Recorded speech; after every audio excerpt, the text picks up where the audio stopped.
Alright, hello friends. How's everybody doing? Good to see you guys.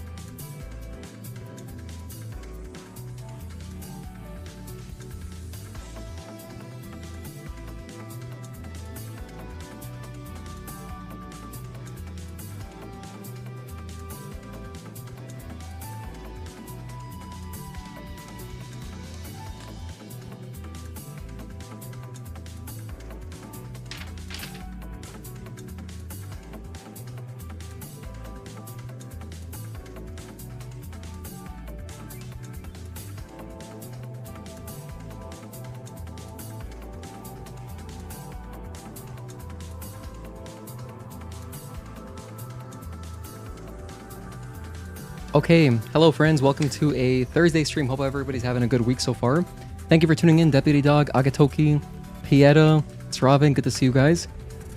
Pieta, I know you're in between classes right now. Here's a quick reminder, we have a giveaway going on, so check that out if you like writing stories or free things. What are we doing today? Great question. First of all, Expedition 33 is on sale on Steam? 36 bucks? Yeah. Recommend that. Buy that. If you were waiting for it to go on sale on Steam to pick up, it is on sale. I'm gonna go ahead and stop the music. That was Ada Wong's theme. Her Mercenaries theme song from RE4 Remake. The original sounds very similar though. They're both excellent. Hello Darkness, good morning to you. Good to see you and happy Thursday. Actually no, happy Friday for you. Happy Friday.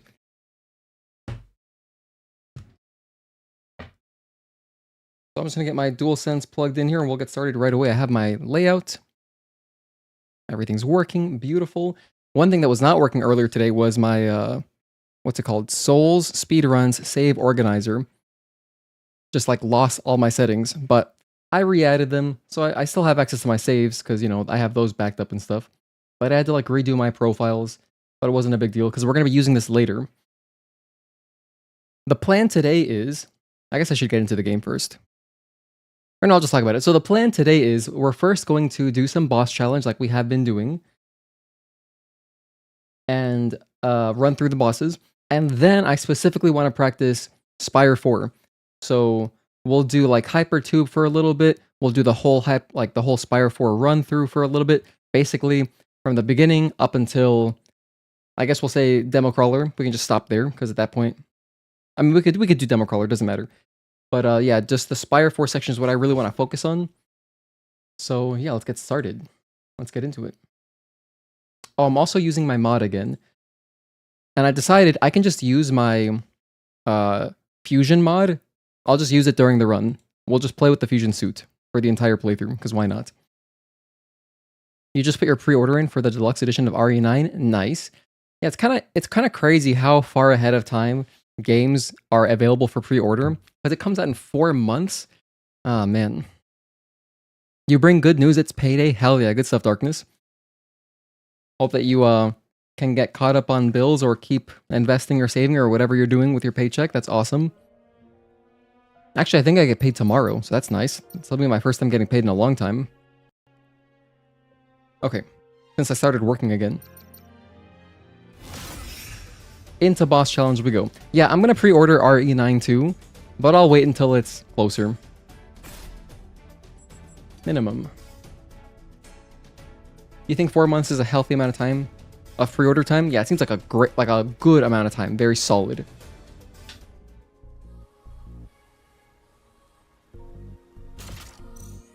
Okay. So, we're going to go ahead and jump into our boss challenge practice, and then we'll practice some Matrix and Spire. Or no, just Spire today. Just Spire. Because I did mention it at the end of last stream, that's what I really wanted to focus on. So we're here on minimum.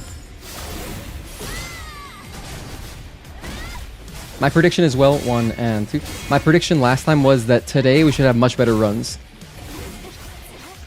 1, 2.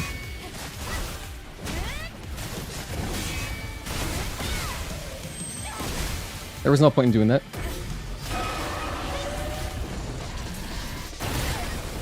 I'm not sure why I spent a triplet there, but it's okay.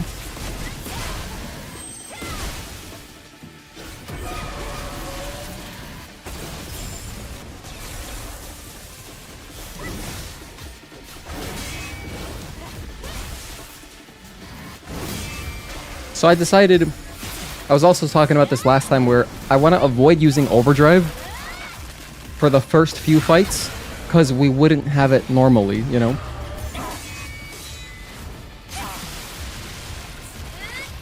So the way this fight would normally go in a new game playthrough is I would only have access to triplet and slash, but I basically only use triplet, so I'll try to stick to that as well for this next fight too, for Corruptor. You've seen that I use the barrel trick to fight Abaddon. That's your go-to strat for starting the fight now. Yeah, I like doing that just because it works out perfectly with Blink. But there's barrels over to the right center of the map as well that you can kill him with. Like, straight up, you can kill him with them. So if you want to start phase 2 and then kind of bait him into jumping into them, you can kill phase 2 instantly. It's pretty handy, like on a hard playthrough. 1 and 2, 3.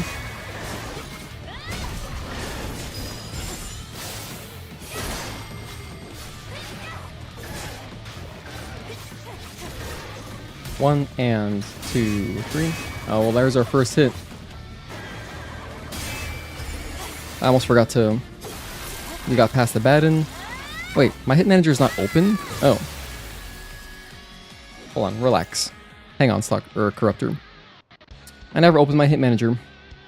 Get that open, we need that. Bam. Okay, we're past the Abaddon. Took one hit on Corruptor, I don't feel like restarting.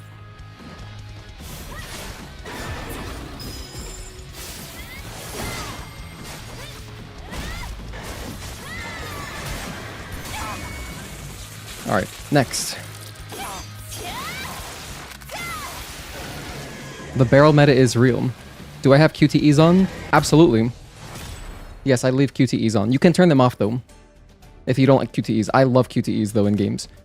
So, just because, you know, I still have fun doing them.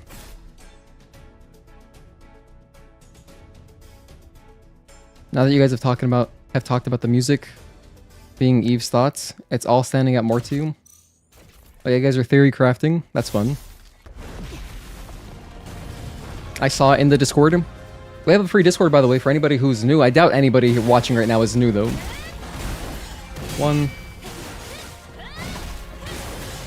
Oh, but Agatoki, what comes with the deluxe edition? I haven't looked at any of that. I'm gonna guess it's like just, you know, the usual. Probably some skins or something. Like upgrades, stuff like that. 1, 2.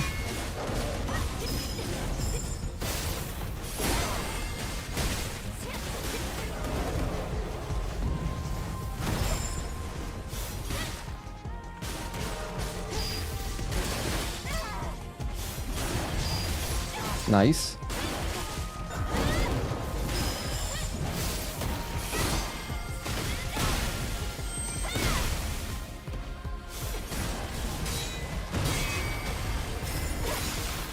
That's Gigas. It comes with additional skins. The one that sold you was the Lady Dimitrescu skin. Oh, interesting. There's just a Lady Dimitrescu skin for some reason, huh?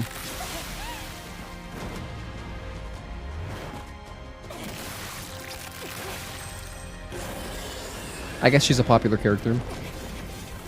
Or somehow RE7 and 8 are gonna be, you know, gonna be a continuation of those games. I don't know. And I don't want to know. If there are details about the story, I don't want to know anything. I don't care. I'm buying the game anyway, so I don't like watching trailers or reading details about games that I'm already gonna buy. I like enjoying things blind. It's like if I know I'm gonna see a movie, I don't want to see the trailer. That's the last thing I would want to see. But I know everybody's different. Some people like to absorb everything.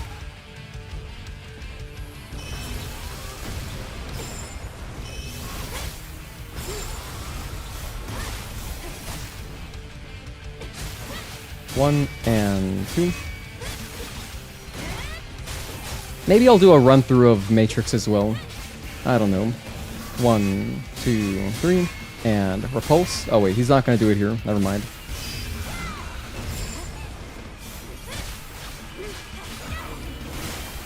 Got a shield break there. Nice.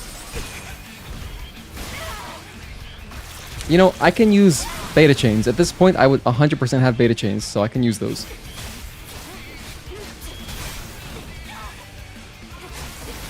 One. Here's phase 2.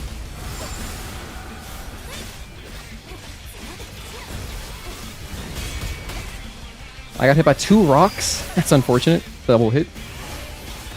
1, 2, 3, and 4.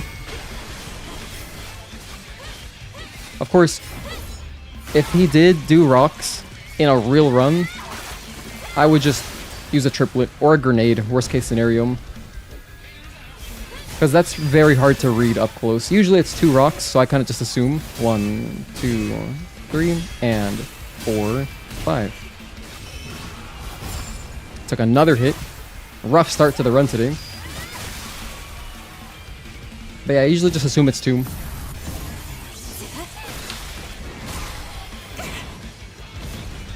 Also, I'm not making excuses. I swear I'm not.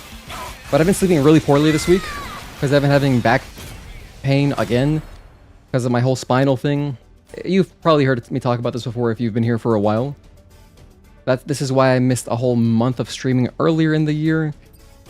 So, I'm not, like, debilitated. I can walk. I can walk just fine. It's just uncomfortable. So, another reason, I'm probably gonna have, like, a shorter stream today just to take it easy a little bit.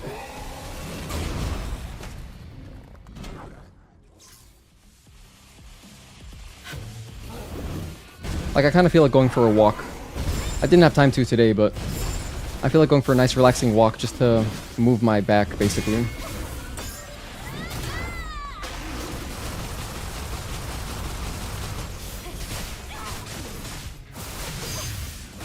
Shield break, nice. 1, and wait for his foot, and dodge.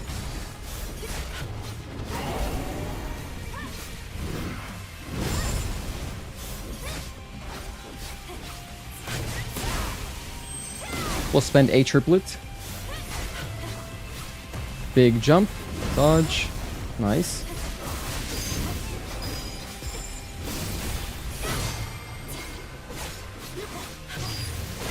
Good shield break. 1, 2.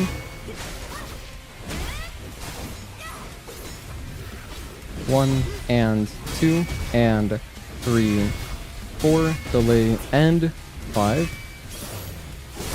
Alright, that's pretty good. 1, and wait for his foot, dodge.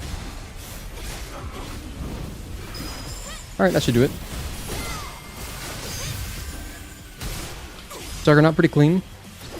Hope my back gets better, thank you. It can't.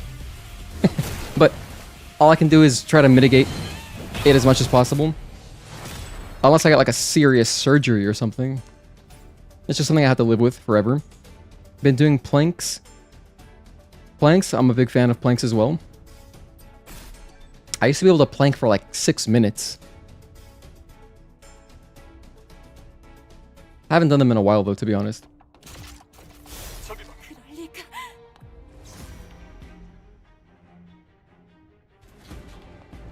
But yeah, I'm excited for another Resident Evil game.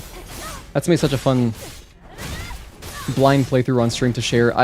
This will be my first Resident Evil game. 1 and 2, 3, 4. My first Resident Evil game since I started streaming, which is very exciting.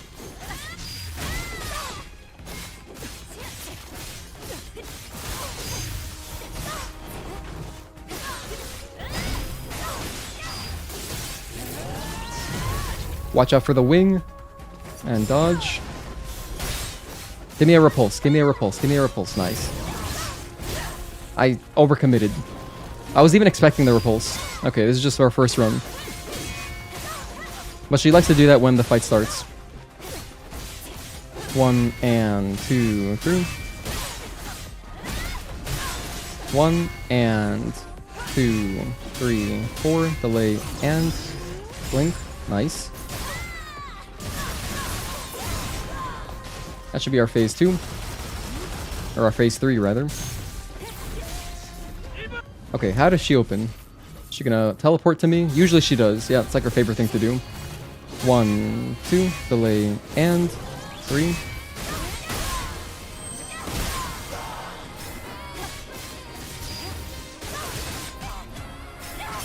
Just barely got it there. A little slow on the trigger, but we got it.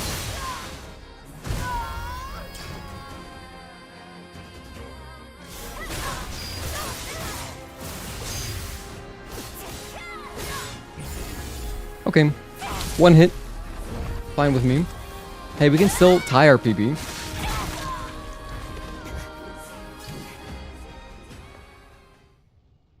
Oh yeah, the reason I'm even wearing my RE4 shirt that my fiance got me.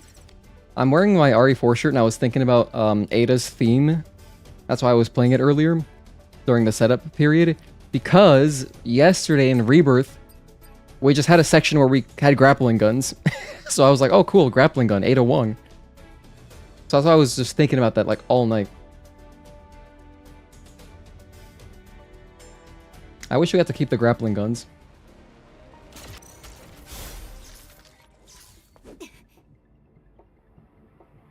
But yeah, hopefully we can continue Rebirth tomorrow. I would like to. Let's just redo that. I'll add 2 hits, doesn't matter.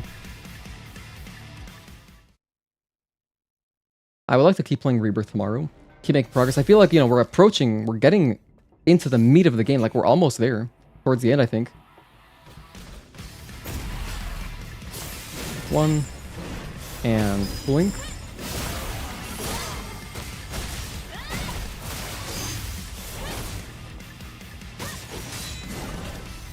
Belial, you're doing this again.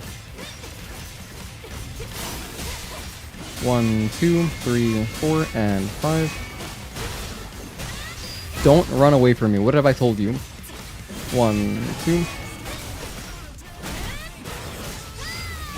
Aw, we traded. That was greedy. I had a hit there. 1. Okay, we're just taking a lot of hits. Playing greedy. Playing super greedy. This is not Rebirth. You know, I was watching some Alex Rodriguez videos earlier. He's done like some batting cage videos on his like old batting routine when he used to play in the MLB. And it was really fun and interesting to watch. And it made me think like, wow, you know, he said something about like, if your routine sucks, the performance is gonna suck. And so if you practice, if you have a whole batting routine before batting practice, you're gonna be ready to go at 7:05 when the game starts. Let me just add another hit. I don't even know why I'm still keeping track of the hits. I kind of just wanted to run through every boss real quick before we get into the Spire 4 practice, but I was like, yeah, you know what? That's true. If I did want to put on a really good show, I should practice, because I don't practice. My only practice is during the streams, right? I think that was an invisible hit. 2, 3. And I think when we finish Rebirth, I will do more practice. Then again, we're also going to be playing Expedition 33, but that's the thing. Expedition 33, totally different game. Yeah, there's parries, but it's not like you're not moving around, you know. And not that there's much overlap between Rebirth and this game, but the less games that I'm focusing on, the better I'm going to be at those games, right? Naturally. Hang on a sec, let me see something. Everything's normal, okay. So at some point, I'm thinking probably we're going to be playing Stellar Blade and only Stellar Blade, at least for like 2 or 3 weeks while we knock out some of these goals that I have. It's another hit.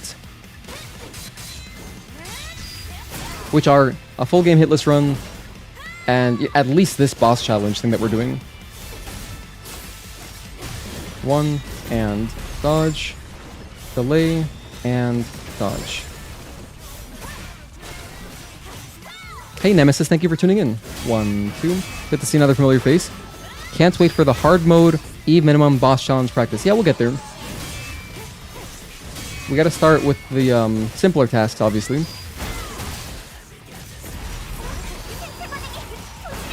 I'm kind of curious how I would have done if I had tried doing this, you know, a year ago, when we were playing a lot of Stellar Blade.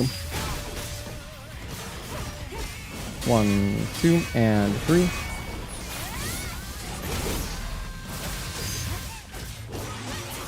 One, 2, 3.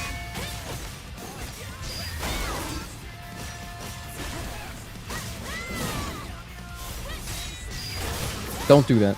Stop it, Belial. There's his invisible attack.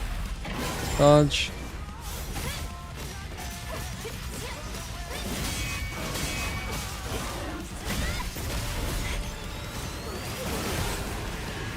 Alright, phase 3.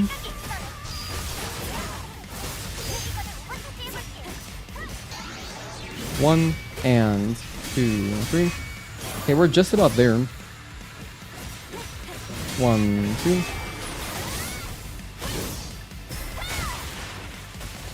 Alright, 7 hit Belial. It's a lot of hits.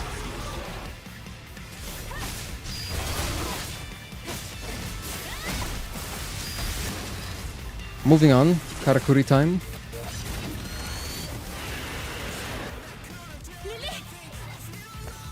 Once we jump into doing Spire runs, each one will probably take like maybe an hour each. No, less than that. Never mind. Because we're gonna stop at about Demo Crawler.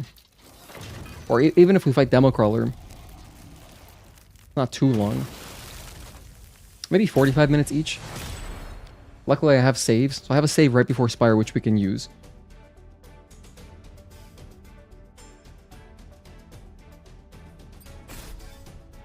So yeah, I think what we'll do is one more run through of all the bosses, then jump into Spire. Hey Nicholas Barreto, thank you for tuning in. How am I doing today? I'm quite alright, thank you for asking.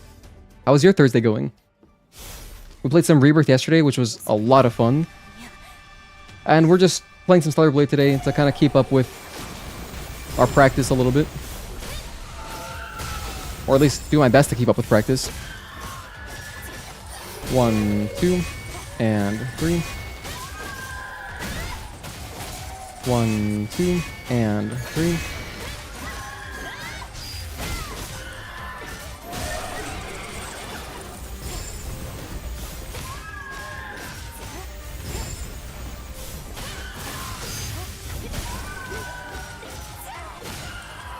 One, 2, and 3. 1, 2, and 3. Oh yeah, there's no baseball to game, unfortunately. No baseball today, unfortunately. Because the series is getting really exciting. I hope we get a game 7. 1, 2, and 3. But they're going back to Toronto tomorrow. So I'm really hoping LA can win a game so they can progress the series to game 7. That'd be really exciting.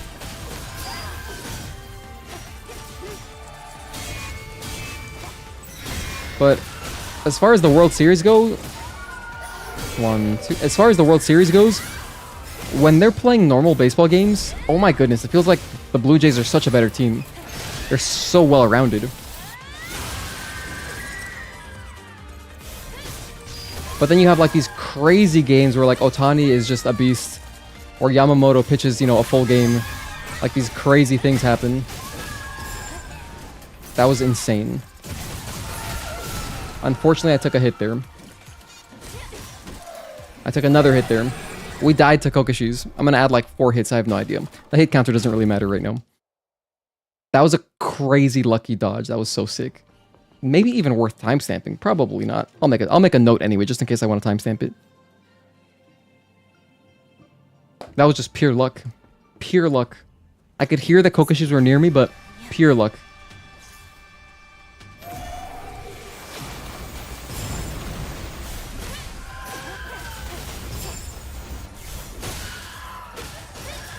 One, 2, and 3. Hello, Akai Neko. Thank you for tuning in. Good to see you again. Another familiar face. 1, 2, and 3. We're just doing some practice right now. Gonna jump into Spire 4 and practice a little bit later. 1, 2, and 3. Missed a few streams on. Rest assured, you haven't missed much. Last time we played Stellar Blade anyway, we did a full game playthrough. It was rough, as expected, but it was pretty fun. 1, 2, and 3. Okay, phase 2.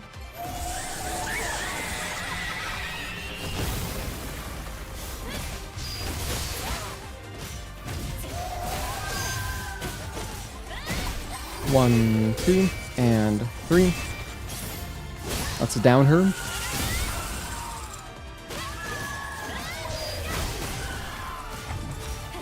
One and 2, delay, and 3, 4. Oh, I don't have a gun, right? You've not been able to play as much as you want? Have been listening to the OST on Spotify and burning some songs into your brain. Cool. Which songs have you mostly been focusing on? Because like for me, when I start listening to a song or two, I like really focus on those songs.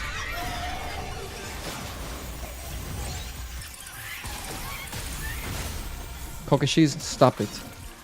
Relax, all you guys.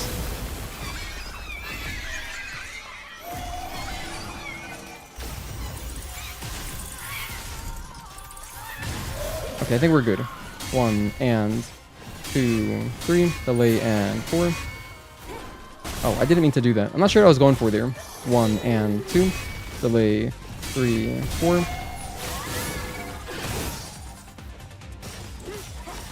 One, 2. Alright. At least that was hitless. This fight. Next, we have demo.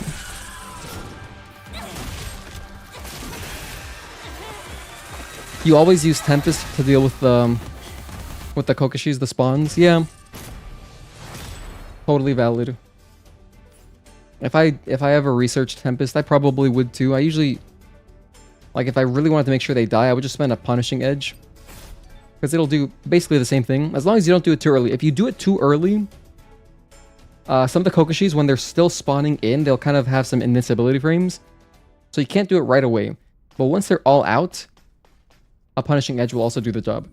And actually, if you're playing on normal and if your damage is enough, if you have enough damage, the Descending Break will also kill them. Although Descending Break does way less damage than Punishing Edge. Nicely done, thank you. There's something neat that you discovered. In the Elder theme, there's a part in the middle where an angelic chorus sings... Yeah, the commercial sector, yes. 1 and 2. It is cool. It is a cool callback. 1, 2. Hypertube is getting stuck in your head as well as Demo Crawler. Well, speaking of Demo Crawler, here we are. Yeah, you can't go wrong listening to really any of the songs from this soundtrack.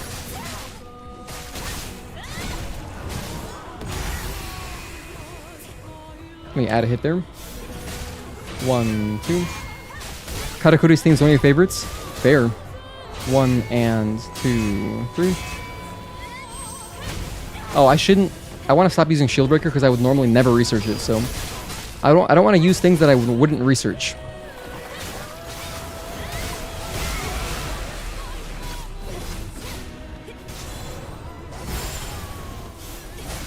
Okay, demo. 1, 2, and 3.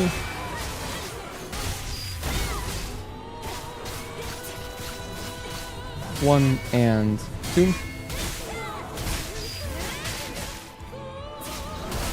1, 2, and 3.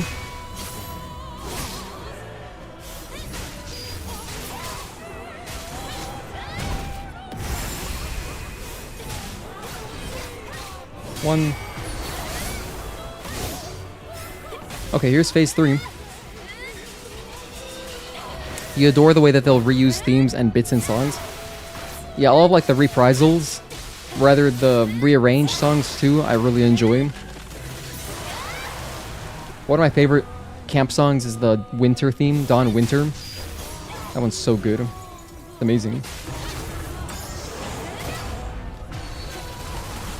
Alright, there's phase 3. Wait, he didn't go into phase 3? Oh, why didn't he do that? Let's add a hit there. That happens occasionally. But I stopped shooting him because his health stopped moving. Not a big deal. Hey, SVS. Thank you for tuning in again. Rooting for the Jays, but man, it'll be a bit hard against Yamamoto tomorrow. True. I mean, all things considered, it looks like we're going to get a Game 7. I'm excited. I'll definitely be watching tomorrow. Because I already talked about it earlier, but I might not stream tomorrow just because I've been sleeping really poorly, and I've been having, like, my whole spinal issue has been acting up again, and so my back has been hurting. So I've not been sleeping great. Like, I'm pretty tired even today, but I didn't want to skip a stream. Like, I don't want to do that anymore, especially after missing a month earlier this year. No, 2 months. It feels bad skipping streams. Like, I'm not incapacitated to the point where I can't comfortably stream, because I can sit here for 5 hours and I'll be fine. Just a little tired, that's all.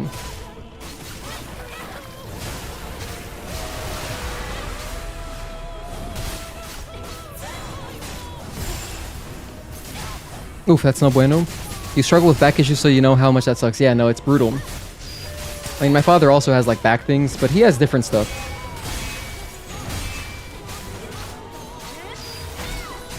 He doesn't have stenosis. So, like, spinal stenosis is basically just, like, your spine narrowing in points. He has, like, sciatica. So it's kind of unrelated. But yeah, it's definitely kind of unfortunate. I didn't even notice what string that was. Let's just add 2 hits and move on. You ended up having to buy a bed where the legs and back can be elevated. Luckily enough to be able to afford something like that. Thankfully. Cool. Wait, is that like not a sleep number? Is it a sleep number bed? I don't know, but that's one thing that I would definitely like to do. If I had a good job like I used to, I would just buy a new mattress, because this mattress is so old. I think I've had it for at least like 12 or 13 years, maybe more. So it's not really as firm as it used to be. And I really need like a firm mattress.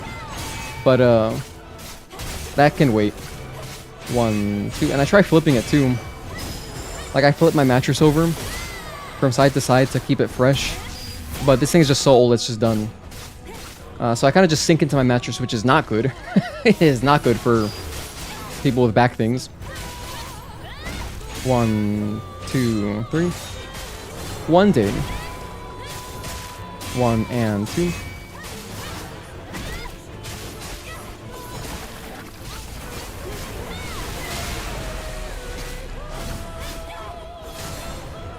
Bam.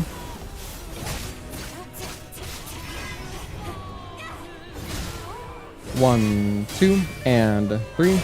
Anyway, let me stop complaining. Oh, it's not a sleep number? You forgot the brand. You bought the frame from your local mattress company. Oh. You know, speaking of mattress companies and, like, mattress stores, I know, like, the joke is just that they're money laundering schemes, because, like, how are they open all the time? They're open, like, 24/7. But you rarely see anybody inside of them, at least. I don't. But they're doing fine somehow. Maybe what it is that those mattress stores, they just get a lot of orders online and stuff, and then they just deliver mattresses.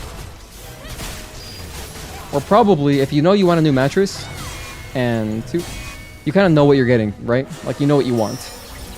Maybe that's it. Then again, I've had this mattress for so long, I don't really remember what the process was like. So there's probably people out there who do appreciate having a store they can walk into to get a feel for it. 1, 2. You know, before they buy it. However, most mattresses do have like a whole 30-day money-back guarantee. You know, if you don't like it, you can return it, or they'll like come to your house and take it and, you know, give you a credit. You think they get by with decent profits?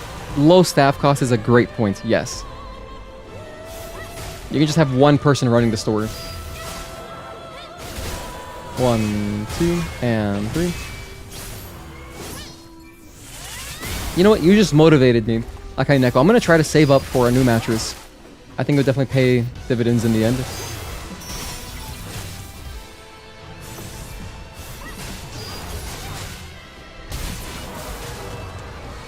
There's demo. I think that one was no damage. So lots of hits on the way here, but we got it.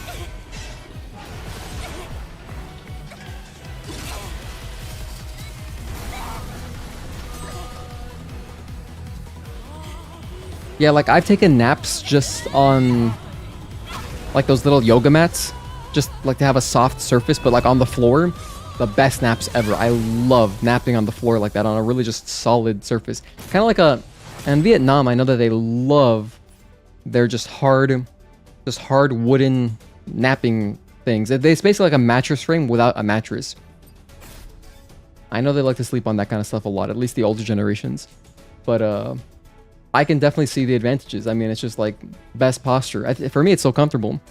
If you sleep on your back, if you sleep on anything but your back, probably not comfortable at all.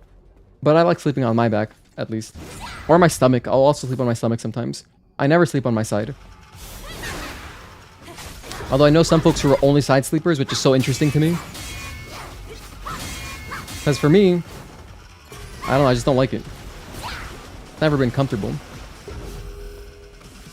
1, 2, 3. Let me know how you sleep. I should make a poll. We'll do a poll right now.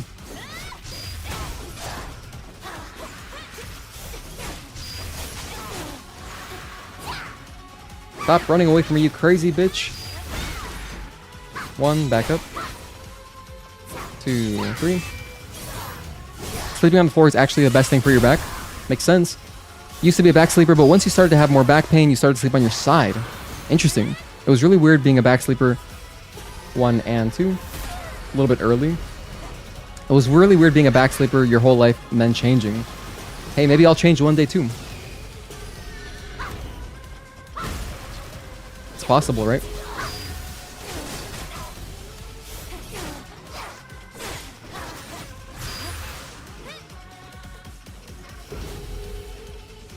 One, 2, 3. Jump up. 1, 2, 3. Land and blink.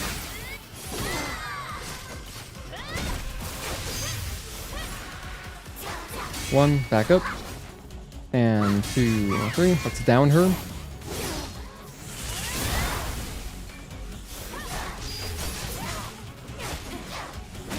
I feel like she's gonna fly up now. 1, 2, 3, and 4. Delay and overhead. Okay. Damn, for a sec I was confused. And I was like, okay, it's this string, it's this string.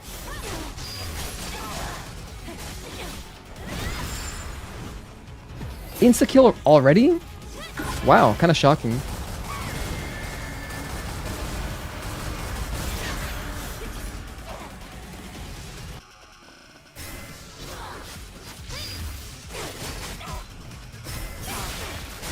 I'm doing the retribution here just to charge up my burst, because she was already at phase 3 anyway, so unfortunate timing on a retribution, but still free damage.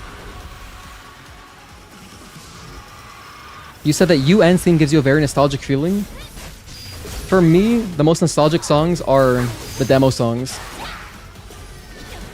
Because, you know, the demo is just nostalgic, right?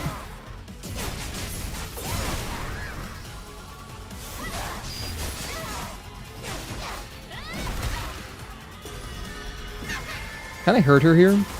No, I can't.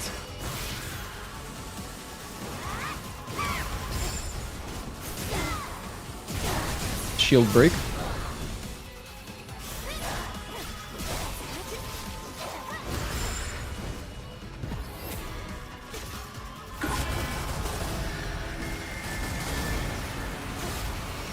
Oh, I'm out of ammo? Oh. That's not great. Wait, I never... Well, I forgot she does this stuff. I mismanaged my ammo at some point. We're not going to redo that. That's totally fine. I'll just add a couple hits and move on. Fight's too long. It's a very similar pitch. Hold on. You said that the singing style of UN's theme brings up memories of watching Farscape, since there's a very similar kind of chanting in that show's opening theme. Is that like a show from the 90s or something? I might be too young for that. I was born in 94, so...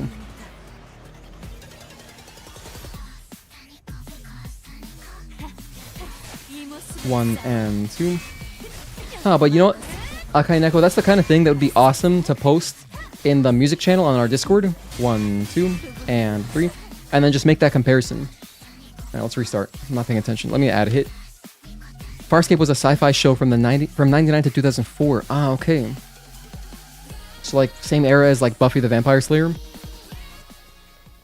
There's a whole bunch of shows I haven't seen around that time, I guess. That's Sopranos era as well. Sopranos years, nice. But if it's from that time, I feel like it must be pretty good.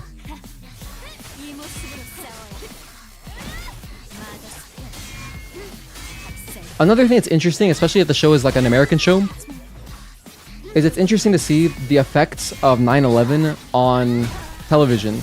At least with The Sopranos, there was like a distinct change in the tone before and after 9/11. At least like, not the tone necessarily, but like, you know, they mentioned it and stuff. 1 and 2.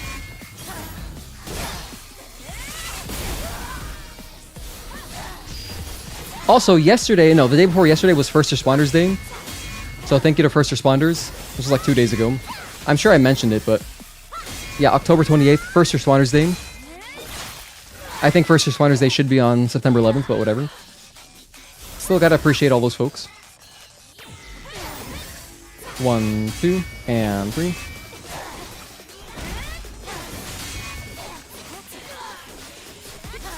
One and dodge.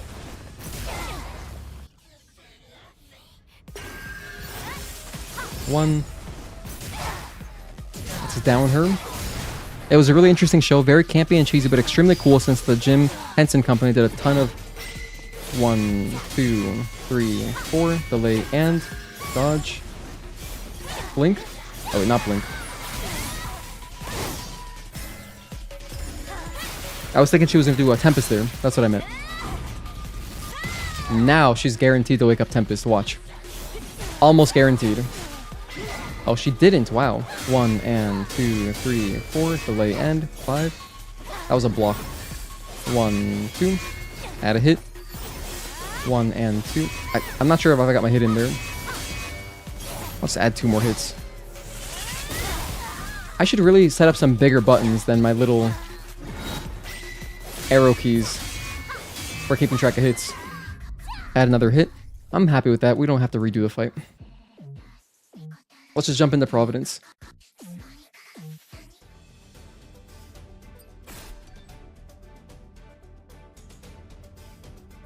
Okay, last one, then we'll run through the whole thing again and try to focus better. We're gonna make something good out of today's stream. I have to. 1, 2, because it's a miracle I'm streaming. I really didn't want to stream today with my whole back pain and like just being tired. I was like, but no, I'm gonna power through. We're gonna get some Stellar Blade in. 1, 2, and 3, and 4. Run not going hot 2C? Yes, no, it is not. Also, welcome back, Diego. 1, 2, and 3. This is our first run of the day. Delay and dodge. I wasn't counting that properly. You know what's a show that I would have liked to have watched more of when I was younger is just Twilight Zone, because it's like so weird. I remember as a kid I liked watching any kind of episodic, or anthropology show. Any kind of show like that I think is so interesting. Or I enjoy more because you don't have to keep up with the whole thing. You can just watch random episodes. So like one show that I liked as a kid was Are You Afraid of the Dark? I thought it was so cool. It's kind of like Goosebumps, but way creepier in my opinion. I mean, there was some really, like, I think, some really scary stuff from Are You Afraid of the Dark? It was on Nickelodeon. And yeah, it was just creepy as hell, dude. Highly recommend.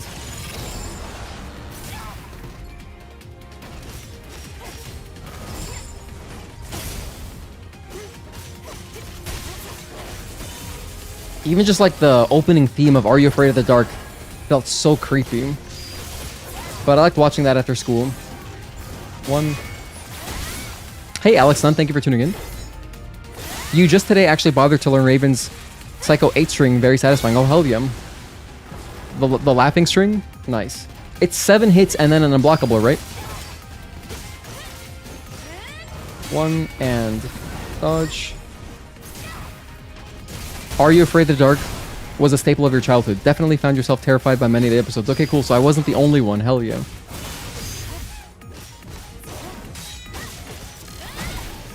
1, 2.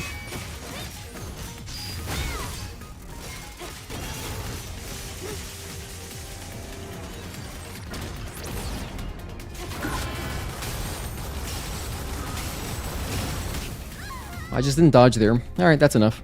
The fight was basically over. Anyway, don't worry about this first round. We're going to restart right now. We're at 52 minutes. Okay, welcome to take 2. Probably you don't need to watch that first one. That first take was seriously just me like waking up still. You really like her difficulty? Demanding, but feels fair. Feels very fair. Yeah, the thing I like about fighting Raven is that she doesn't do anything weird. All of her stuff is very straightforward. The only thing that's kind of like not straightforward is learning Tempest, but once you learn that timing, it's the same every time, you know, so there's nothing weird about it. But she hasn't got any tricky stuff like Elder, for example. Or even, what's his name? Providence.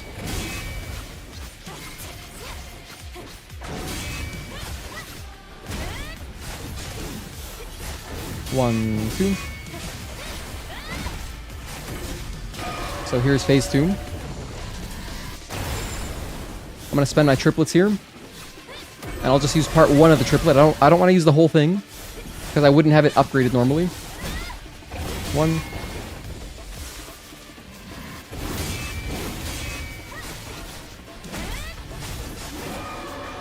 1. Alright, Abaddon. Dunzo. You just use... Or you used to just knock her down. Now you actually do it. Hell yeah.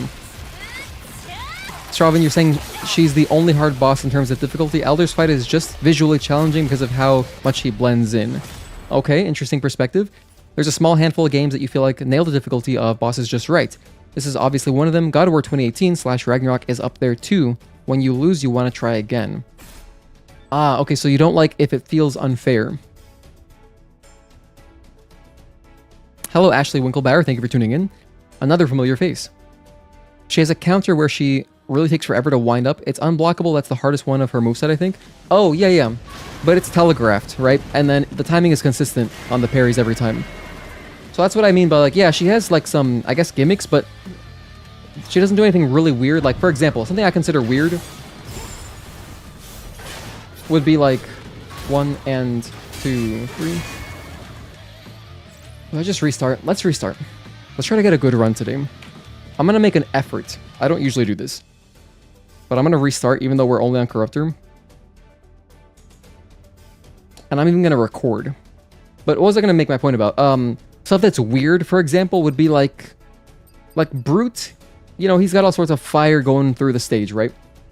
He has an attack like that. Demo Crawler has an attack where they also can have spawning beams of light that are obviously damaging. Karakuri, she's got the Kokeshis. UN really is the queen of randomness kind of stuff. Of course, you can interrupt all these things, but I'm talking like if you're enjoying the fight, like playing through the whole thing like as intended, she's got all sorts of things, man. Like with the tar pits and the clouds are just the worst thing. This is the one fight that feels definitely like less, I don't know, like Raven, everything she does is so much more easily telegraphed, I feel like. Of course, this is just purely subjective. Oh, like Scarlet and Man. Granted, I'm very unfamiliar with these bosses. We've only fought them once each, but they've got all sorts of things, you know? Same with Elder, I think. Providence, she's got all the projectiles. Like, if you get far away from Providence, all the projectiles, that can feel more like random, you know what I mean? But then you realize, oh, if I stay on top of him, he never does any of that, so... Anyway, let me make a recording. Okay, game capture.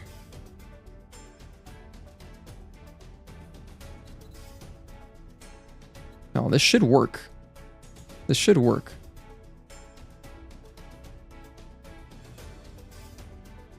It says inactive. Why is that?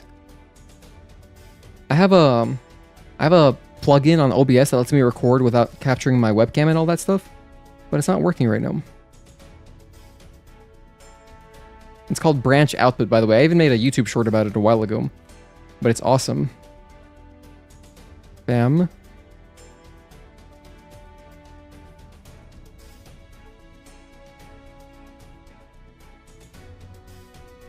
Okay, yeah, here we go. It's set. It should be recording just my gameplay.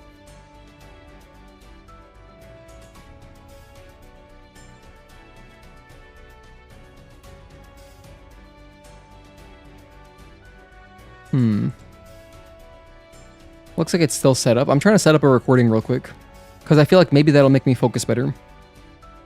Aha, there we go. Now it's recording. Alright, there we go. So when I do get this recording, it's not going to capture my overlay, any of my controls, nothing. Not my webcam, not even... It shouldn't pick up my voice at all either. Okay, so Abaddon. Okay, new timestamp, new timestamp. I'm now recording. I'm hoping that this will unlock something in my brain that will make me focus better. So I can stop being scatterbrained. I can't just blame it on bad sleep. Can't blame everything on bad sleep. You can blame some things on bad sleep.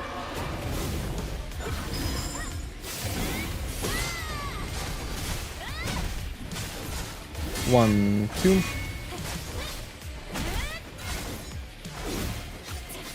One, two.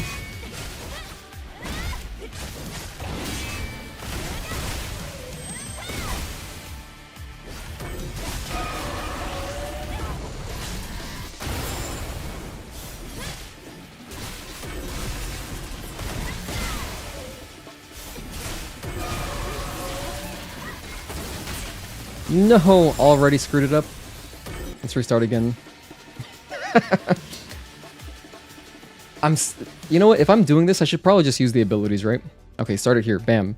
New recording. It's like if I'm going for a full hitless run, I should just use the abilities that I have access to. But if I'm practicing for hitless full game runs, I should not use the abilities. Like I don't want to use the extension of triplet. I don't want to use overdrive until I get past stalker, stuff like that.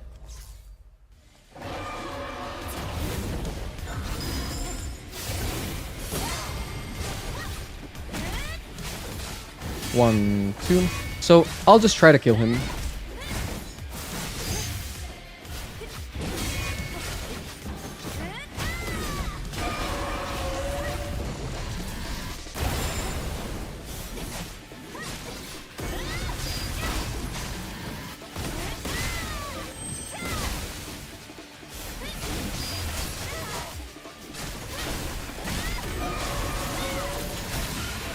Okay, Abaddon. I'm gonna use overdrive just for this run. Only for this run.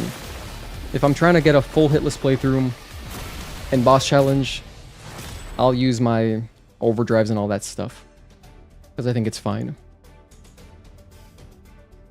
Because it'd be cool to do. It still would be cool to do. Even though the ultimate goal is to do a full game hitless run, you know, so I wouldn't have access to all these abilities, you know, it'd still be fun to like make a recording of that. Scarlet Hard minimum preset no hit when? Let's see, probably, I don't know, maybe January, if I were to guess. After Clear Obscure, Pieta. Hard to predict that far ahead, though. 1 and 2, 3, but it'd be a few months.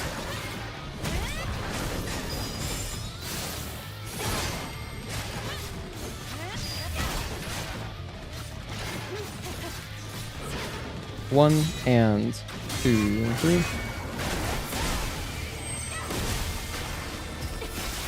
That's Corruptor. Some of the bosses in Stellar Blade have some jank to them. You think some bosses have jank? The only one I would consider janky is Corruptor 3. But in terms of combat difficulty, they are nothing compared to the majority of Sekiro bosses, in your opinion. Interesting perspective. I mean, I think that if you fight them, what's the word? If you fight them as purely as possible, I mean, we've got some very similar difficulty. If you play Stellar Blade as intended and use all the stuff, of course, obviously, you're so much more powerful than in a game like Sekiro. It's like not even close. I've talked about this a lot, how, you know, they made this game very accessible, which I love, with the difficulties, with all the interrupts that you have, all sorts of abilities that interrupt, whereas as Sekiro, they want you to play it one way, which I enjoy that game for that reason. But yeah. It's definitely a fun discussion. It's fun to discuss subjective things.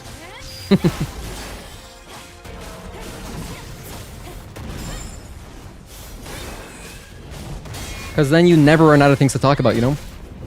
Stellar Blade really lets you bully the bosses? Yeah, it does. Seriously. It really does.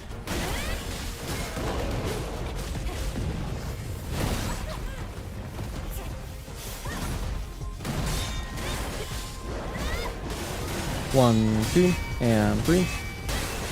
Man, all my timings are so off today. That's okay.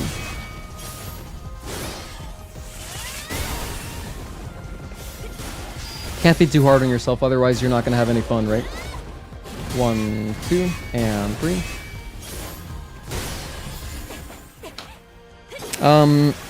You always love diving into the nuances of topics like these. Yeah, it's good. That's good Discord discussion for sure. The best kind of Discord discussions. UN annoys you. She ports too much. Ah, yeah, the way she runs away. Balal will do that a little bit too. Although typically when they do run away from you, you know, it's funny when UN does that. What I'm thinking of in my head is Heihachi. Heihachi, since Tekken 3 has had this ability where he can run away from you. Actually, does he do it in Tekken 2 and 1 as well? I don't remember. I didn't play those games. I started Tekken with Tekken 3. I played a bunch of it as a kid. And Heihachi has a move where he can run away and he laughs at you. It's like a taunt almost. It's hilarious. But that's what it reminds me of.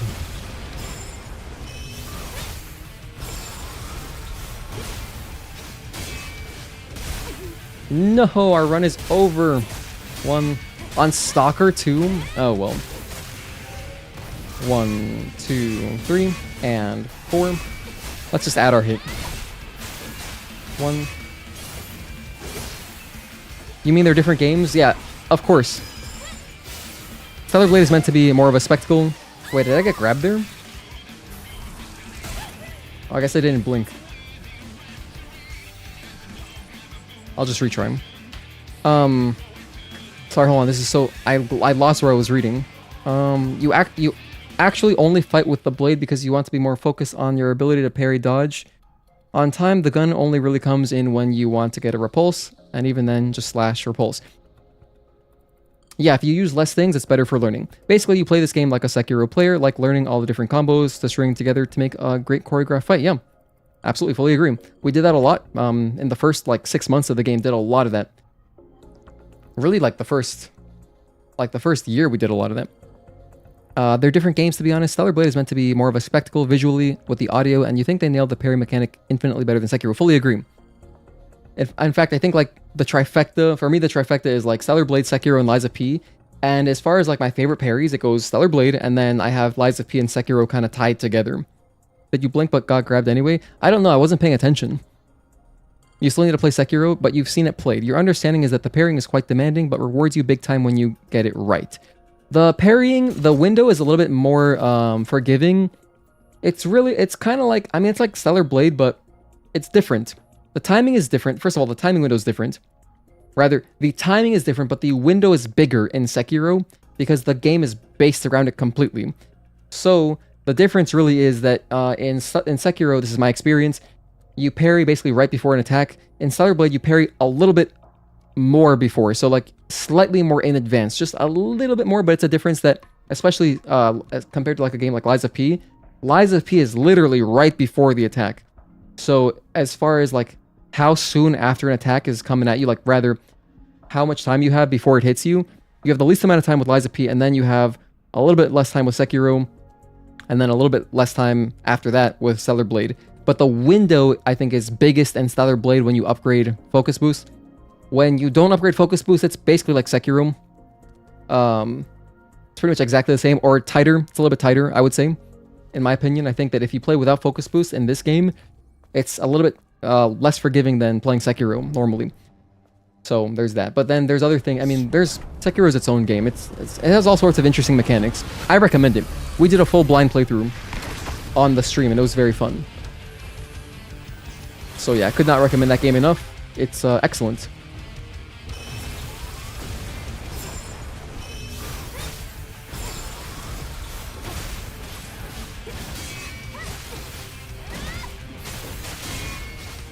But the reason this game's parries feel so satisfying are, number one, the visual effect. Beautiful. The visual effect is amazing. And then, when you play on a DualSense, obviously, you get the whole sound through your controller, which adds so much to the experience. And that was one thing that, like, extra sold me when I was playing the demo originally. I was like, oh my gosh, this game's gonna be so good. So those two things, just so much fun. So awesome. Like, the visual feedback you get from the controller makes it better for learning and makes it feel more satisfying, in my opinion. But then difficulty-wise, like, when you learn a boss in Lies of P, there is nothing more satisfying than that, I think. 1, 2, 3, and 4, 5. 1 and 2. We took another hit there. I'm gonna restart this run again. I want to get a decent run. Here, how about this? I want a PB. Can we get a PB today? I think we can. If we focus, we can get a PB today. I have not been doing a good job of that. I am so scatterbrained today. This is my low sleep.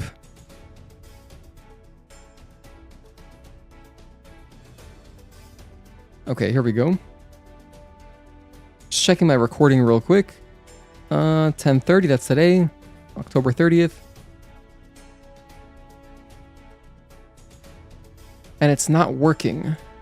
The recording didn't work, so I'm glad I didn't get anything good there. So let's try to fix this. Source, game capture, that's in there. And I'm capturing via game capture, turn off this. Oh no, I'm not capturing via game capture. I was still... Something else I forgot to do. There we go, now we're capturing via game capture. Okay, so now we're good. Record, bam. Okay, let's see, what did you guys say? You love the Stellar Blade parry. It's more directive and offensive option. It builds meter and can interrupt a boss and leads into multiple strong follow-ups. Yeah, I love resource management in games. My favorite genre is survival horror, and I love resource management. So I like that you get a bunch of that in this game. You can manage your beta and your burst and your ammo and, you know, stuff. So it's fun. You watched it back. I did blink. It just hit me anyway. Ah, interesting. I should go back and watch that then. Actually, Pieta, if you don't mind, I don't know if you clipped it, but how long ago was that? It was in this fight, right? I can make a timestamp. So it was probably around 1 hour. I'll say an hour and 1 minute, roughly. Weird blink, and I'll try to find it after this. If you guys make clips, by the way, if you make clips on YouTube, it does save them, and I can see them too. In Sekiro as well, parrying doesn't necessarily stagger the boss as it does in Stellar Blade. You will parry the boss. You'll parry and the boss will swing afterwards anyway. It's more sword fighty, if that makes sense. Well, parrying in this doesn't stagger either, unless you do a follow-up. Don't forget that also in Sekiro, you don't take damage for not getting perfect parries. You take stagger damage. Stellar Blade is more forgiving, especially with focus boost. You can take HP, but you can take HP damage for no parries.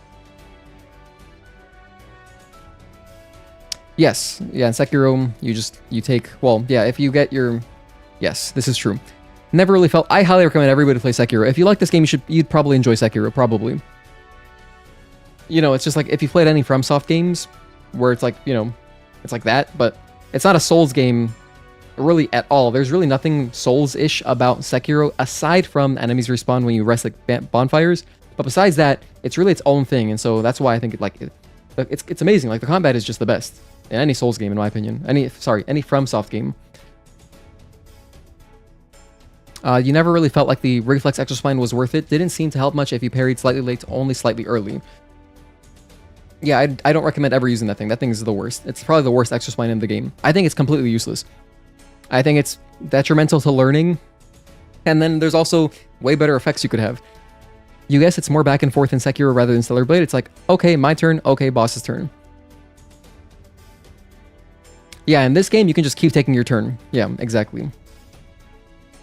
Stellar Blade has your favorite combat system of any game, Agatoki? I don't know. I mean, I guess. I mean, yeah, I mean... As far as, like, games with parries, it's probably my favorite. I mean, no, it is my favorite. Obviously it is. I love this game. I don't know. I'm so attracted to Liza P. Liza P is so seriously, it's so perfect. It's the perfect formula for a Souls-like for me. It's perfect. It's amazing. But I love this game much more overall. It's just something about like the Liza P combat is just so nice. In the framework of a Souls-like, since Stellar Blade is not a Souls-like, you know, it's slightly more arcadey, more cinematic. I enjoy that overall more. But if I'm playing a Souls-like game, Liza P is just perfection. If I'm thinking of like my favorite combat systems ever, DMC3. Completely different genre. That's a true arcadey action game, not like Stellar Blade. So, you like the reflex extra spine Agatoki? I'll never take it away from you. Don't worry. Sent a clip. Thank you. Hey Magnamic, thank you for tuning in.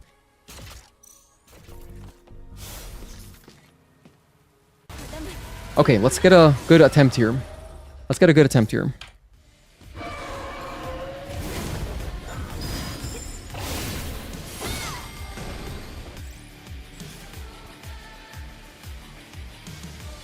We already screwed it up.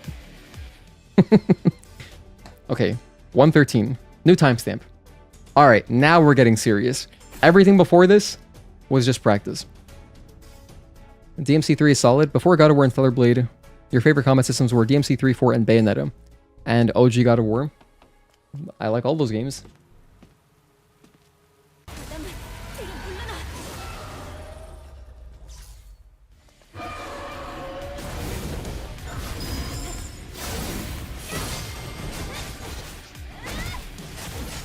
One, two.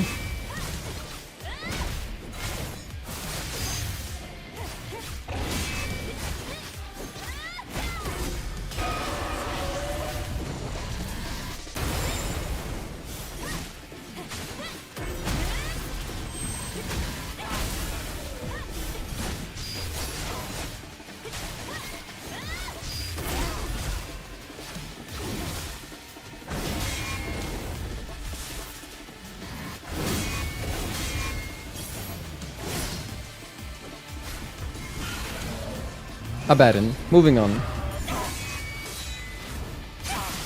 Abaddon is triangle. I should write these down. Triangle. And then if it's an L1, I'll write that down separately. Because I should really know these. Corruptor is, I'm pretty sure, a triangle. I'm pretty sure Corruptor is a triangle. Oh no, maybe it is L1. Whatever. I'm gonna go through and write all the bosses and actually make a note of what their QTEs are. I know Stalker's a triangle, that's for sure.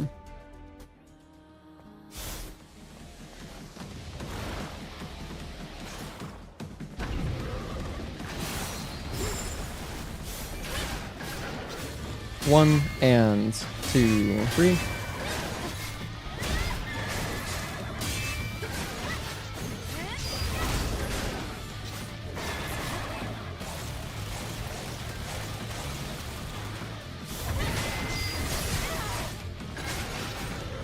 One and do I restart? Man, this is not fun anymore. Now if I'm like, I don't know, if I'm like extra conscious about not taking damage, like right there, I ran through his little acid. So like the acid technically would count, it would show up as damage. That's so obnoxious. Just because I let him do it. Because I was being a little bit less aggressive, thinking like, oh, this will look cool for the video. Let me not be as aggressive. Corruptor, I'm not sure what it is. Gigas obviously is triangle. Making notes here. Stalker is triangle. Juggernaut is a triangle, but that's not a QTE, so... Neither is Tachy, actually. Another triangle boss, but you don't have to do it, so I'm just going to cross those out. Same with Gigas. So the only one I don't remember is Corruptor. And then we have Belial, which is R2. Katakuri is triangle, I think. I'm not sure. Demo Crawler, I think is L1. UN, I think is triangle? No, UN might be L1, I'm not sure. Raven is triangle. I know that one. Providence is triangle. Actually, so is Elder for that matter. Okay. Okay, new recording. Thank you guys for watching. If you guys are watching me during like a day like this is incredible. I was not going to stream today. I was really feeling not great. But I decided to stream anyway. Because we can still make something out of it. And when you're doing something that is like streaming where, you know, it's all about frequency and consistency, even if you aren't there 100%, it's still worth it to show up. It's just like exercising. Even if you just exercise for 20 minutes, that is way better than skipping the day entirely. You know, all or nothing mentality in general, I think is really dangerous. Like, because it's so stupid when you think about it. Like, oh no, I had one cookie, I'll just eat poorly for the rest of the day, you know?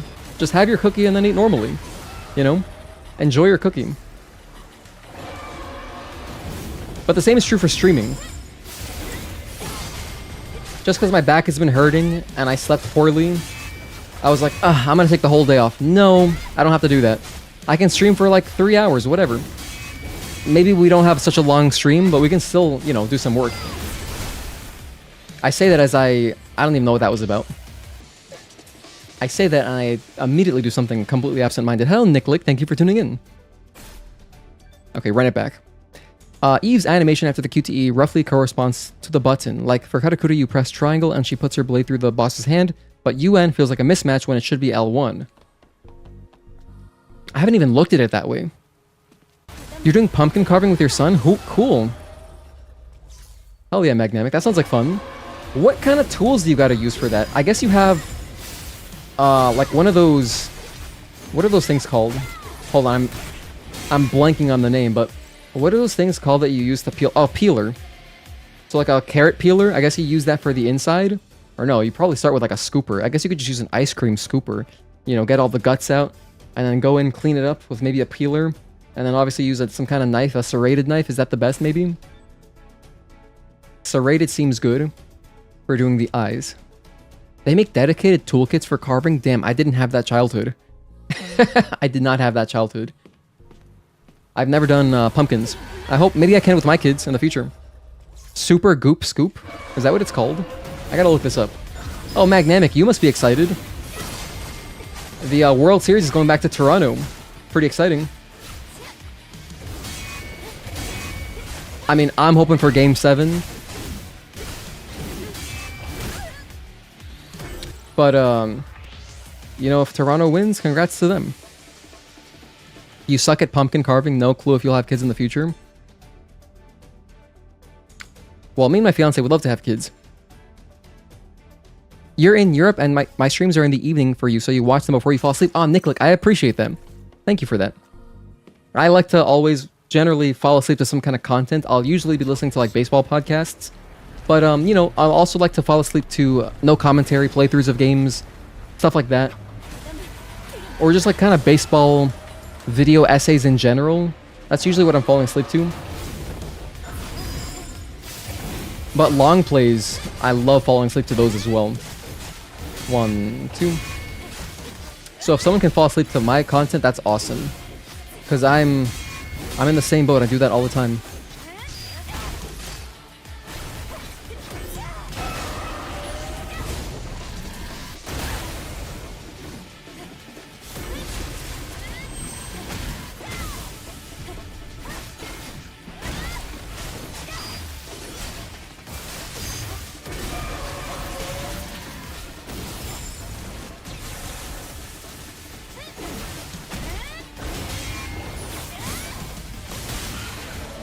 Abaddon. Oh, so I see what you mean. We kind of had to parry his attack. Since we parried it, L1.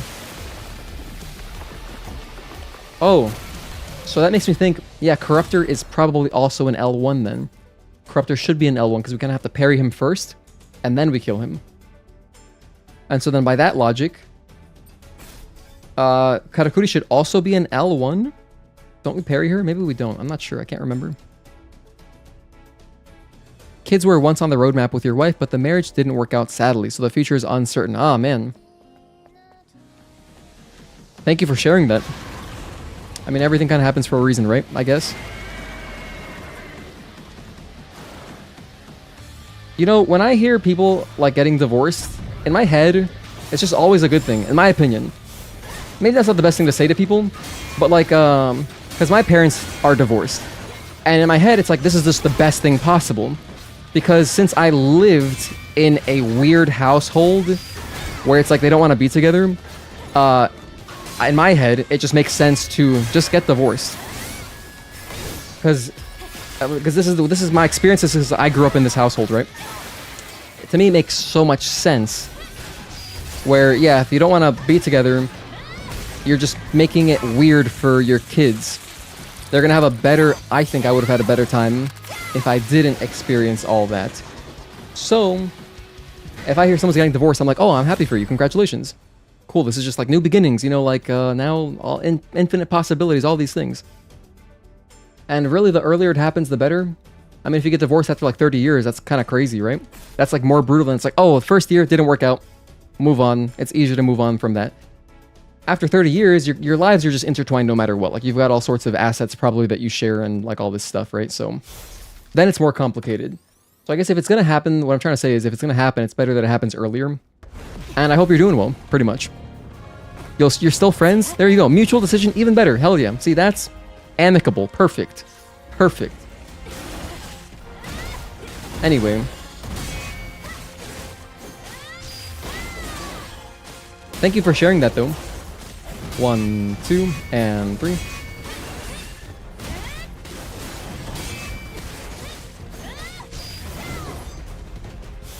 But that's also true, like, depending on how it happens. Like, if someone's obviously cheery about it, you know, you should also be cheery in response. Like, if someone's happy about something, you should be happy too. But, if they're down, yeah, it doesn't make sense to be like, oh, congratulations. So it really depends. You're doing reasonably well? Hell yeah. I'm happy for you, Akai Neko. And I'm glad to have you here. Paperwork signing is this month. Then in December, you're going to move out. Actually going to use your freedom to do some digital nomad stuff. Okay, right on. Live in different cities. 1, 2. And see the country. Right on. Go for it. Dude, that's the attitude right there. Oh, hello, Osman. Thank you for tuning in. Good to see you again.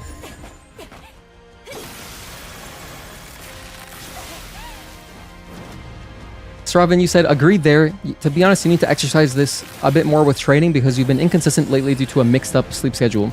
Yeah, it's rough. Because remember, if it's all about balance, right? Like, if you're struggling with something else, like sleeping, if you're sleeping poorly, well, naturally, you can't be there 100% with whatever your exercise goals are. And it's totally okay if you just, like, pull it back a little bit because you're not all there, right? Like a 20-minute session, 30-minute session, that's still good. And that's better than not showing up. Most people don't show up. So if you show up, that's already, you're ahead of the curve by like a huge margin. Hey, Bodsworth Jr., the third, thank you for tuning in. First time tuning in, love the speedrun videos. Oh, thank you for watching them. If you're just tuning in, what we're doing right now is we're doing a bunch of boss challenge practice, trying to get a hitless. Wait, what was I doing there? I was looking for barrels. Oh my goodness, I autopiloted thinking this was a bad-in. That was weird. I have not done that ever. 1 and 2. But we've been talking about all sorts of stuff today.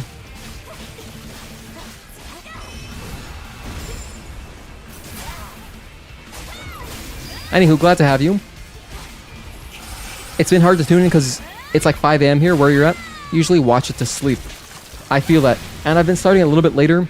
Osman, actually, since you just got here, earlier I was talking about how I did not want to stream today. I really did not want to stream today, but I am anyway. Bang, bang, and 4.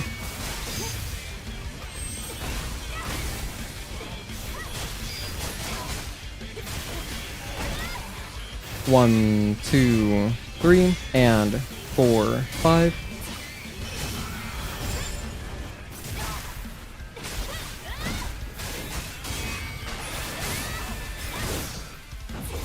Oh, hang on a sec. We should not be at 1 hit. Take that off. We're on Stalker. Okay, now we're past Stalker. So this one we just stab him, right? So triangle. I see. Yeah, that makes sense. So if we're kind of parrying the boss in the QTE, it's going to show L1. Oh yeah, no. Okay, sorry. I didn't finish my thought. Osman. So I wasn't going to stream today just because I've been sleeping really poorly. And I was talking earlier like, man, I need to buy a new mattress. So I'm going to try to save up for a new mattress at some point soon. Because I've been having back pain again recently, like this past week. I've not been sleeping very well. but I didn't want to miss a stream. Instead, what I'm doing, I'm kind of compromising. I am just going to like do a slightly shorter stream today. Probably. I don't know. I'm still going to try to do like a bunch of Spire 4 practice, but if I start to feel uncomfortable, that's going to be the end of the stream. Here's Juggernaut.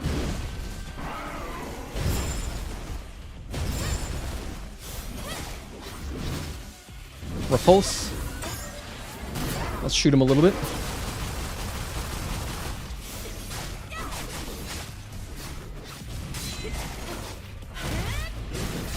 One, and wait for his foot, or break his shield. 1 and 2, and dodge.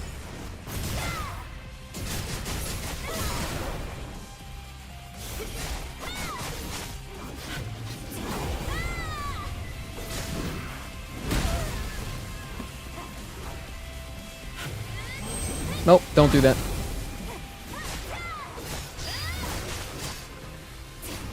This has not been a clean fight, but we still haven't taken damage technically, so that's good. Big overhead. Dodged really early there. That's our first hit. Unfortunate. Been having lower back pain as well. Got a lumbar support pillow for my chair. It helps. Oh, rest assured, I got my chair. I have a super fancy chair. It is a steel case Leap V2. This chair, brand new, is like, I think it's like $1,300. It's crazy. I got it used, so it was only like 300 bucks. But it is very supportive because obviously, since I have spinal issues, it's like I need to have a very supportive chair.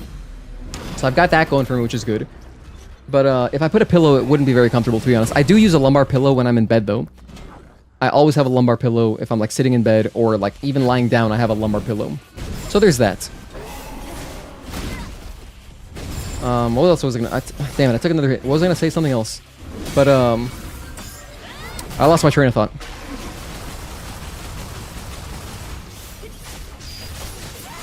Let's break his shield. Nope, don't do that. This is invincible. As you can see, I just did a beta chain there. Did not interrupt him.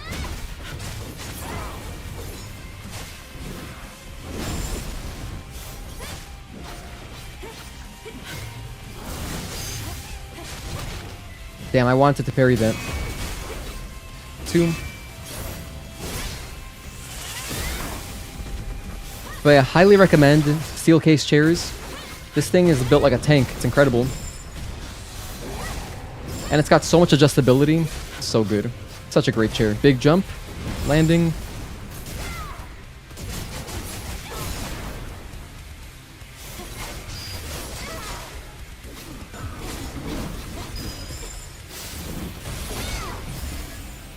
Two hits on Juggernaut.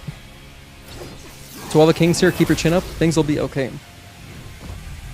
Right on. Akai Neko says, even before the divorce, you realized you needed to start focusing on yourself more. Right on. I mean, yes. 100%.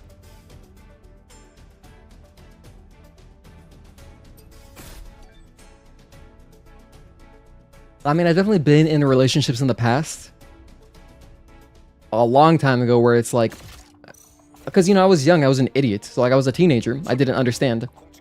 I didn't have the experience that I do now. So, like, had I realized, like, oh, yeah, my girlfriend doesn't want me, like, hanging out with someone or, like, doing things with my friends or going to, like, you know, events. Huge red flag. Huge red flag. But, you know, now I have a bunch of experience and I'm just older, so I just know more things. But, yeah. It's kind of sad. I've seen this a lot with, like, people in their first relationships, where, like, the guy will be just completely drained of his former self. Bang, bang, bang. Because of, like, an over-controlling girlfriend. I've seen this with a few people. And it's crazy. It's crazy. This is why I'm a huge advocate of just date as much as you can, especially when you're young. Like, when you're in your 20s, just date everybody. Just try it. Just see what happens.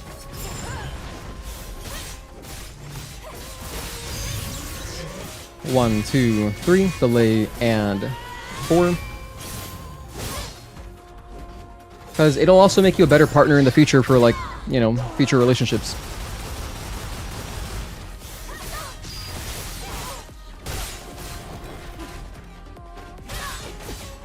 Anyway, like one of my first girlfriends that I had, I missed events just because she was like crazy. So like she didn't want me to go to this like magic tournament, and I wish I had. This is back when I was playing magic a lot. I was like grinding magic tournaments. And I remember there was like a Grand Prix. This is back when they were called Grand Prix. I think they're called Magic Fests now. But a Grand Prix was like a giant tournament. And you know, here in Florida, we have pretty good turnout. So like, I think the one that I missed in Miami, we had like 3,000 people there. It was a lot. It would have been so much fun if I had gone. And I didn't go. And honestly, at that moment, I should have broken up with her. I should have broken up with her. 1, 2, delay, and 3. But anyway, it's all good. 1 and 2, 3. I love my fiance now. Yeah, bro, you need to be grounded in your own standing for sure. Your personality, beliefs, ideology are separate to your relationship. So many guys make the mistake of just blending it all together.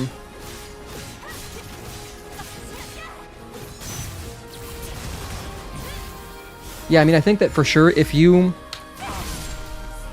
don't love yourself, you're not going to be able to love someone else. In one sentence, pretty simple. You think you're going to have to do the reverse since you're older. You barely dated in your younger years, but you're trying to date a bunch now. Go for it. I mean, you can do that. As a guy, you can do that. That's harder for girls to do. Unfortunately.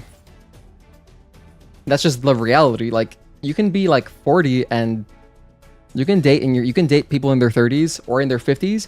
Dude, that's the nice thing about like being at like a middle age. Like, if you're in your 30s, you can date 20-year-olds, or you could date 30-year-olds, or you could go 40-year-olds, or you could even go 50-year-olds. You could date 60-year-olds, or 70-year-olds. You could even go 90-year-olds, 80-year-olds. Dude, you could date 100-year-olds. You could date anybody. So, it's busted. Being a guy is so overpowered. You'll be turning 40 next year. Hell yeah. That's a good age. Anyway, that, by the way, I'm referencing a Connor O'Malley video. If you've never seen Connor O'Malley, you should watch his YouTube channel. It's ridiculous. But he has this video called Guys Day, which I'm a gigantic fan of. I've probably watched it probably like 50 times. And with my friends in real life, we quote that video a lot. Connor O'Malley, if you like Tim Robinson type of humor, you'd probably like Connor O'Malley. But he's so funny. It's incredible. Watch that video. If you want to watch Guys Day, you'll get the joke. Let's do a blink here. Tim Robinson is so funny. I watched Friendship in theaters. It was great. 1, 2. I loved Friendship. It had Paul Rudd in it as well. Actually, Connor O'Malley's also in the movie. 1, 2. He makes a cameo. And his cameo is incredible.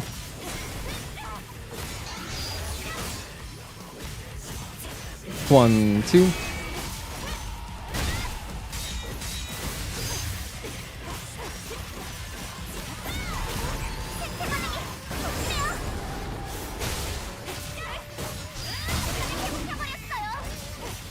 One, 2. That doesn't count as a hit technically because it's 1, 2. It doesn't deal damage, but 1, 2. That doesn't look good. Ideally, we would parry his quick attacks. Juggernaut does the same thing. Juggernaut has an attack like that where it's invisible pretty much. Like, it comes out really fast. And 3, back up. But it doesn't deal damage, so...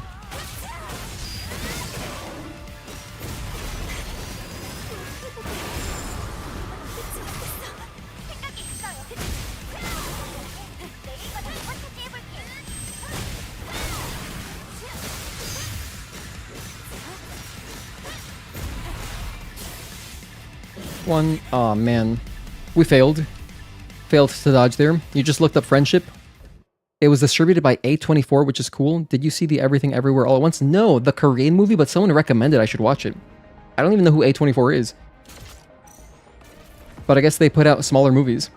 Now you're pushing it. 100-year-olds? Hey, don't knock it till you try it.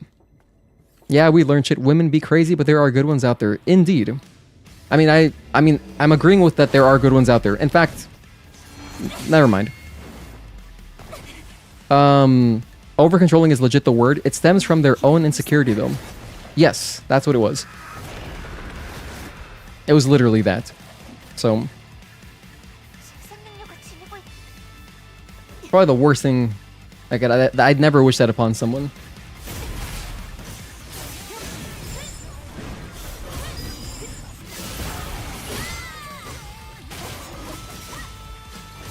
One, two. Nice. That one's kind of hard to see just because he's not even facing you when he does that little spin attack.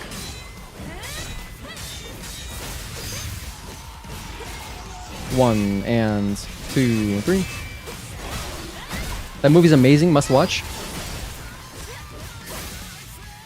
One and dodge. I'll have to at some point. Trust me, I have a tab open on my phone of movies to watch, and it is a lot. It's a lot of movies.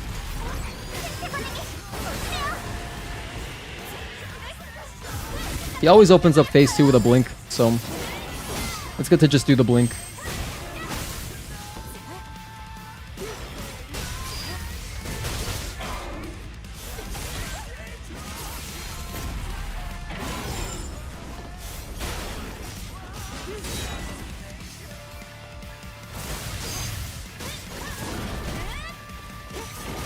Stop running away, Belial. Stop doing that. One, two. He's doing his best unidentified Natiba impression.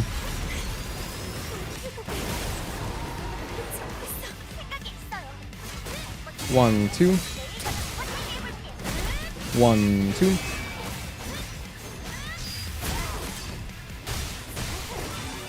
One and two, three.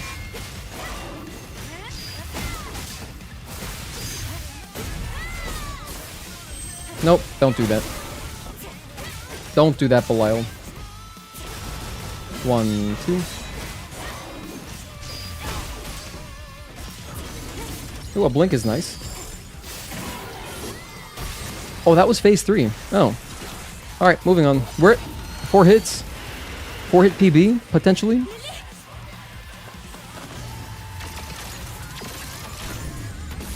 Man, Friendship though, there were so many unexpectedly hilarious things in that movie. Like I'm a fan of like Slipknot, and I didn't expect them to have like songs in the movie, and just like all these little things that just add up to like wow. Connor O'Malley's cameo, Paul Rudd was great. It's excellent. One of the most profound movies of the past few years. Everything, Everywhere, All at Once.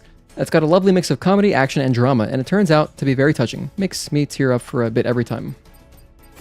Alright, yeah, I mean, I'll have to watch it at some point. You realize why you like Belial's fight and music so much? It sounds like an anime intro theme. What anime are you thinking of?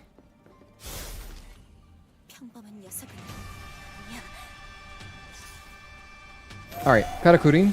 We're still at 4 hits, so as long as I have a good end game, hey, that's a PB, right?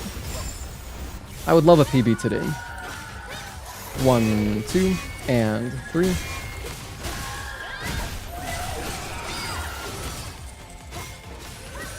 One, 2, and 3. Now let's charge up.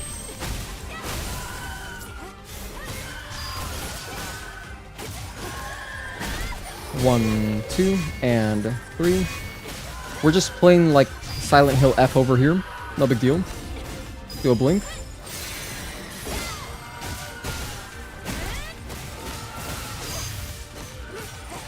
One, 2, and 3.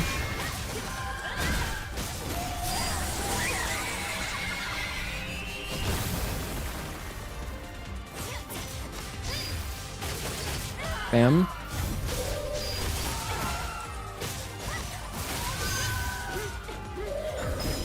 Blink is ideal. Now I can do my shield breaker for free. Nope, don't do that. 1, 2, and 3. Let's down her real quick.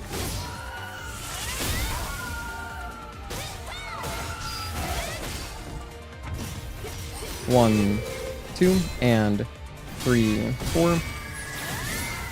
Alright, that's Karakuri. The mecha anime song that comes to mind specifically is called Gong by Jam Project. Huh. Hello Minura Silva, thank you for tuning in. First time seeing my stream, loving the Stellar Blade gameplay. Thank you. Still on your first playthrough, in regards to dating, you were one of those guys who thought they had to be a super chad. That means like alpha male. Yeah, I don't gotta do that. By the way, are you, by any chance, are you Brazilian? Because we have had another Silva in here, and they were from Brazil. Actually, one of my best friends in real life, their last name is also Silva, and they are Brazilian too. So every Silva that I've ever encountered is Brazilian. Because I know we've had a few folks from Brazil. But yeah, thank you for tuning in. I appreciate that. We have a Discord, by the way. Anybody else, I forgot to mention, anyone who's new here, we have a Discord and we have a giveaway. I've done a bunch of giveaways. The current giveaway that we're doing is doing like short stories, and it's tied to the game's epilogues, which if you're on your first playthrough, I guess you can't really do that. But if you beat the game and if you watch the epilogues, if you wanted to write a short story, we're doing a giveaway. Although there's about 1 week left on that, so not that much time left to write.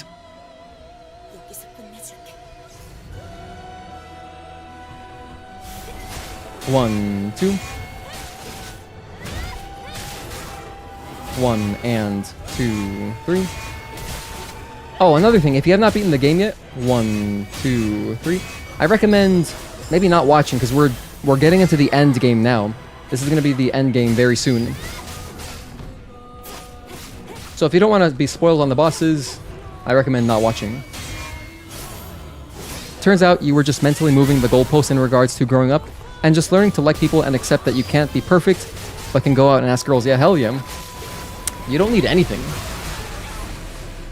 to make a connection with someone. All you need is just confidence, literally. That's the only thing. That is the single thing, nothing else matters. 1 and 2. Let me add a hit there.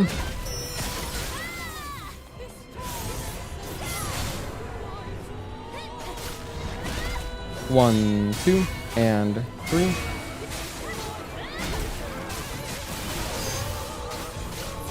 One and 2.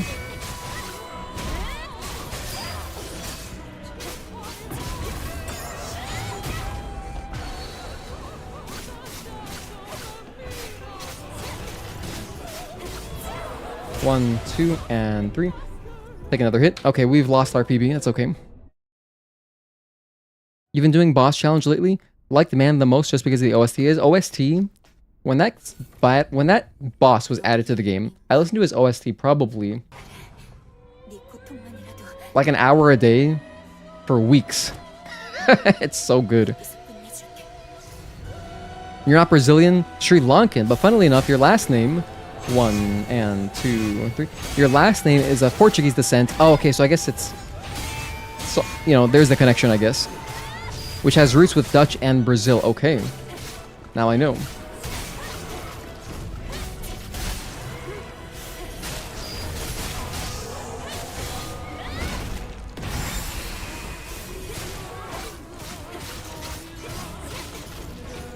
One, 2.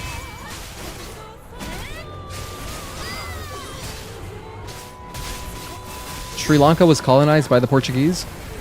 We have trivia by Sravan. You feel like of all the late game bosses, or all the bosses in the late game are your... Hang on, let me try to read better. You feel like all the late game bosses are your top tier favorites. Demo Crawler, UN, Raven, Providence, EN, all have an amazing vibe for how well the OST goes with the boss's theme and fight. I think even in the early game, I think Gigas is one of the best examples of that as well. Then again, Gigas, he better. I mean, so does Abaddon. I think that every boss's music suits them. 1 and 2, 3. Yeah, get out of here for spoiler reasons. Highly recommend, highly recommend. But thank you for tuning in. Maybe we'll catch you around when you beat the game.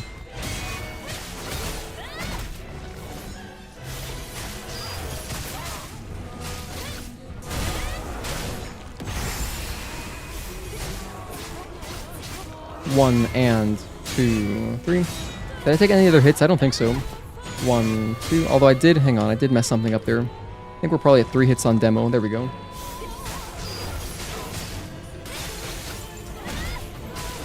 One and 2, 3.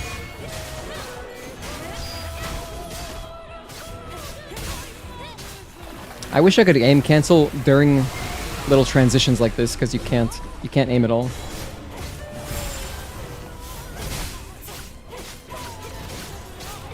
One, 2, and 3. What's my theory behind Demo's story based off the music? Demo crawler? I don't know, I haven't thought about that in a long time. You know, I'm sorry, Sravin, that unfortunately, we've had a lot of discussions like this over a year ago. I'm not in that mental space anymore. I have not been in that mental space in a long time. I have to really think about it. We've just done so many streams, we've talked about, like, that kind of stuff such a long time ago. I don't know, I can't remember what my thinking was. We just know we're an amalgam, and that they used to be human or something, you know, based on what Eve says. But, yeah. Hell, maybe I even talked about it in the Discord. I don't know. Maybe I have, maybe I haven't. You would agree with that? There are lots of sadness. There's a lot of sadness and very dark outlook on the world. Oh, when you first fought this boss, you were so focused you didn't realize the song had lyrics. Can't blame you. Can't blame you, right? 1, 2, and 3. Especially because a lot of the music in this game has, like, an imaginary language. So there's that. You'd probably just, like, naturally assume, oh, these aren't lyrics, you know?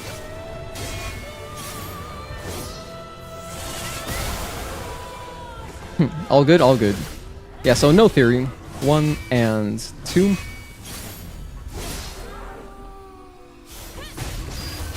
Every time we fight this boss, I feel like I have to mention Purnell has an awesome music video on this.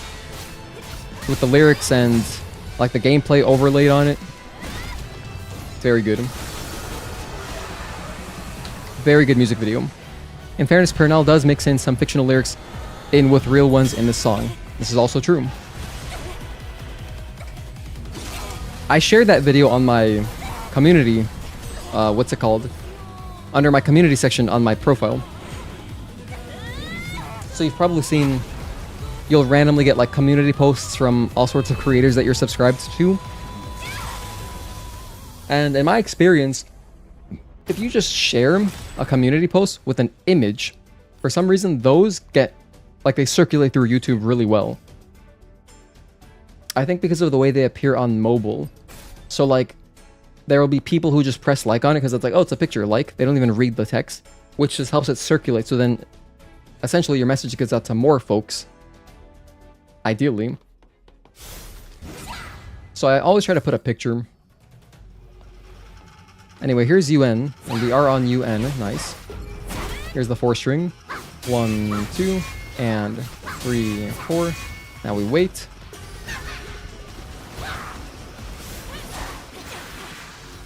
One, back up. And 2, 3.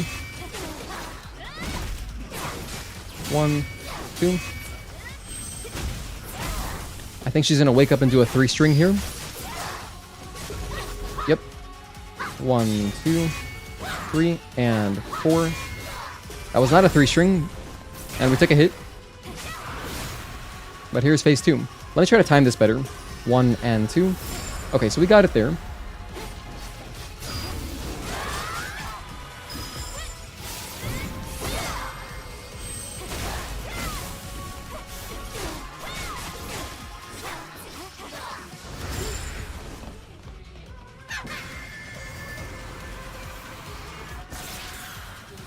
One, 2, 3, 4, 5, 6, 7. Wait, and then dodge. You can really delay that dodge quite a bit.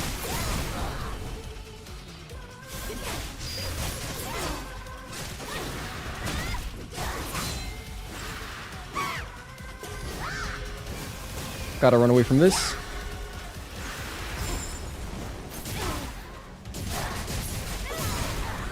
We're not quite at an insta-kill yet.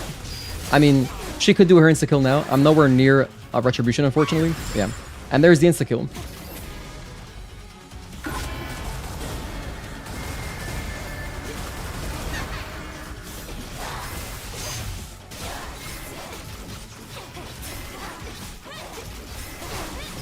Just do 12 attacks there. Pretty safe. One of your top YouTube comments on the video is, okay, fine, I'll get the game. Oh, that's you? Okay. Nice. Claim to fame. I'm going to go back and look for your comments, and I'm going to upvote it, and I'm going to try to comment on it as well. 1, 2.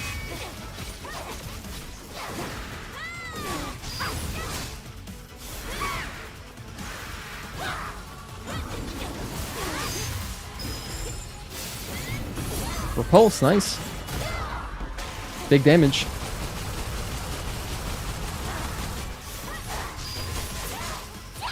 Another one of these? Alright.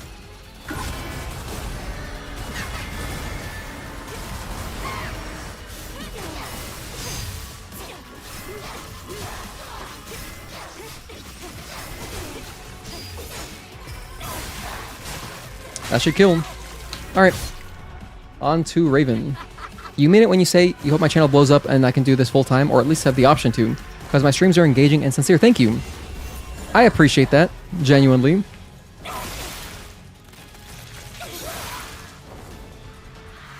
I mean, I do try to put a lot of effort into just the production of the stream. Like, I've gotten basically everything I possibly could to make the quality as good as possible. Dedicated internet. You know, streaming 24,000 kilobits per second. I upgraded my mic, I got lights, upgraded my webcam from what I started with originally. There's still like little things I could do. But yeah, what I would like to do, what I could do better, is whenever and I rarely do this because I rarely run ads. I pretty much never run ads. The thing is, I set all my streams for manual ads. And the idea is that if you go to like take a break, you can just run an ad then. That way, less people are interrupted because not everyone has YouTube Premium. YouTube Premium, I think, is like the best subscription to pay for. It's the only one I pay for.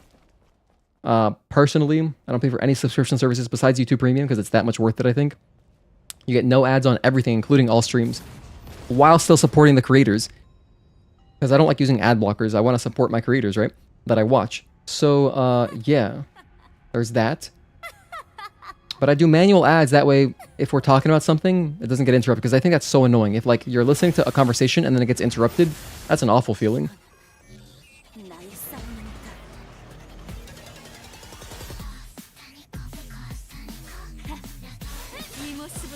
Oh, and the only reason I mention that is because, you know, I would love to do this more. I would love to stream more. 1, 2. Unfortunately, you need, like, a lot. Like, you need a huge following to really make it, to even achieve, like, minimum wage, you know? It's pretty hard to do. But I just have fun doing it. So as long as I'm having fun doing it, I'm going to do it. 1, 2, and 3. 1, 2, and 3. I gotta kill her. Oh my gosh, I have to kill her.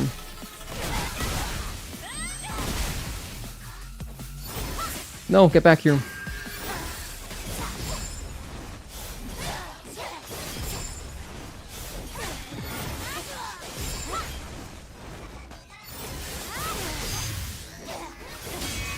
Perfect.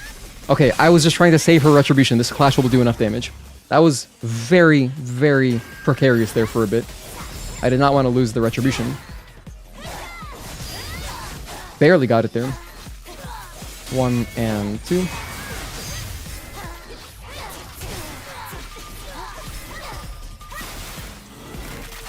Plus, I work part-time, which genuinely can be a grind. And you tried streaming, so you know how much of a grind it is. It's a huge grind. With streaming, you gotta, like, just do it for years. And then you can see how it works out, you know?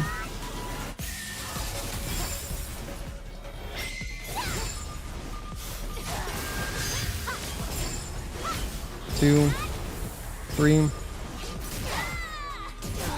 Nice.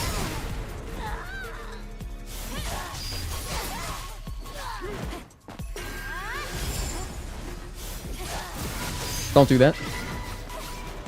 1 and 2, 3, 4. Delay and 5.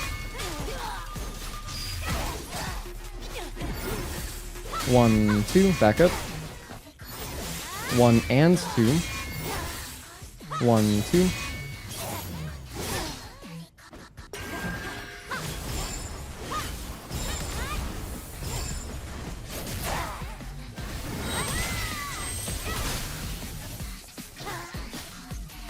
One, 2, and 3.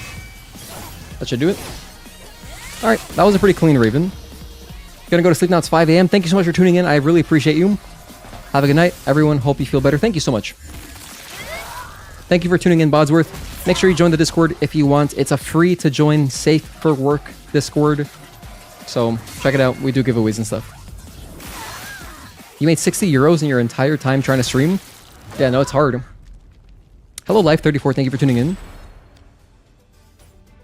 And for anyone else just tuning in, we are doing boss challenge practice today. I'm thinking we're going to do one more run through of all the bosses after this.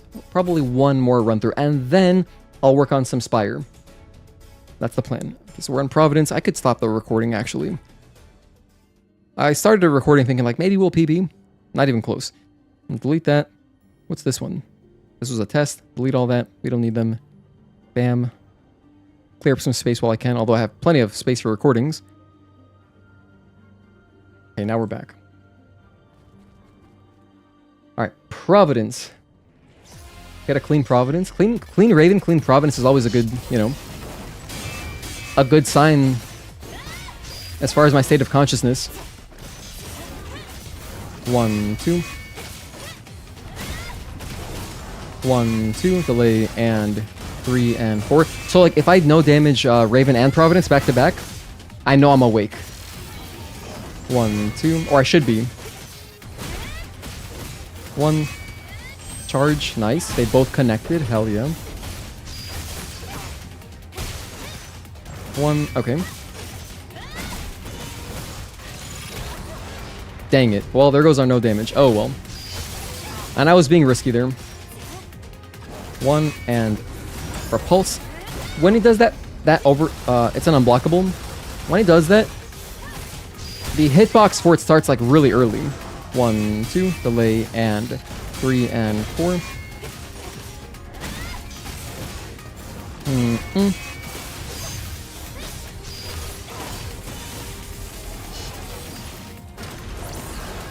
Oh, you gotta dodge the blue one, that's right.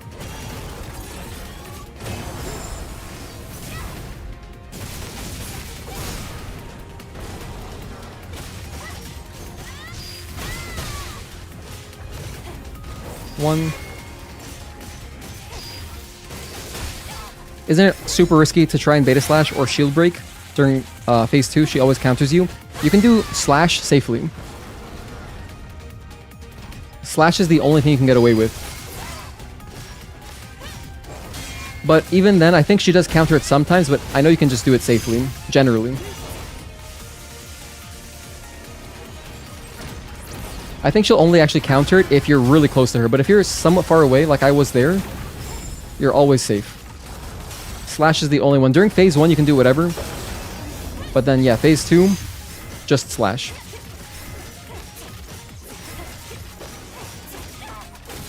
Oh no, I didn't do the retribution by accident. Whoops. Oh well.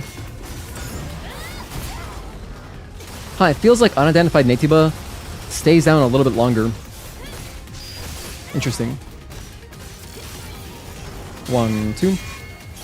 Hello, Mark. Thank you for tuning in, man. Good to see you, dude. Happy Thursday. You can shield break her if she's down and starting to get back up. Oh yeah, if she's down, you can also do whatever. Yes, that's true also. Mark, how are your gaming adventures going?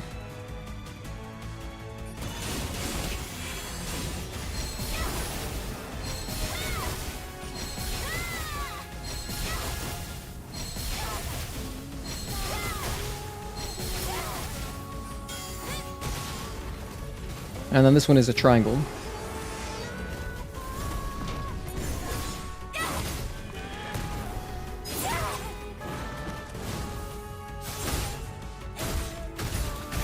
Alright. 9 hits. Let's run it back. It would be nice if Tachy mode were tuned so that L1 plus triangle wasn't just the best attack to do all the time. Yeah, no, right? So I have a lot of thoughts about Tachy mode in that I don't what I don't like about Tachy mode is, and then I'll talk about what I do like. What I don't like about Tachy mode is that everything you do stuns, and I understand it's supposed to be like a powerful mode, but then the game doesn't play like Stellar Blade anymore. So you can't like attack and then parry and do the cool things. So it's weird because you get all of the cool follow-up attacks. You can do counter chains and you know, basically just counter chains, because if you're dodging, it doesn't matter anyway. But like if you're parrying normally, you'd like do a couple attacks, parry something, couple attacks, parry again, and then do like a counter chain. But you can't do that in Tachy mode. So it's kind of weird that she has all those abilities, because in like your general gameplay when you're using Tachy mode, like that would just never happen unless you like purposely go out of your way to do it. So I wish that everything didn't interrupt, and I wish she had her own individual combos. But then what is cool about her is that at least the beta skills are unique, you know, so that's cool. All new animations, right? And I do like how she moves really fast. So you can jump farther and run faster and all this stuff. And then the music and, you know, the epic nature of it. But I think it'd be cool if they explored it in a way where maybe Tachy mode has its own skill tree, you know? And you kind of got to work to level it up more. That way, it would naturally make players explore more when they're using Tachy mode.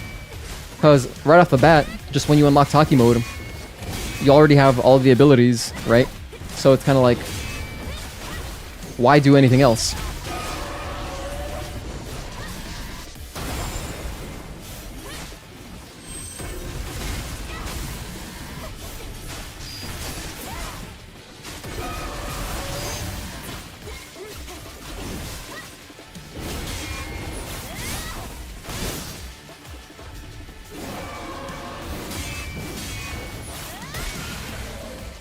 It's a bad one. Tachy mode is also pretty weak in hard mode. Yeah. I mean, yeah. Very useful. Every challenge run that we've done, Tachy mode has been essential. Because while it's not like very damage, it doesn't do a lot of damage. Popping Tachy mode and then, you know, spending some triangle abilities for pretty much every single boss will burn their shields, at least so you get all the shields out of the way. And then when you upgrade it completely, when you exit Tachy mode, that big explosion, when you exit it, is actually pretty good damage. That's like the best use of it for like overworld stuff, I think. Always exiting Tachy mode. Don't let it finish, exit, because then you get a big AoE attack. That thing is super useful. Hello, Corruptor. 1 and 2, 3.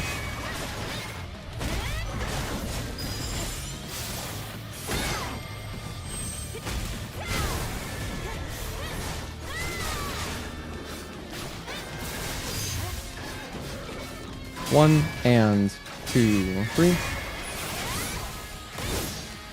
Alright, that should kill him.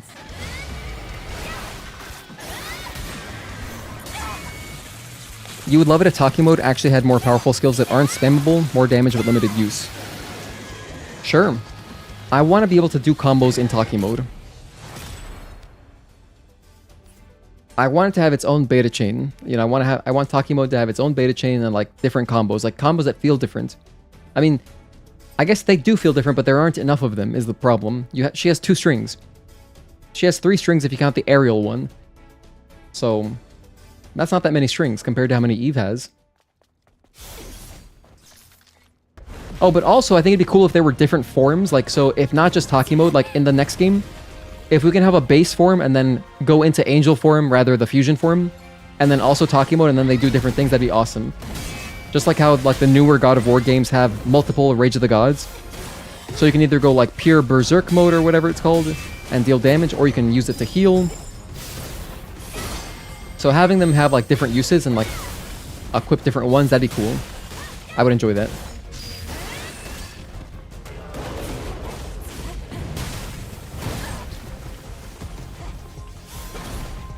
One.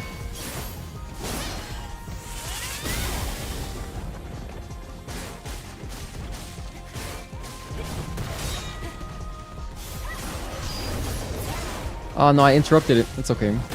I should have just let that happen.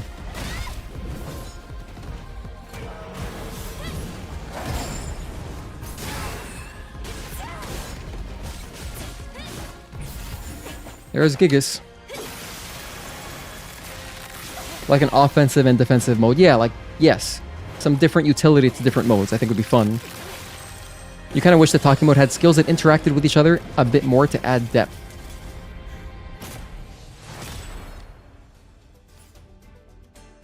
Like maybe she does special abilities after doing her dive attack, like with the dive bomb or something like that, that you can only use after that.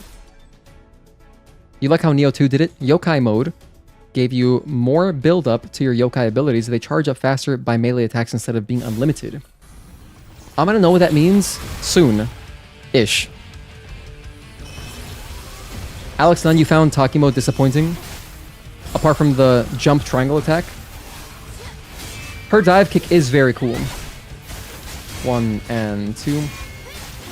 In comparison, Eve's dive kick feels anemic.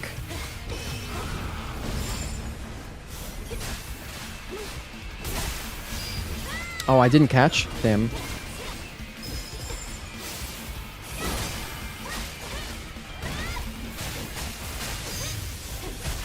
One and 2.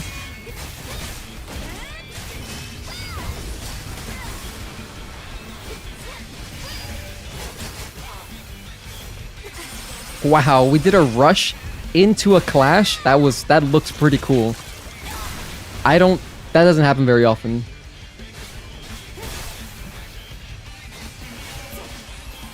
One, 2, 3, and 4, 5.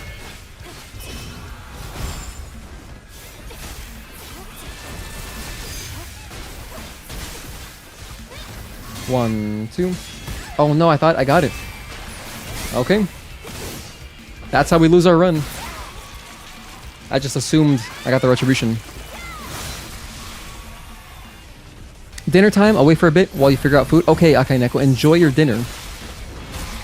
Thank you for dropping by. What is actually up with Eve's her dive attack? She does a knee drop that just tickles the ground.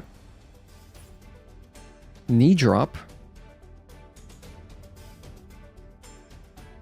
I'm not sure what you mean. You're kind of assuming Tachy mode is on their list of things to fix. Yeah, they can improve it for sure. They could just do a lot more with it, since it probably has the most negative feedback.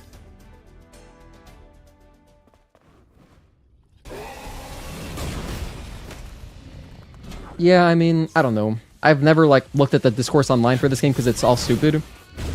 But, like, naturally, if someone's just enjoying it, they're not going to say anything about it, so I think that they can just acknowledge themselves that, like, oh, we could have done more with this. 1 shield break.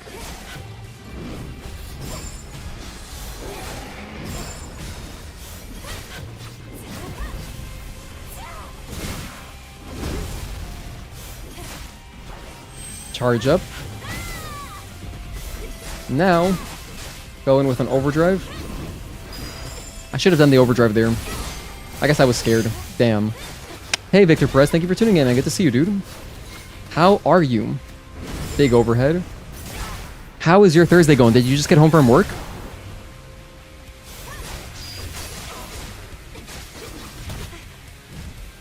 One, 2. This should kill. Alright, we're on a one-hit PB at least. I mean, a one-hit PB, that'd be great.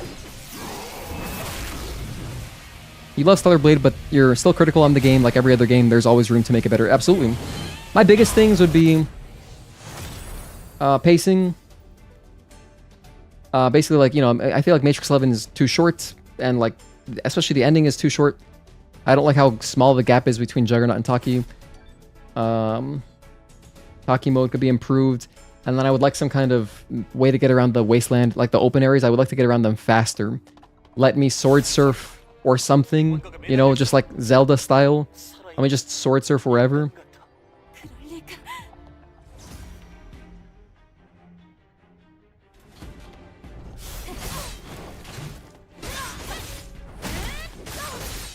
1 and 2, 3.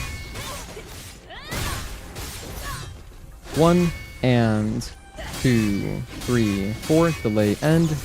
Blink.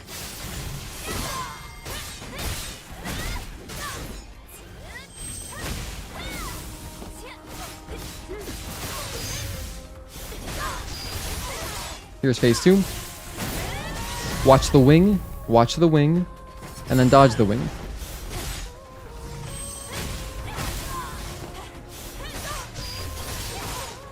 Give me a repulse. Nope.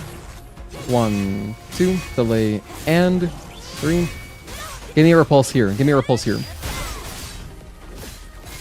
No repulse? Ah, come on, Tachy. Damn you. 1 and 2, 3.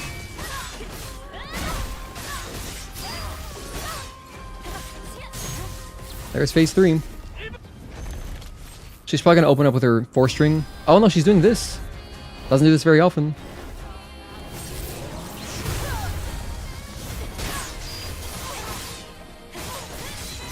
Repulse, okay. Just shoot that weak point. 1, 2. That should kill. Okay, that was good enough. Pretty clean, pretty clean. You gave Eve hover boots? You know, alternatively, let me just drive Adam's bike. Let me drive that. I want to drive that.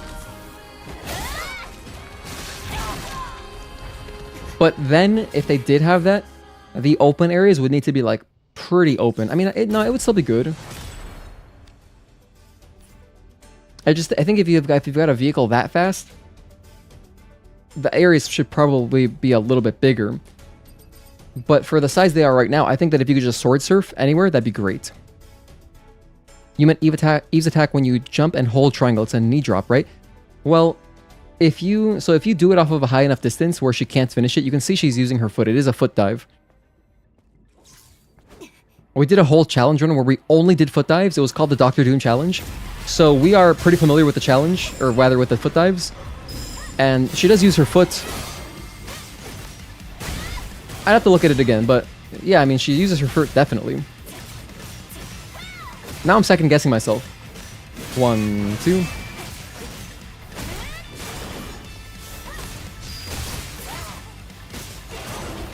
Get back here, bastard. 1 and dodge.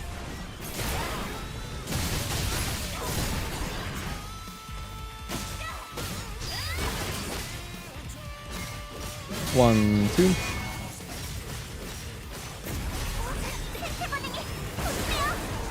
A little bit early there. I should not have done that. 1, 2. Oh, okay. We just took 2 hits there for no reason. Unfortunate. It's gonna be kind of hard to PB now. We're at 3 hits already.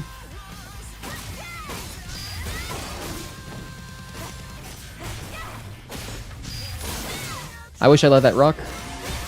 1 and 2, 3. Alright, phase 3.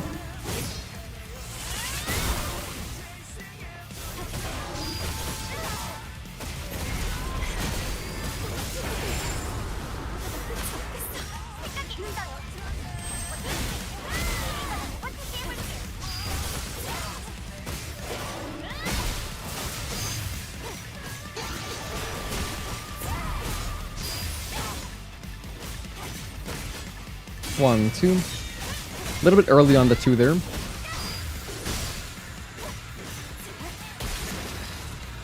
Alright, 2 hits on Belial from that spinny attack. Belial is anime AF.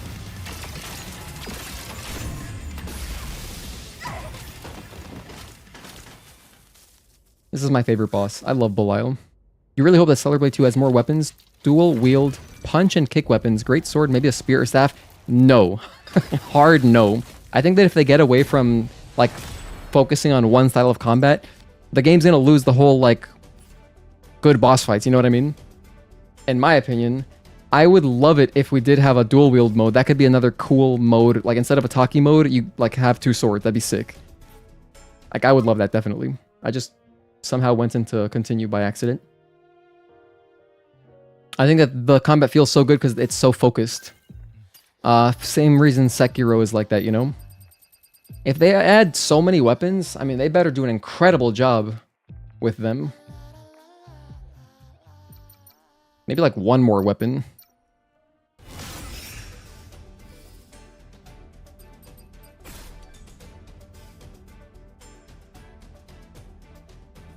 Like, yeah, if you can quick swap to a different weapon, if they'd rather do that to add a few more combos instead of like just adding a few more combos, I'd be fine with that. Hey Gina, watching my stream is so therapeutic. Thank you, Victor. It's so therapeutic having you here. Alex, you said that, God, you hope they do different weapons and weapon types. Just need different weapons and hot swapping in combat like the Nier Automata. Hope they do that for Stellar Blade 2. Hard disagree again. I mean, personally, I would like it if they keep the methodical combat. That's why I love this game so much. If they go arcadey, I'll still play the game. I'll still enjoy it for different reasons, though. I mean, I love doing the boss fights, and I love the combat because it's so focused and it's so methodical. If they did go the arcade route with like Nier Automata style combat, I mean, that would just be such a different game, you know? I think it'd be such a huge departure. I just can't see this game turning into a DMC with arcadey combat. I don't want that. I love DMC for those reasons, but I don't want my Stellar Blade to be like that. Unless it's like a spin-off. But again, whatever Shift Up does, I feel like they'll do a good job. I don't think they'll half-ass it, so, you know. Just wait and see.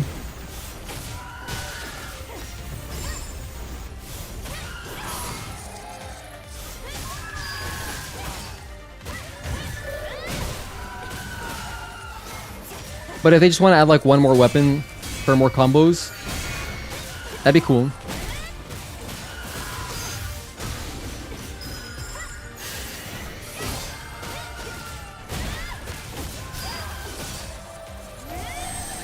Oh, whoops, that was a mistake. Luckily, I did not punish myself.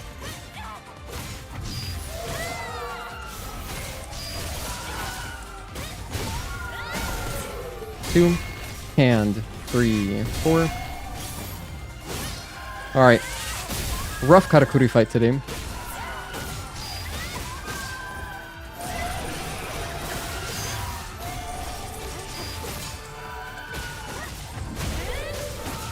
One, delay, and 2, 3, delay, and 4.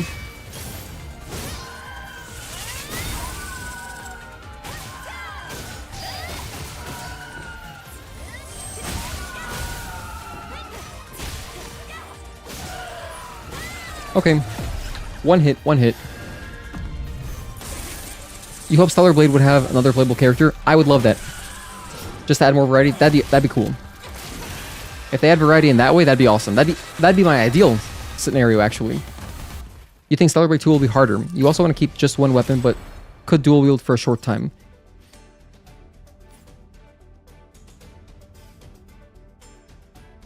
I guess what my ideal, I mean, I made a wish list, I made a video about this, but my ideal would be 2 characters with similar but different playstyles. Rather, similar playstyles but different movesets. So we can retain that methodical combat that makes it so much fun. South Korea has a lot of game development talent. Game dev talent. Yes. Lies of P, Stellar Blade, I mean, they're just awesome. They definitely have to make the skill tree bigger and get more abilities and mechanics, otherwise it'll feel too much the same. Yeah, or just make changes. Like, a lot of the abilities are kind of... I don't know. I guess it depends how many characters there are. No, I don't know. Yeah, they should definitely add to the skill tree. Give me more routes to take, you know? 1, 2, and 3. Like a little bit more individuality, maybe, to playstyles. With like a wider skill tree. Yeah. Sounds cool.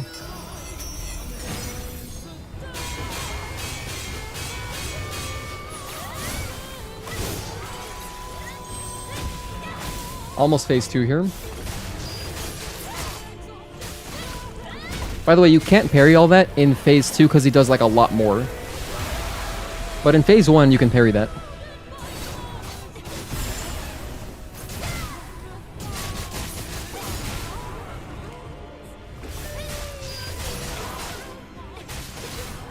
1 and 2. 1, 2.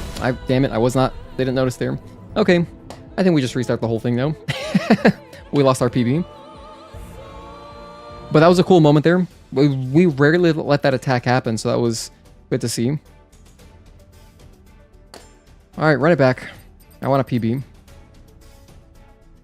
Stop the recording. Restart the recording.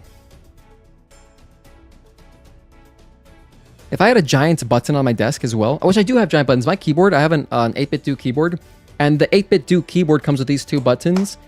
I could just map one of these to take a hit. That way I could just quickly tap over.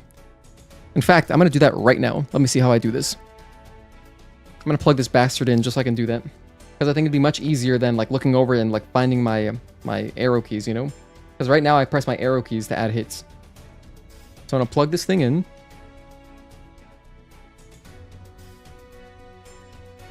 It just plugs into the back of the keyboard.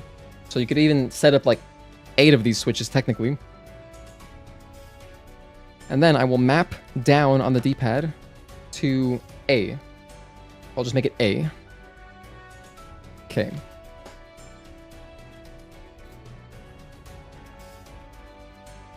Alright, so I think that we have to hold down this menu button. Yeah, I think it's this one. So I hold this down. Then it blinks. Eventually. Or maybe this is pairing. Okay, I think it's this one, the star. Hold this down. Okay. Then down, and then this. Did it work? Not working. Oh, I think what I do is I hold down this and this. Until it eventually stops. Okay, then I press A.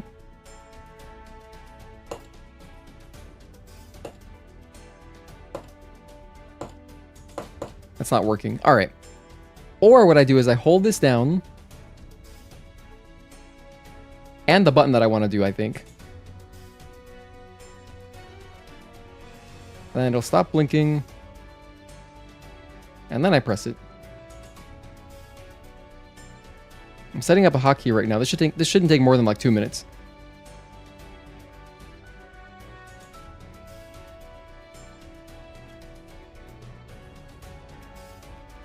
Okay.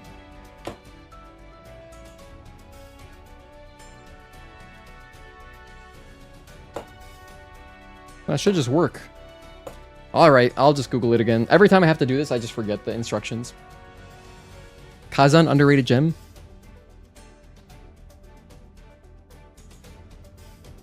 Oh my gosh, Victor. Victor, your generosity is infinite. It's unbelievable. Another donation, thank you. Let's get the PB in this run. I'm going to do my best for it.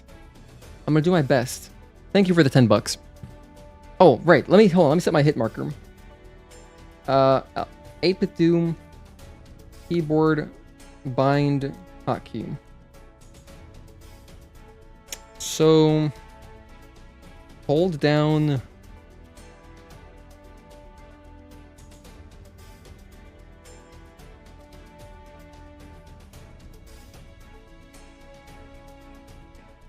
Okay, so I hold the button down. Okay, easy. Until it starts blinking slowly. Then I hold down. And then I press the button.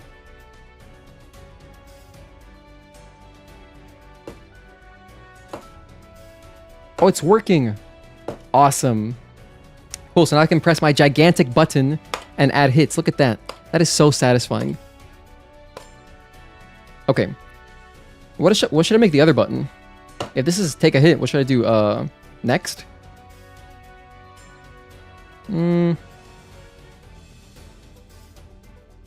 I guess. Sure. Let's make it next. Or let's do undo a hit, just in case I make a mistake. So I'll hold the button down. It's blinking slowly. And then I hold down the button that I want. And then I press the button. And then it should just work. So does this work?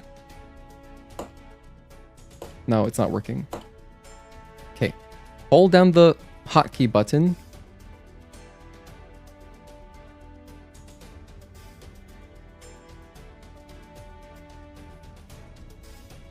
Hold down the button I want. And then press the button that I want to program it to.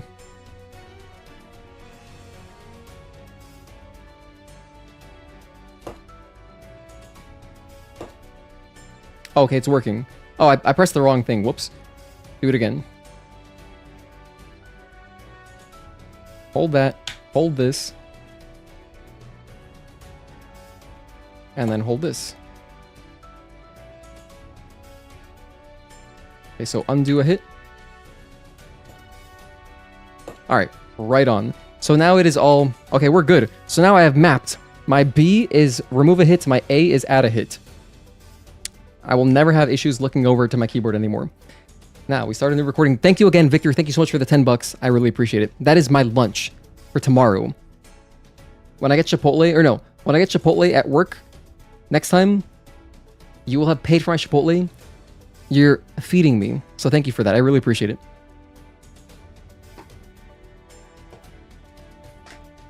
Okay, speaking of feeding, I should have some snacks. But first I will restart this recording. Okay, gameplay only. Bam, get that going. And now we jump into Abaddon. I'm gonna let this cutscene rock so I can eat some goldfish.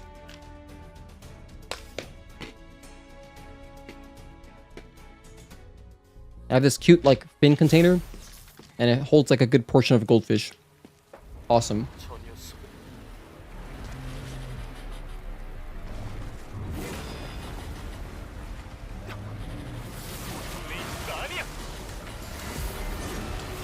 Should I just let all the cutscenes rock, actually, for the bosses? Because if I did get a perfect run, it'd be kind of cool to have all the cutscenes play, you know?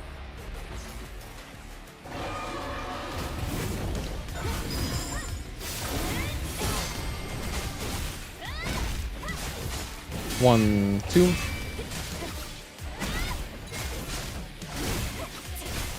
One, two.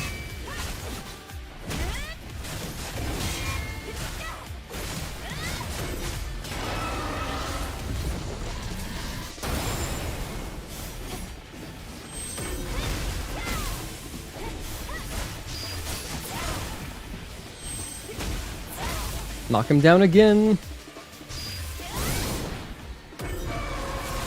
Don't do that. Next.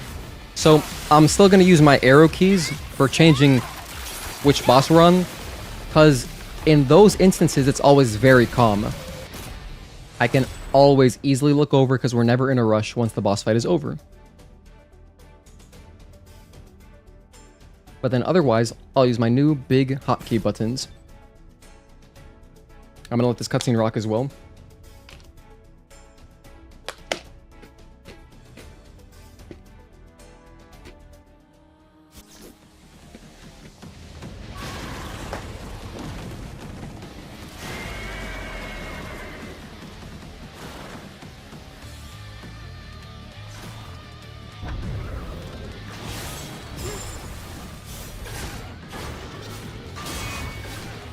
Two, three.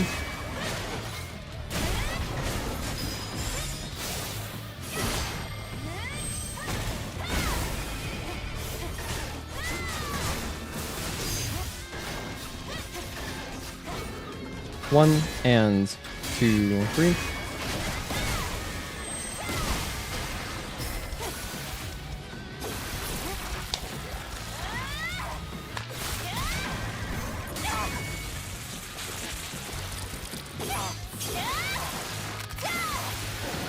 Then have Raven return after being scooped up and repaired. Oh. What would be some cool new character concepts for Celebrate 2? What do you guys think? I mean, if we can go to the past, I want to play as Tachy and Raven.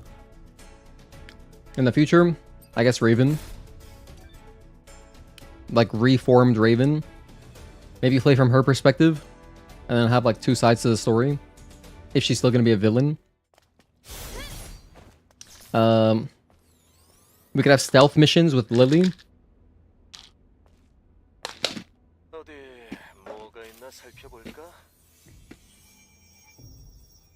where she just like uses gadgets and stuff. Lily could use like just range.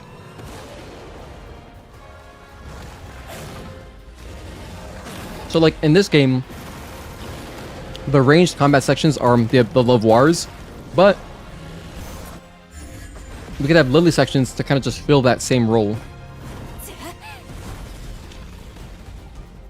That would make a lot of sense to me.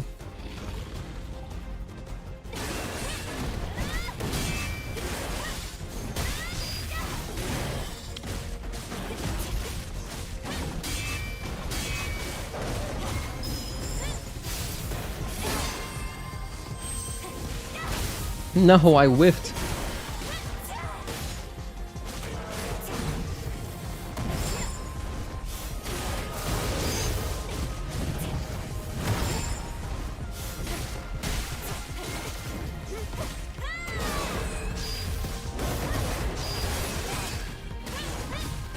Five string.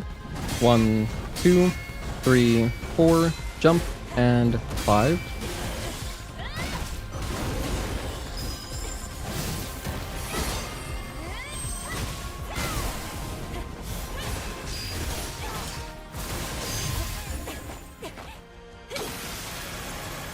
Hello Juan, thank you for tuning in. You know, my fiance was really excited about the whole Animal Crossing update that's happening. And she said, I remember Juan mentioned that he played for like a couple years and then stopped. Maybe this update will get him to come back. And in my head I thought, probably not. This man is too busy doing living dexes or shining living dexes or whatever. That's a full-time job right there, just in and of itself. Playing some Bloodborne 2. What is Bloodborne 2? I think you talked about this last time, but I didn't understand what was happening.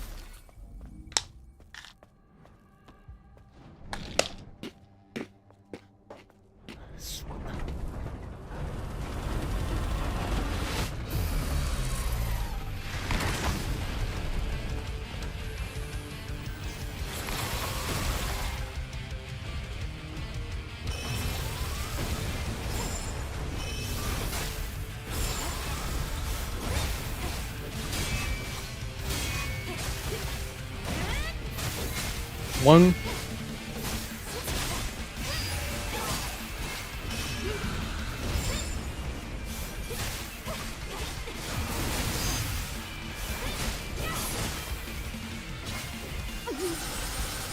Flash.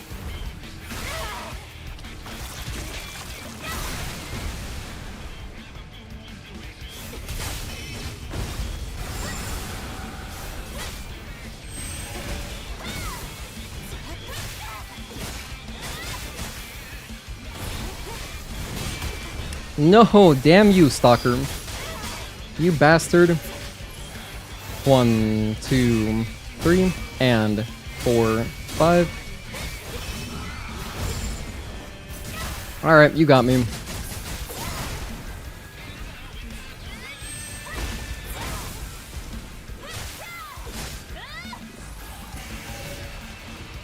One, 2, 3, 4. So we took a hit.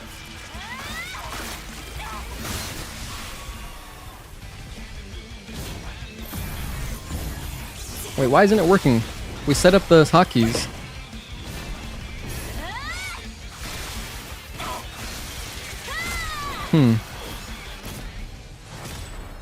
Well, I thought it was working perfectly, but I guess it's not. Anyway, one hit PB would be sick. Hello, Kaneki. Thank you for tuning in, man. Happy Thursday. Oh, Hollow Knight Silk Song. Oh, okay, right. I guess I don't associate that it's a bug in my head. I've never played Hollow Knight, so I don't understand that they're insects. You would love to see Kaya, Sue, Anya, and Digger return along with Kashim, who can give us new hairstyles. Everybody better be back. They better be back. You also enjoyed Barry and Clyde? Yeah, they should also be back. I liked everybody, to be honest. You're playing Dark Souls before Dark Souls? You're playing Demon Souls?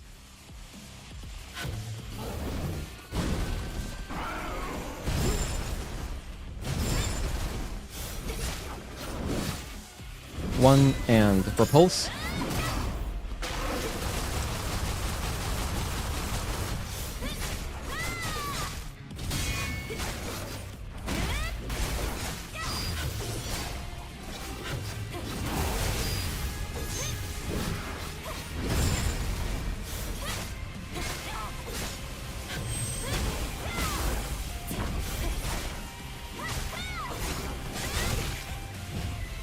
1, 2.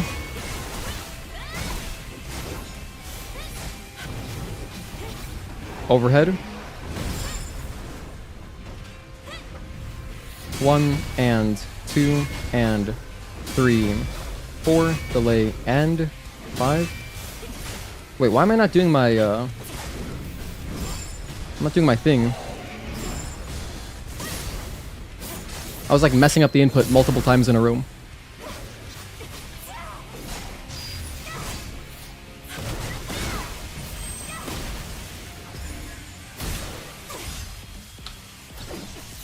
Oh, the Ninja Gaiden. The joke is that it was Dark Souls before there was Dark Souls. Oh. Okay, I don't know that joke. But that's cool. I'm glad you're playing Ninja Gaiden 2 Black still, right? What chapter are you on?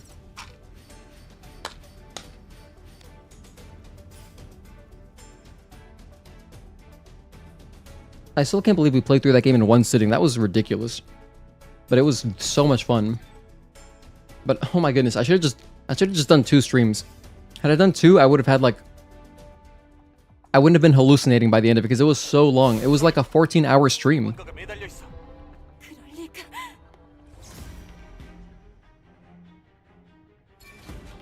Wait, do enemies in Ninja Gaiden respawn when you rest? Is that a thing? Can't remember. I don't think so. 1 and 2, 3. 1, delay, and 2, 3, 4. And then just blink. Bayonetta was also one sitting, yes. And actually you also one sitting it at the same time, Juan. Which was legendary.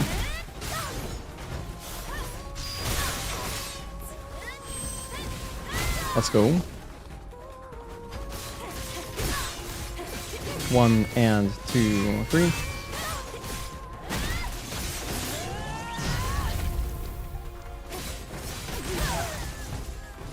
Was not paying attention to the wing there. It's okay.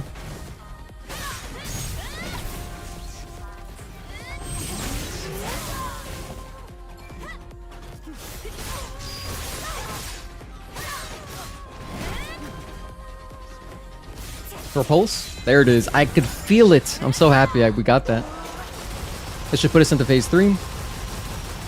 There it is.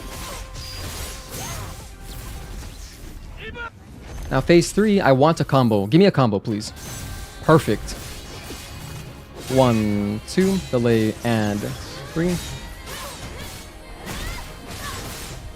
1 and 2, 3, 4. Chapter 11, but you haven't really been rushing it. You'll complete it before the weekend and then start Ninja Gaiden 4 next week? Right on. Yeah, Ninja Gaiden's not too long of a game. Ninja Gaiden 2 Black anyway. Obviously, we did it in one sitting. That doesn't mean it was not fantastic, though.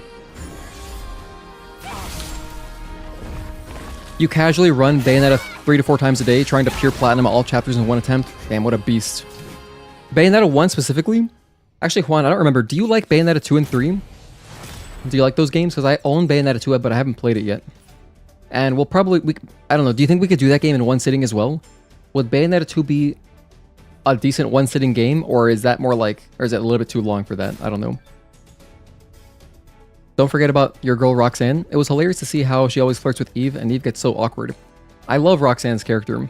We gotta have a Roxanne character. If Roxanne does not return, gotta have someone like her who's like teasing her.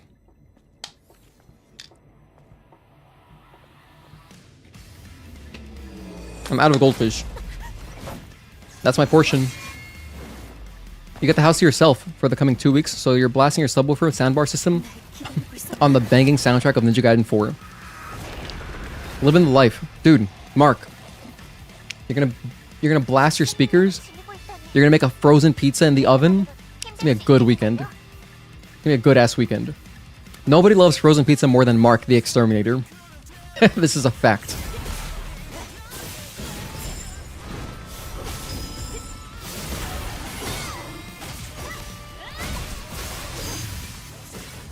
One, 2. 1 and 2, 3.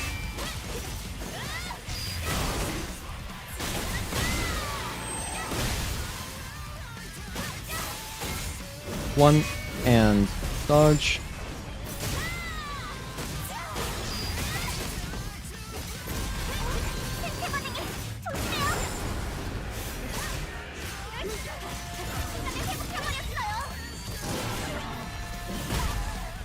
That's just purely my fault. I should have been facing him. Don't tell people too much about me. I'm ruining your mystery. Oh no. I take it back. He doesn't like frozen pizza. Or he might. Maybe he does. Find out for yourself. Anyway, I wasn't facing him, so I didn't get the blink there. Bayonetta 2 is your favorite combat-wise. Okay. 1, 2. We're still only at 2 hits. I can still get a good PB here. 1, 2, 3, 4, and 5. So let's not throw it away just because I died due to my own stupidity.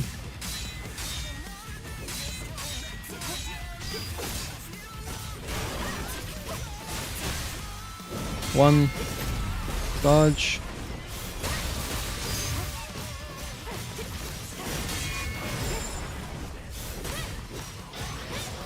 One and 2, 3.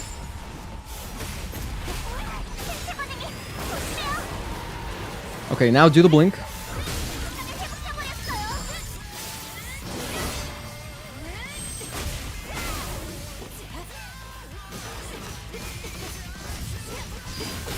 Oh, I traded there. Yeah, that was just, again, being greedy. Oh, I made a mistake there. This is why I need big buttons.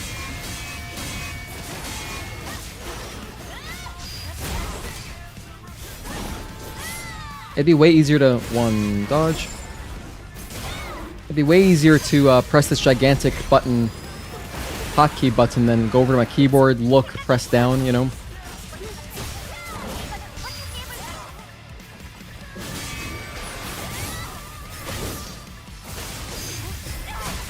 Okay, 3 hits though.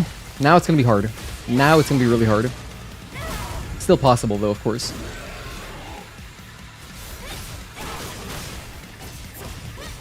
One, 2, and 3.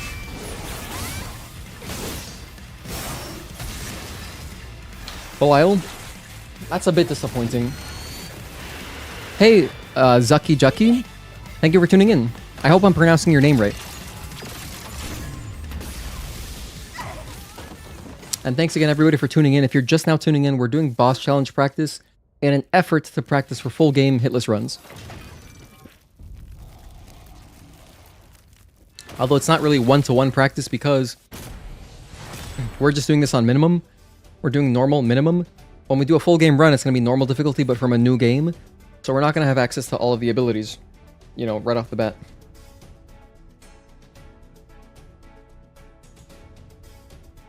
At any rate, Karakuri is next. Great job, Got Skills. Thank you.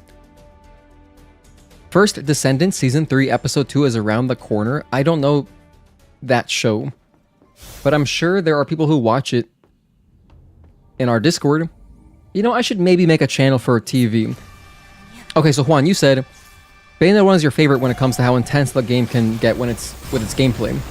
But then Bayonetta 2 is the same as the first one, but Bayonetta 3 might need to be 2 streams. Okay. 1, 2, and 3. So Bayonetta 2 should definitely be a one-sitting game. That's great. That's what I want. That's what I want. 1, 2, and 3.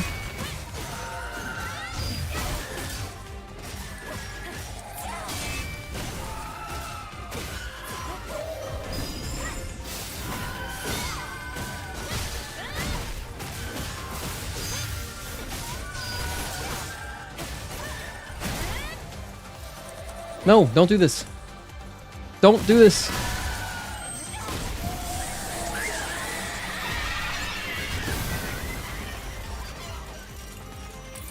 Okay, they exploded. We're good. That was close. I didn't like how that fight was going. Oh, it's still alive? No, they're dead. Okay, they're dead. Can you attack? Is something alive here? When you interrupt her when she's spawning the kokishis, she gets so weird sometimes. That can happen. Not the first time. 1, delay, and 2, 3, and 4. Summer Game Fest will be on June 5th, 2026. 1 and 2. Yeah, that's like the new E3. It's so sad that E3's dead. I took a hit, damn it. I'm getting absent-minded again. Well, because of that weird transition, man. 1, delay, and 2, 3. Well, that's Katakuri. 4 hits, so now I need to be perfect through the rest of the game if I want a PB.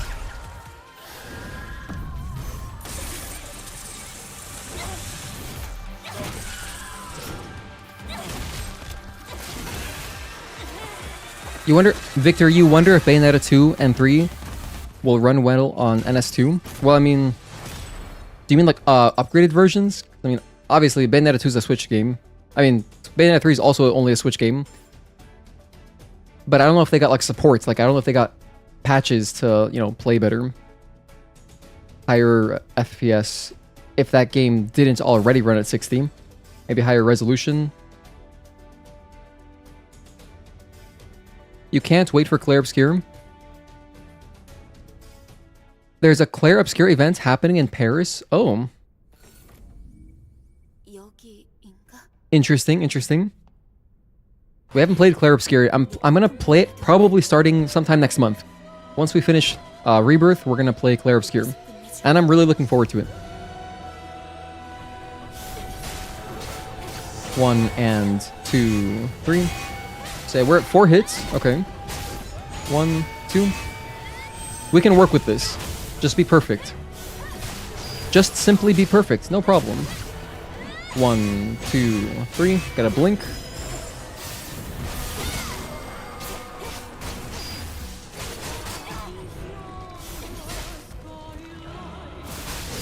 Why are you being so weird, Demo? He was just walking around like a weirdo.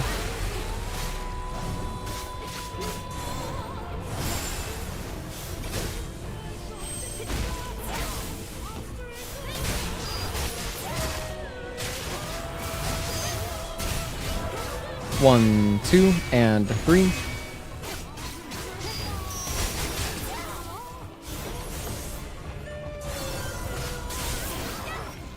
We got a shield break there, which actually wasn't really helpful. 1, 2, and dodge. 1, 2, and 3. Well, that's disappointing. There goes our PB. We're now tied. I think we'll finish it anyway.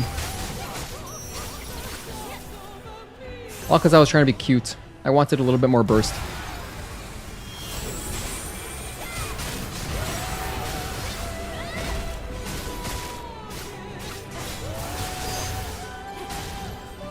One, 2, and 3.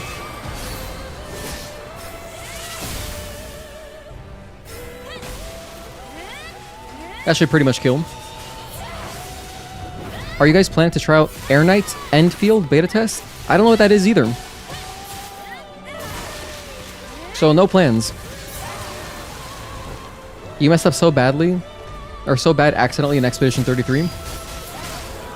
Juan, I'm sure when we get to that point in the game, you can let us know how it happened. I'm not even sure what that was. Alright, now we definitely just restart. Now we just restart the whole thing. Okay, let's make an effort again to fix my hotkeys, which I'm not sure why they weren't working. This button should be down on the D-pad. So hold down the hotkey button on my keyboard. Hold down is the input that I want. Okay, and then press the button.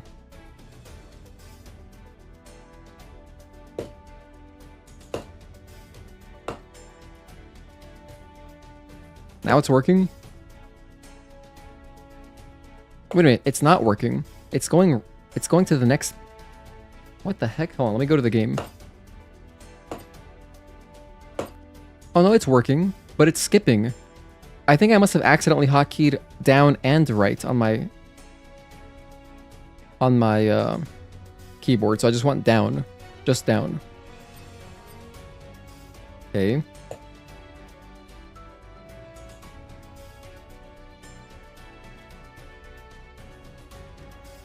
Should be good. Yeah, okay, that's what I want. This is exactly what I want. I want to press this giant button. I want to press this one giant button and add a hit. This is what I want in life. Okay, and then this should remove a hit. Great. That's working as intended. Okay, excellent. Now, we reset the whole thing. Try again. Alright, new recording, new recording. Okay, bear with me as I quickly delete the old recording, because I don't want it anymore. Get that out of there, it's just taking up space. Okay. Back to the game. Normal, minimum, starting now. Yeah, that was a real run killer. Oh, what you meant by that was that when you started the game, you were looking at all the options and left the difficulty on the hardest setting without realizing it. Oh, expert? Or is there a difficulty above expert? The expert's the one that I wanted to do. I wanted to do expert for our first playthrough.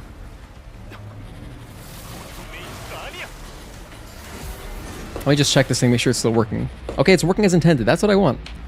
Cool. Alright. Now at least I can press the button reliably.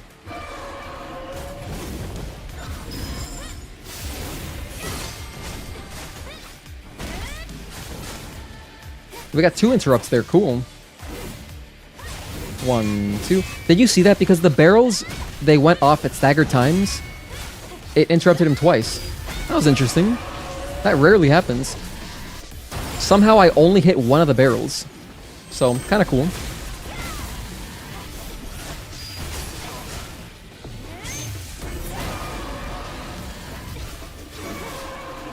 One dodge.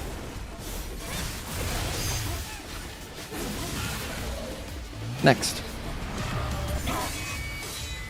It also didn't help that you didn't know how Luminous worked, but you were still sweeping bosses.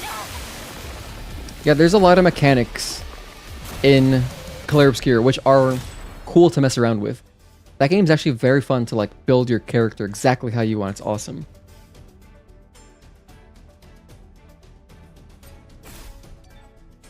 Which I was not very helpful with when I was watching my fiance do her first playthrough. Similarly, we were also just kind of like not really optimizing our build at all. But then by the end, we were very strong.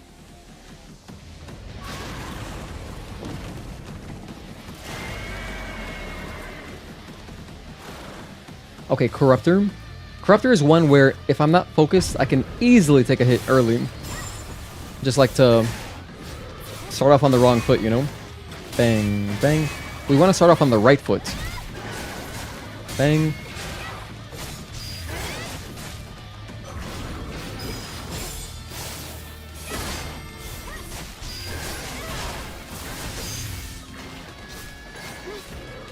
One and 2. That should kill. That should kill. Yeah, lots of damage.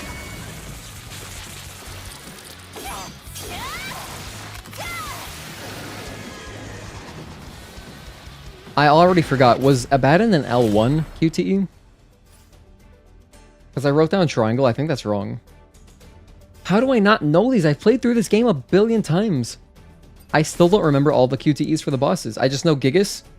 Obviously, Juggernaut, Tachy. Those bosses you don't have to do a QTE on. The easiest one to remember really is Belial, just because Belial is R2. The only boss that's like that. Damn it, was Abaddon L1? I want to write them down and remember them. You get an email from Steam? Yeah, Clair Obscur is on sale. It's $35.99. It's 40 USD for you? Here it's $35.99. And yeah, for that price, yeah, buy. The game's worth it at 50 bucks. You know, I'm happy to support them because it never even costs $70 like everything else. 50 bucks. Such great value. It'd be funny if Sandfall on the first anniversary, the first year anniversary of Clair Obscur, they discount the game for $33.33. Is that their other game that they've made? Well, I'm just using my context clues. 5 string. 1, 2, 3, 4, jump, and 5.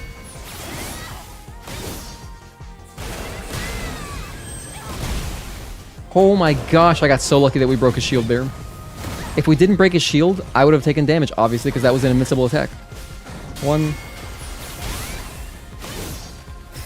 Insanely lucky. I don't deserve that at all. Oh, Sandfall is the developer. Okay, I'm just ignorant.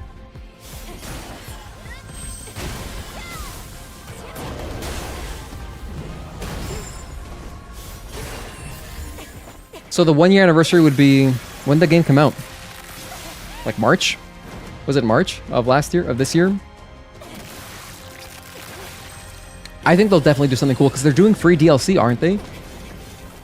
So I think they would do something for the 1 year anniversary. Then again, Shift Up didn't really do anything for the 1 year anniversary. They just like posted thanks 1 year anniversary, you know?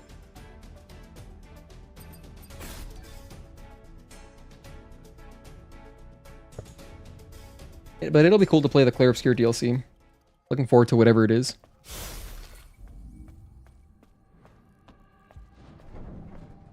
Anyway, by the skin of my teeth, we didn't take a hit there on that last boss. Completely ridiculous. I deserve to get hit. I really deserve to get hit. Oh, it's a April 24th game. Oh, wow. Very close to Stellar Blade. Gonna get through some Ghost of Tsushima? Ah, okay, hell yeah. Have fun, enjoy it. 1. I messed up the parry. Add a hit. 1. Okay. I like that my big button works.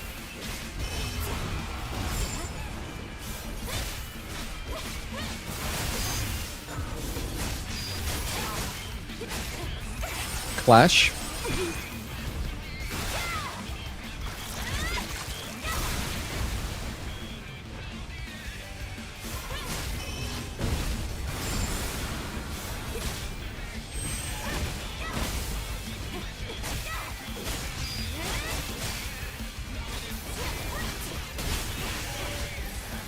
One, 2, 3, and 4, 5.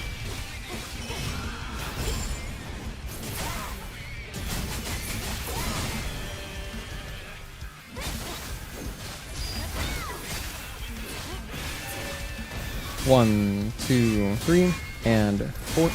Okay. Well, there's Stalker. 1 hit on Stalker. Brutal. You can definitely hear the big button too. Yeah, because I have it on... I have nothing really to insulate my mic from my desk.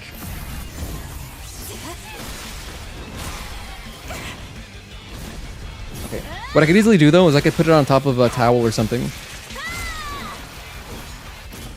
Just to insulate it a bit. If I had, like, some kind of spongy thing...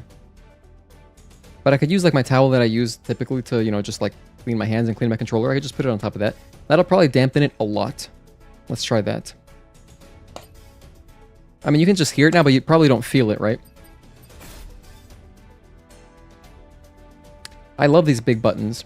I'm going to use this every time. In fact, I want to use these giant buttons for when I'm doing splits. Whenever we start speedrunning again, when we go back to New Game Hard speedrunning to make a tutorial, I'm going to use these buttons to split. Just so I think that's cool. Feel? Yeah, so like you should feel more vibrations if it's on the desk. Like through the mic. So you would get more lower frequencies, basically. That's what I mean. They're gonna add some new areas, bosses, gear, and outfits. Hell yeah. That's badass. I know my fiance's gonna have a lot of fun with that. Man, I kind of want to pick it up on PC. But nah, that'd be pointless. I can just play it on console. 1 and repulse.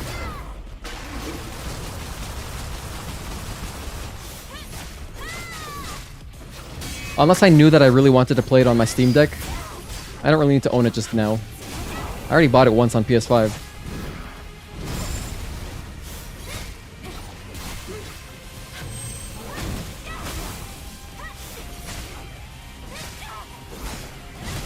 Oh, I didn't beta chain it.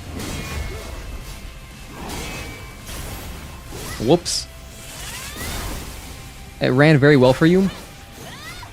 Oh yeah, no, I know the game runs well, that's for sure. Big jump.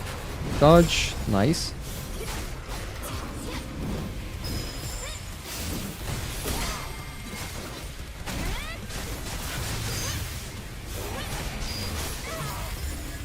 Alright, that's Juggernaut. What I meant is that it'd be cool to just have access to it on not PS5. So I could play it on my PC, I could play it on my Steam Deck. Any kind of future handhelds, or like if I ever buy a laptop, and I'll probably never own a laptop. I don't really like laptops. And if I do get a laptop, I would just get a MacBook. I would just get whatever like refurbished MacBook if I needed one. Just to have less windows in my life. Anyway, I skipped the cutscene there, I guess, because it's kind of a long one. And it's not like this is a perfect run now anyway.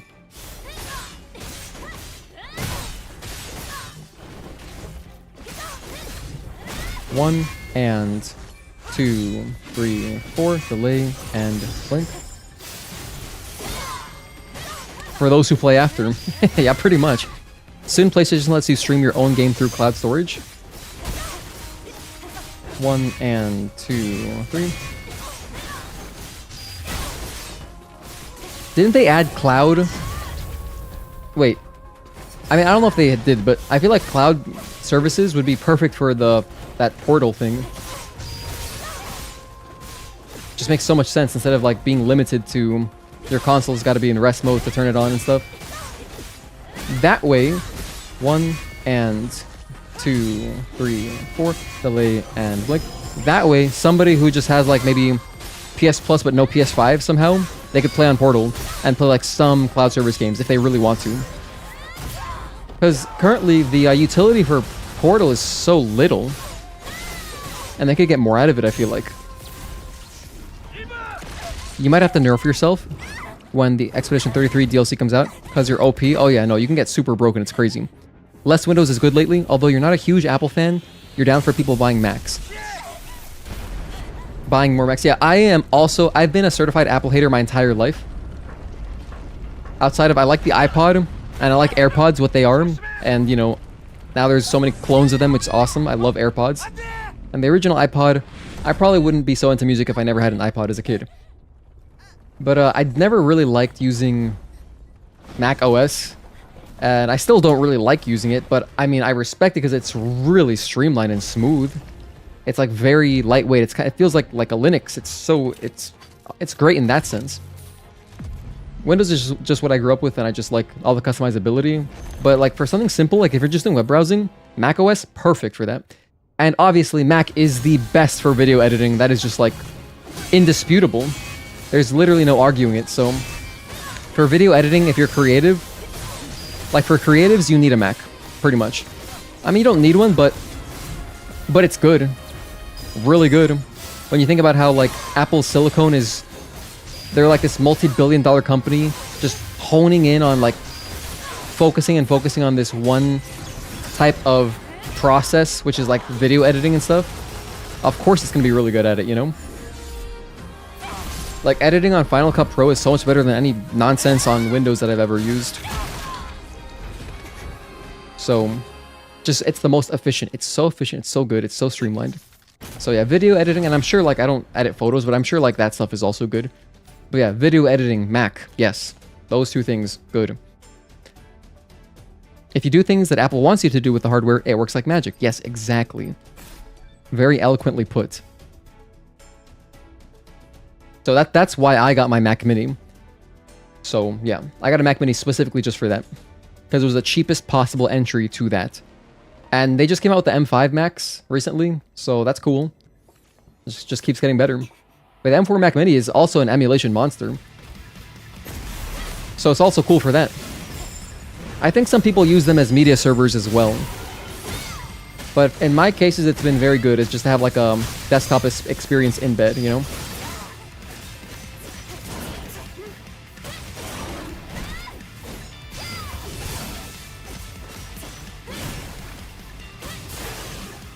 One and dodge.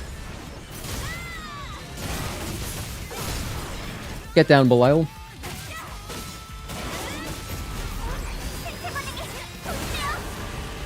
Alright, here we get the free blink.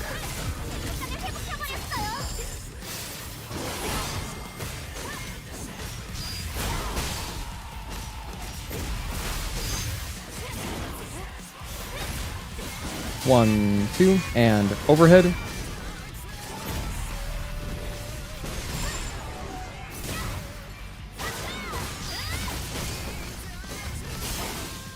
One, two, three, four, and 5.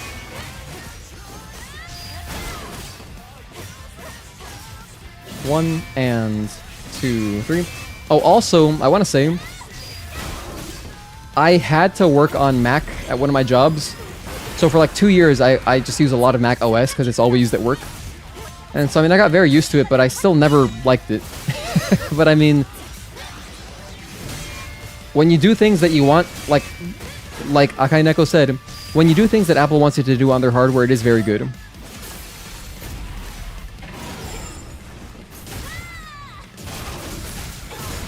Although I hate their keyboards, those are awful. Like the little chiplet style keyboards, those things are so uncomfortable to use. Oh wait, that was a repulse. I just completely lost focus there for a second. I was not even looking at him. I was just like, do I have enough energy? That's annoying.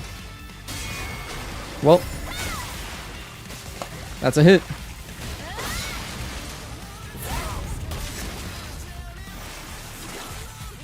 I literally stopped looking at Bola. I was like looking at my bottom left, like, huh, what could I do? And then I was like, oh, it's a repulse. Next will be M6 Pro or Max. Yeah, after M5 is M6, right? You still have your Macintosh from 1985 with Windows 98? That's crazy. Oh, that reminds me. I remember when I was like in elementary school, Macs were new. And we had some Macs in the computer lab. So I remember playing just games. It was like called... What was that game called? It's called like Otto. There was like a robot named Otto. And he had a game. It was a platformer. And you could shoot stuff. That was a really fun game. I think it was called Automatic. That's what it was. It was Auto-Matic. If you grew up in the 90s, you probably played this game at school, maybe in America at least. But I remember like other kids from schools nearby. Maybe it's just a Florida thing. I don't know. But like, I'm curious if other kids who grew up around the same time as me and were in elementary school around the same time played Automatic at school. Because that was like the game to play. And if you got to like one of the later levels, you were very cool. I was like, holy shit, look at what level he's on, you know?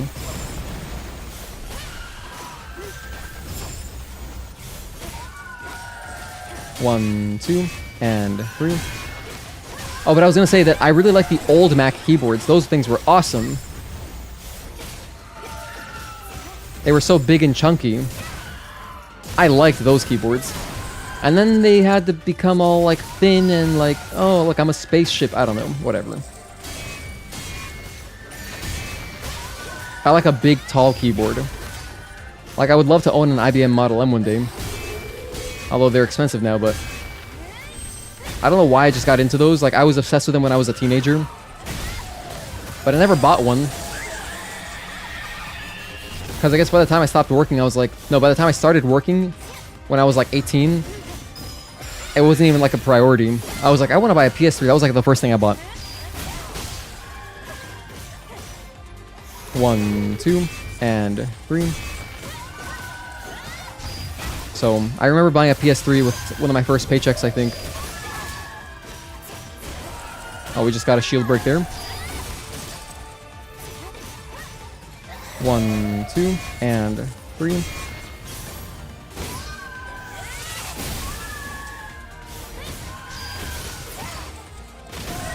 Nope, don't do that. 1, 2.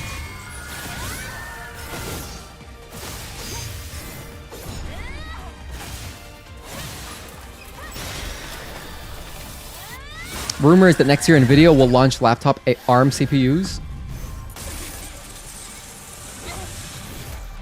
We'll see if NVIDIA can finally get Windows on ARM ironed out. Qualcomm tried to mixed success. They struggled with driver support for GPU. That'd be interesting. My next PC build, I want to just take my graphics card that I have right now, which is a 5070 Ti, and I want to build an AMD processor build. I've never built an AMD computer. I've never had a CPU that was not Intel. So I would like to try that out. Especially since Intel has fallen so far from grace and like how much their stock has dropped in value, and just like, yeah, I'll buy an AMD processor next. First console you bought was also a PS3? Yeah, it was like the first one I bought for myself. Was a PS3. Like my PS2, my parents got me, you know?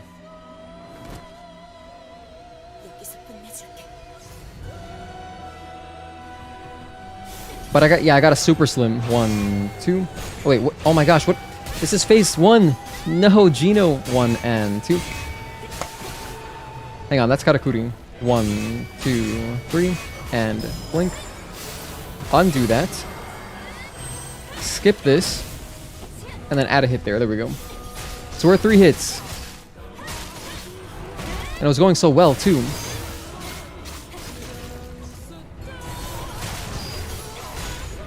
Did you see the way I interrupted him? That looked kind of funny because I just caught him with the tail end of my attack. And it just barely got him to sit down.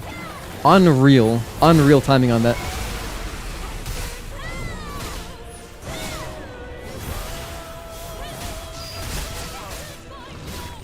One, 2, and 3. This is the timing I was doing earlier. Ay, ay, ay. We had it. We shouldn't be taking hits on demo. 1 and 2. Ah, well. Move on. I need a short memory.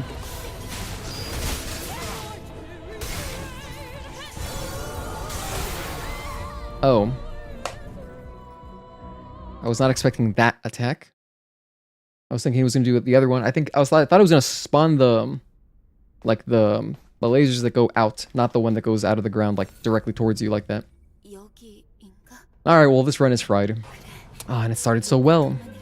PS3 was the first console you bought with your own money as well, but one of the OG models close to launch. It died in like 2013 or 14, and later you got a Super Slim. Yeah, I have a Super Slim, and it's been going strong. So I guess, did your original PS3 get the yellow light of death? Is that what happened to it? Because I know that was the thing. 1 and 2, 3. My 360, I got the 3 red lights plenty of times. 3 red lights wasn't even like a shocking thing when it happened. 1 and 2, 3. I was just like, oh, my console's dead. Like, oh, it happened again. Oh well.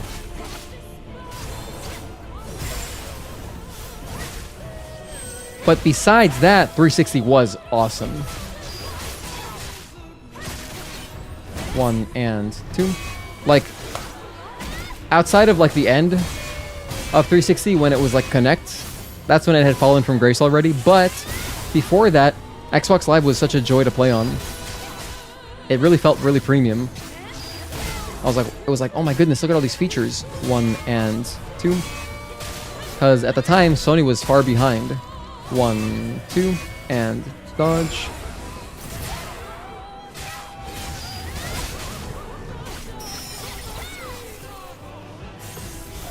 We're at 5 hits. I tied my PB. Hmm.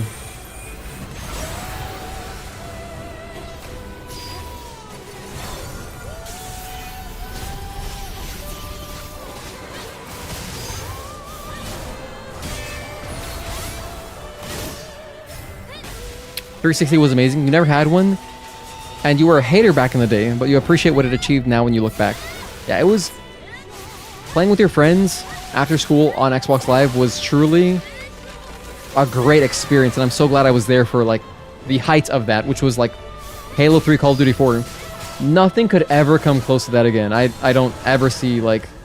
I would love to be wrong. I would love for, like, a resurgence of, like, some really good online games, but, like, now the thing is everything's free to play. You know, it's just so different, you know?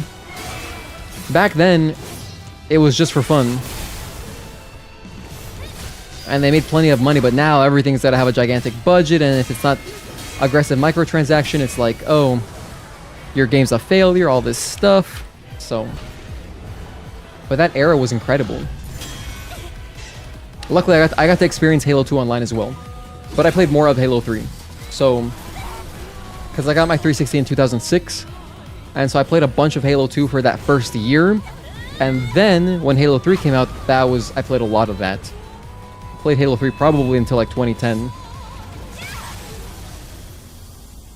And obviously Gears of War, oh my goodness. Gears of War, Call of Duty 4, Halo 3, wow. 360 had some great RPGs too, better than the PS3 early in the generation. Like Lost Odyssey. Lost Odyssey is very underrated. I never beat that game, but it's very cool. I want to beat it at some point. Wait, hold on. Did I mess up? I think I'm still tied for my PB. Pretty sure I didn't. I might have pressed the wrong button. We are on UN now, though. Yeah, like, we had, like, Final Fantasy-esque games. Lost Odyssey, Blue Dragon. I only ever played Lost Odyssey myself. I still listen to the soundtrack from Lost Odyssey, though. That game has just a really cool take on turn-based combat. Kind of like, not really Claire Obscure, but there are time-based things you can do, so... And also the way the cutscenes are was also very cool. 1, back up. 2, 3. It's funny, I was just talking about Lost Odyssey like last stream, I think. Or the stream before, recently. 1, 2, and 3. Delay 4, and overhead.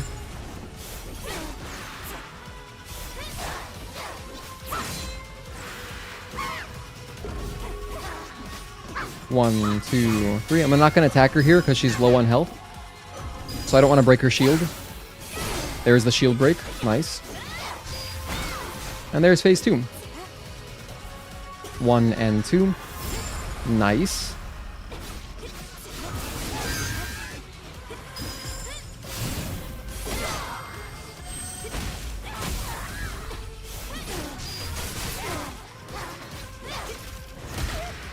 Oh, this one. Okay. 1, 2, 3, 4, 5, 6, 7. Land and then dodge.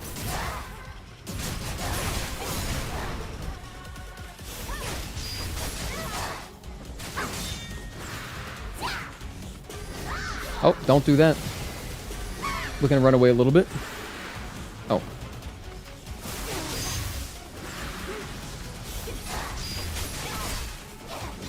There's the insta-kill.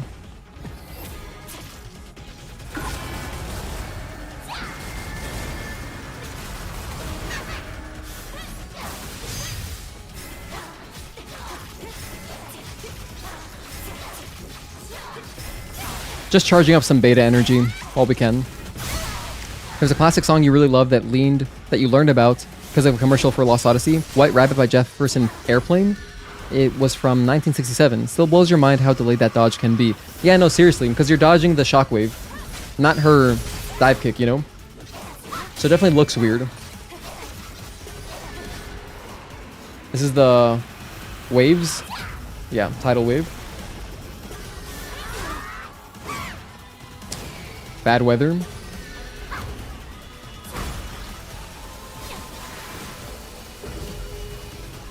One, 2, 3. Jump. 3 attacks. Break her shield.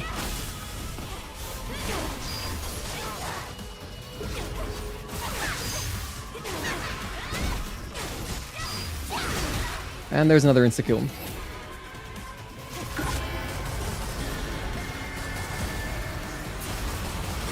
Okay. This will kill her.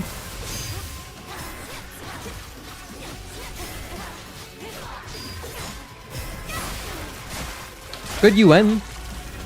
That was a good UN. I didn't take damage. Can't tell you how long it took you to remember that you can jump in combat. Still don't use jumping to its full potential. Me neither. But I do it deliberately though. So there's that. There's a lot of things you can jump that I just don't on purpose. Demo Crawler is the best. You should just try it out on Demo Crawler. Demo Crawler, you can jump over a lot of things. Pokemon Stadium announcer. Oh, one hit. Wait. Oh, hit nothing but air? Wait, is that what they say? I played a lot of Pokemon Stadium when I was younger at a friend's house. But I never owned an N64. Probably never will. I don't like the controller. One of my best friends in real life is a huge N64 fan. He's got probably like a dozen controllers. He's got like 3 consoles.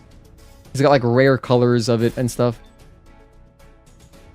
And it's funny because he got me like, he didn't get me, but he was like, yeah, I got this Hori pad. There's like a Hori third-party controller you can use on N64 that is kind of more like a normal layout. And it's like, yeah, I just got this for my friends who are assholes who don't want to play on a regular N64 controller. So that when we play like Mario Party, we can use a regular controller. Man, that original controller is just so weird. Blows my mind. However, what I will say about Nintendo controllers is that I do like how they are all different. Not now with the Switch 2, but like it's cool how they're separated in that your experience 1 and 2. Okay, here's my point. My point is that, for example, with like Sony controllers, they've just gotten better. I think the DualSense is the best version of the Sony controller that they've ever had, right? Meanwhile, 1, 2, 1 and 2. Bang, bang. Meanwhile, if you go over to play like a GameCube game, 1, 2, 3, 4. The experience still feels good because there isn't a better version of the GameCube controller. So since Nintendo has like kind of separated their console generations with different controllers, one clash, it means that going back to them, it feels like they age better. Rather, that's what I'm trying to say. That's like, oh yeah, I'm playing Wii, I'm playing GameCube, you know. 1, 2, and 3. But then sometimes, if you go back and play like PS1, it's like, oh, this feels like my DualSense, but not as good. Xbox, great example, because their controllers have gotten so much better. You go back to play 360, I loved the 360 controller growing up. But oh my goodness, the new Xbox controllers are amazing. They're awesome. Like, ergonomically they feel better, all the buttons feel better. Everything feels better. So 1.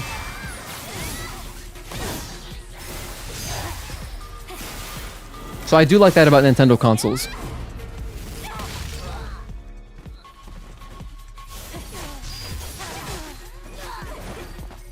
One and 2.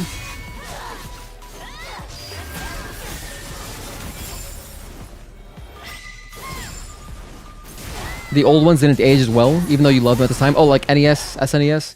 I think the SNES is still a good controller. 1 and 2, 3, 4, delay, and 5. What it is, I think, is just that they suit the games that you were playing on them at the time, right? 1, 2, and 3.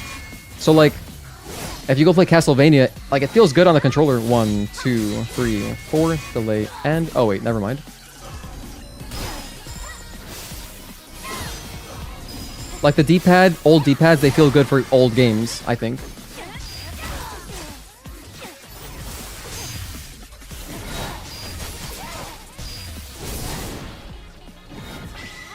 One, 2, 3, 4.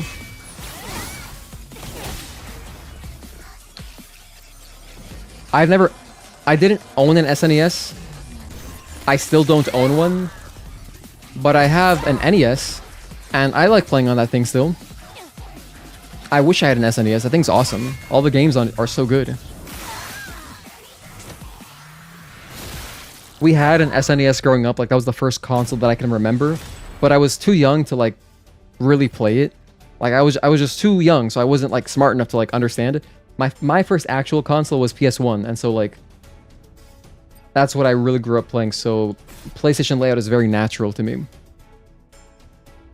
Play some NES Tetris? No, I don't own Tetris, actually. I mostly just like playing old Castlevania. To be honest, I love Castlevania. 1 and 4, those are my favorite Castlevanias. Bang, bang.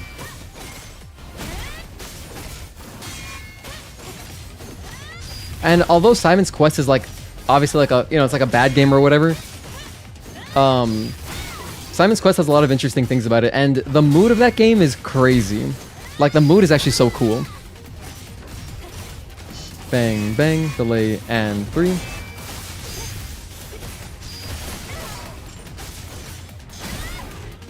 One, 2. Elder? Don't even joke about that. Not right now. We're trying to tie our PB right now. 1, 2.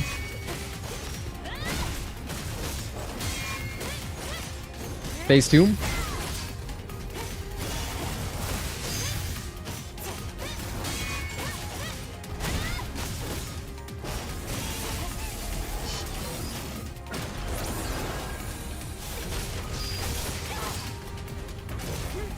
One, delay, and blink.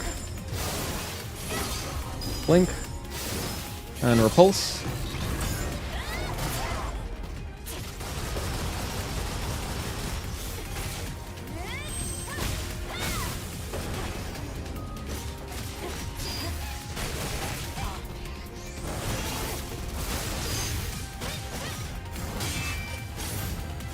Let's down him here. He's probably going to do his insta-kill any second now. I'll let him do one more string. Do a string, please. Damn it. That's not what I want. There we go. 1, 2. Templet, or triplet. There we go.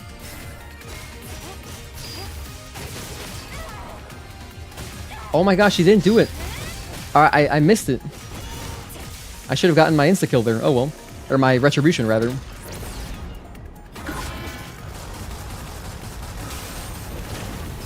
Hold on, we're doing this really poorly. Aim a little bit smarter.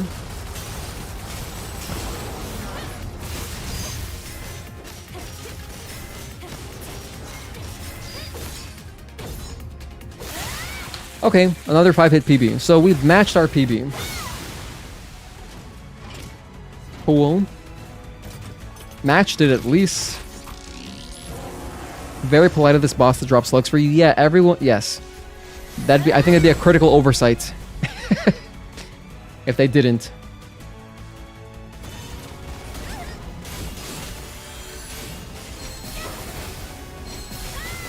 Although, Providence will drop other ammo types too. I think all the insta-kill bosses, I'm pretty sure UN and Elder will also drop other ammo types, but they at least all drop slug. That's for sure. Alright, let's run it back. Do I run it back or do I do Spire 4? I was gonna make a poll earlier. What was I gonna ask? This was so long. This was like 2 hours ago. What was I gonna say? We were talking about something. Nah, I probably can't remember.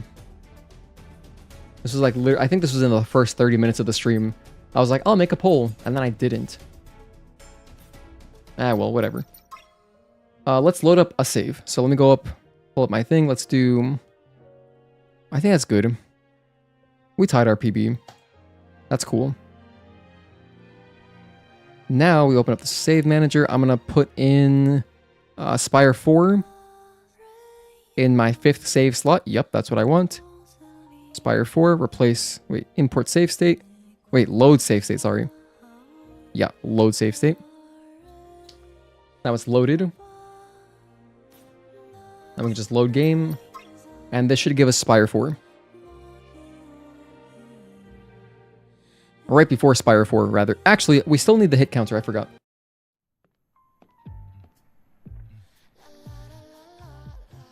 I'm going to use our other profile. So... Okay, here we go. So this is normal. So we're just going to use this, and I'll just go to... Oh, that's not what I want. We're going to go down to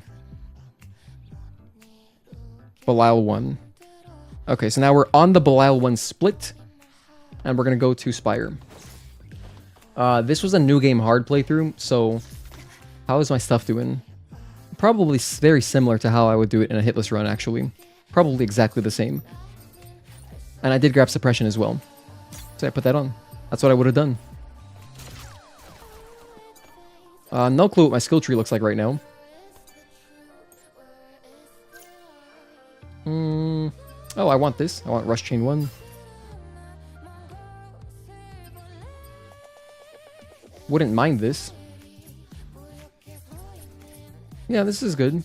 I was researching Punishing Edge. Oh, I guess I must have been thinking, let's try this out on Karakuri, just in case. For the spawns. Yeah, that's what I was thinking. Alright, whatever. This is good. Yeah, I think Spire 4. Let's do it at least once.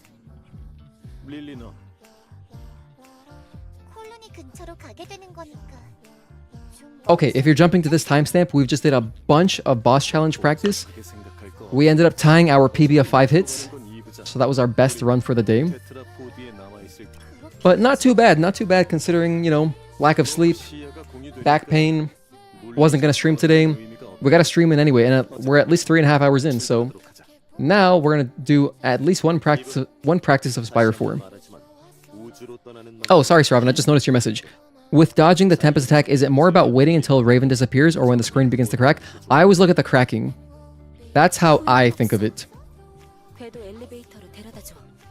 You also used to think that Xbox controllers were so weird when you used to play on PlayStation 2, and when you made the switch to 360, you actually like the Xbox layout better, especially for shooters. For shooters, it is the natural. I think it's the natural positioning for your hands. However, how I feel about PlayStation controllers is that, while I think generally the Xbox layout is better, this is the perfect layout because I'd rather my D-pad be in the right spot than in the wrong spot. So, like, for example, if you're playing like a 2D platformer or something, playing on an Xbox D-pad, not ideal. If you're playing it on a PlayStation controller, perfect. This is optimal, you know?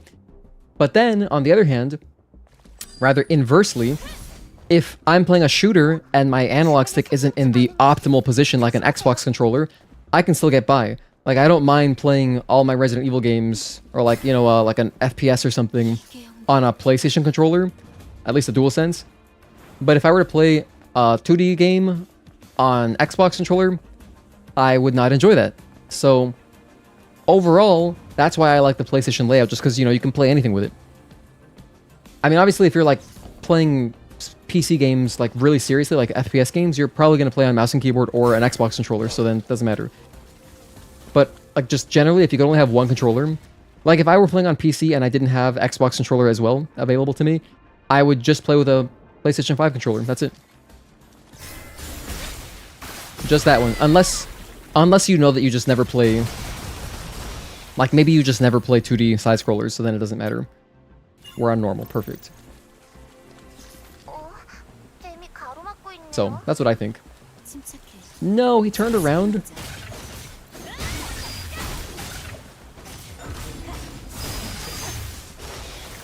Alright, it's okay. Where am I going? Here we go. We are trying to do Hitless right now, so we're doing Hitless strategies.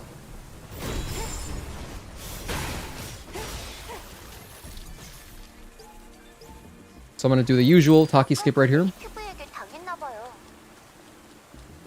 1, 2. I hope that we get a perfect... what's it called? A perfect Hypertube to get started. That'd be awesome. 1, 2... Like, right off the bat. First try, that'd be so cool. What is this one again? Oh, it's Lore N-A-S.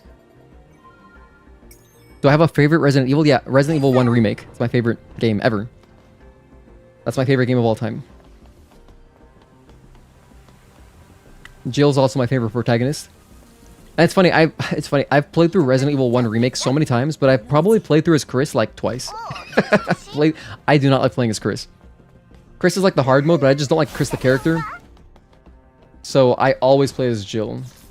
I've even like speedrun that game.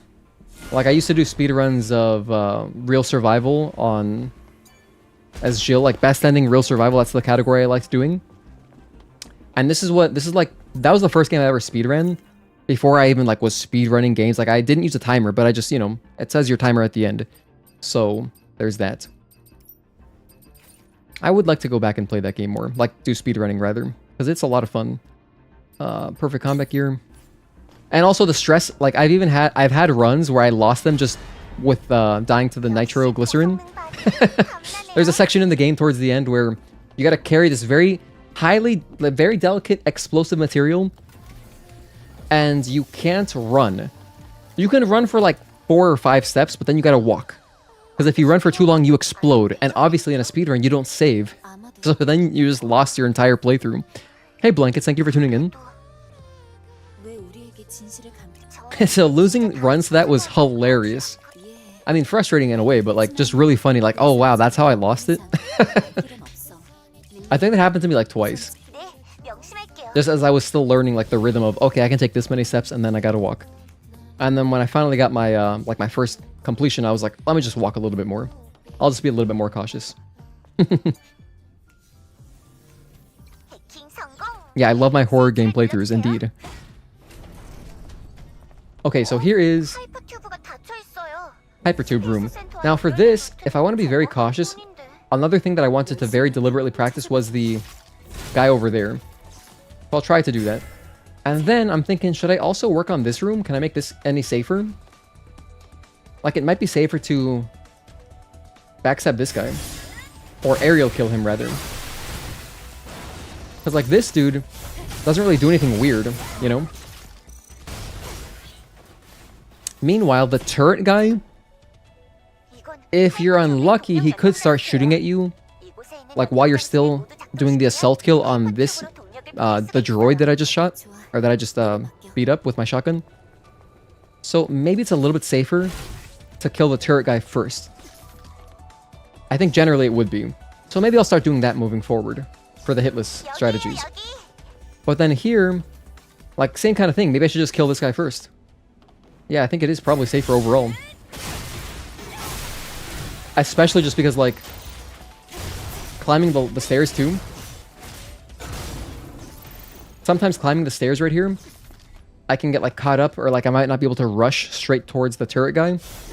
So, in a hitless run, when you're not under time constraints, probably want to do it this way that I just did. Hello, Asa. Thank you for tuning in. Could aerial kill the turret, then time it so you can ambush the next guy? I don't know if that's possible. Maybe it is if you, like... Maybe depending on where the guy is on his patrol. But if I could research chain charge as well. And that would probably make this a little bit simpler too. That way you could chain charge into the next enemy. And just kind of, you know, simplify things a little bit more. But the way I just did it seems okay. You consider yourself a pretty big Resident Evil fan, but really you've only played 4, 5, and 6. You want to get around to the others someday? Oh my gosh. Yeah. I'm a diehard. Like, I've played every game. Even the bad ones. I've played, like, Survivor and stuff. And, I love Resident Evil. And, I want to practice this. But yeah, I highly recommend. Just play all of them, to be honest. If you want to play the PS1 games, you can play those too. But, like, you got to play Resident Evil 1 Remake. I think it's the best game ever. So here's what I'm going to do. First, what if I just shoot this guy? And then what if I just hide? Will he come after me? He's kind of coming after me. What if I hide down here? Look at that. Already out of combat. I think I heard him. Yeah, we're out of combat. So if I shoot the aid bot when he's far away, we're good.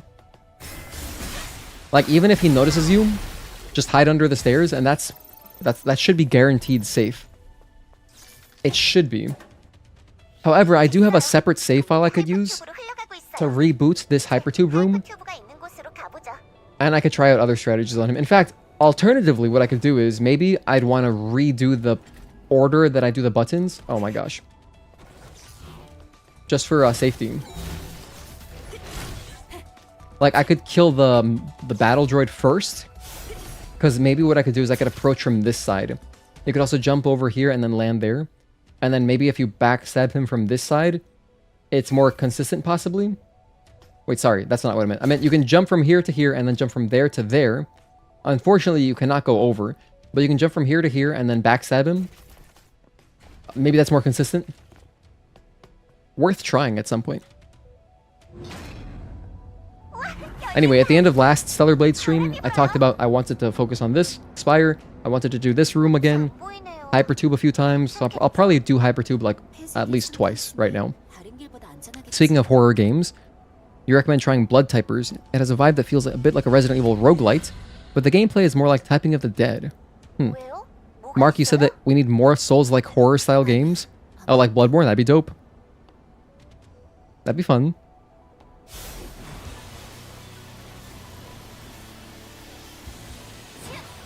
Okay, so what have I been messing up recently? I've been messing up this. Yeah, I've been messing up that. For no reason. That's like such a... It's like such a simple, you know, spin. I'm just doing it too late. And I think I'm doing it late because I'm overthinking. I'm obviously overthinking it. In the past, I've never ever taken damage there. Where I historically have taken damage is the last spin. So for this one, just do it early, like do it right here. And again, even that was too late. Because one of the very last spins you do, I would always do too early, and so then I would kind of delay it. But here, I'm unfortunately letting that muscle memory kind of affect this one, which is dumb.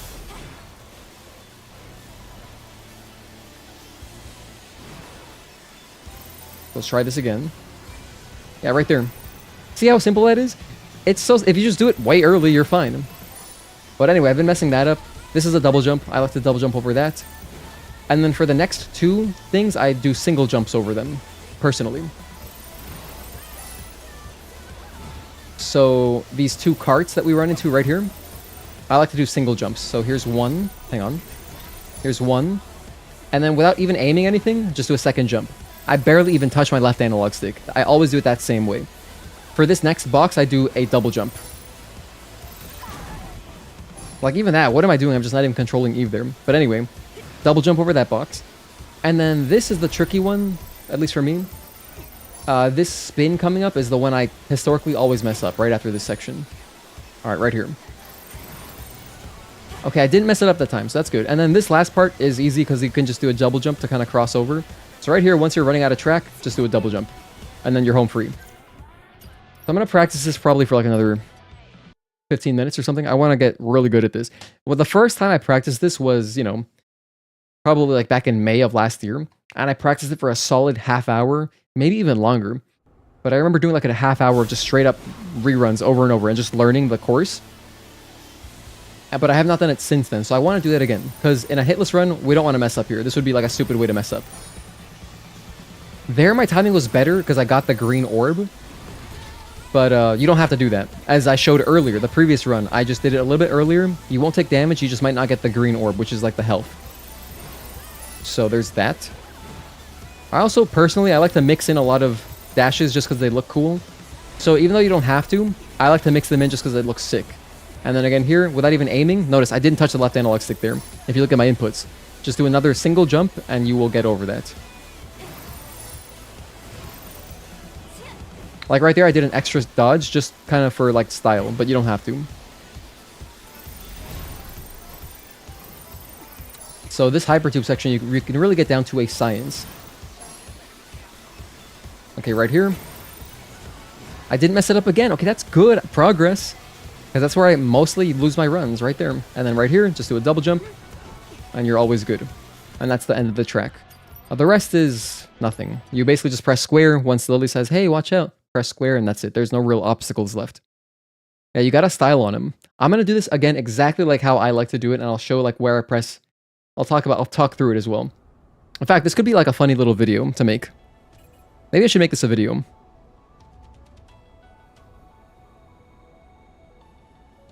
Okay, Hypertube. Okay.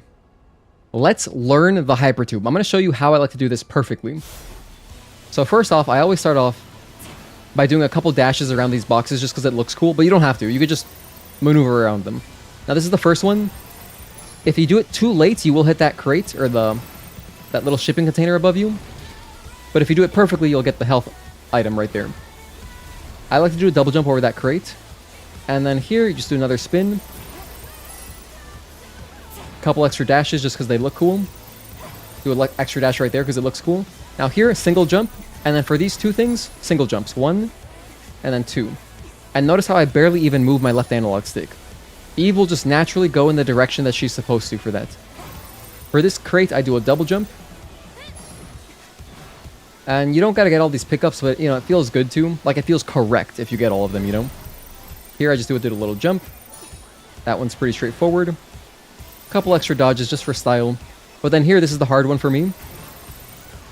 I often overshoot that, but luckily we didn't there. And then this last part, the easy way I like to do it is as soon as you're running out of track, just do a double jump right there. And you will land on the other side of the green track. And then from there, you're home free. After that, there's really no obstacles. You just gotta press square here. And that's it. So if you do want to practice, make sure you stop right here. And press start to redo it.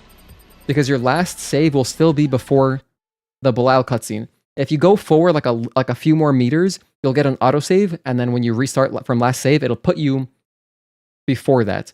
But yeah, that's no damage Hypertube. Radon, beautiful, indeed. Oh, good night, Mark. Thank you for tuning in, man. I appreciate you. Anyway, that was a little video. Maybe I'll upload that, possibly. Maybe I should be more in-depth. I should do it again and again. Just like keep showing it like 3 times in a row. This is how you do it perfectly. Watch, watch, watch. There I missed the health upgrade. But hey, it's better to miss the health upgrade than to get it and then get hit, you know? Ideally, we just never get hit.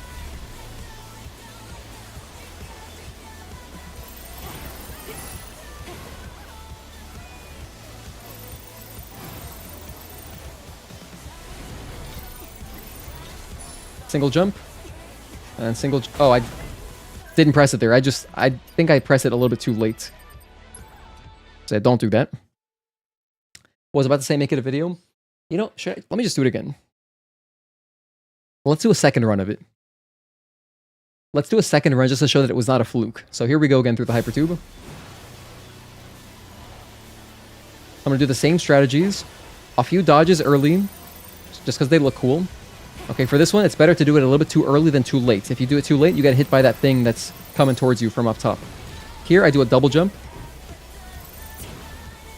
Just a style dodge right there. You don't got to dodge there. Okay, one dodge there to get around. Again, I like to do a lot of style dodges. You don't have to do those, though. This is a single jump. One.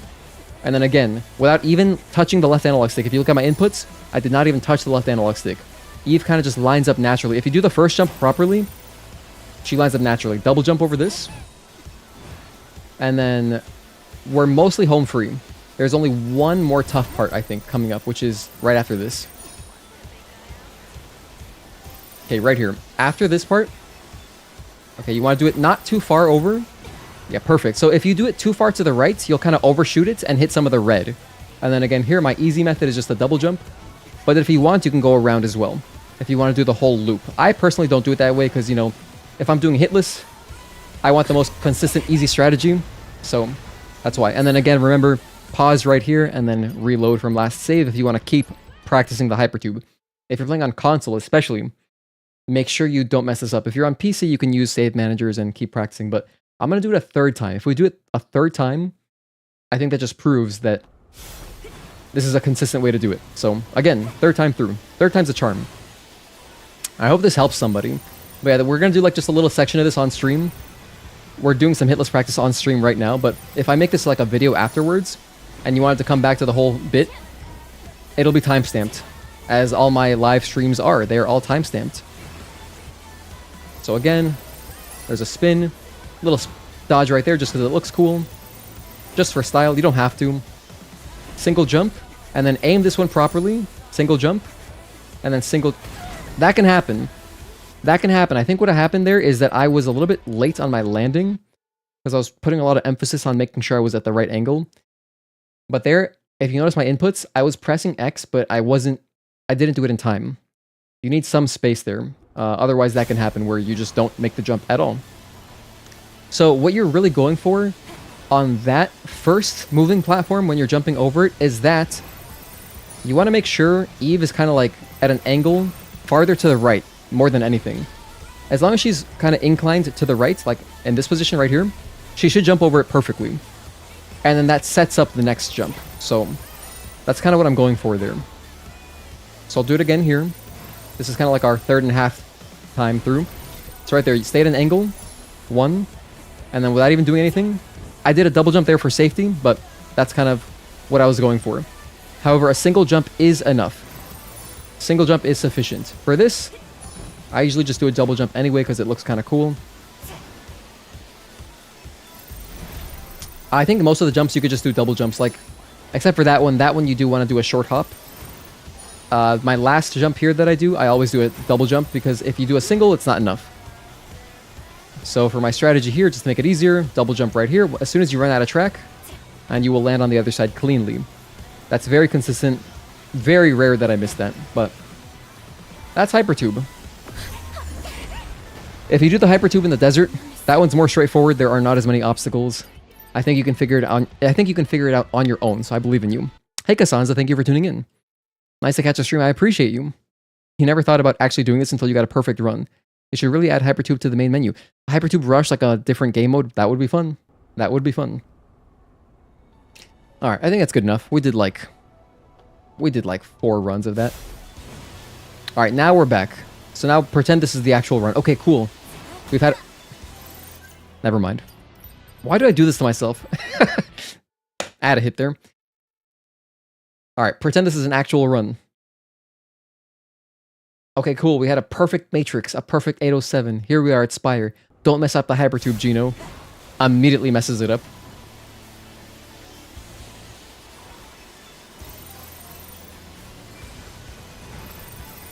Have I ever played Subnautica? I don't know what that is. I've never played it. It sounds like another game that I played in the past. What's it called? Nautical. It was a roguelike. What was that game called? It was like a first-person shooter. Paranautical Activity. That's a different game, though. That is a different game. So no, I don't... What is Subnautica?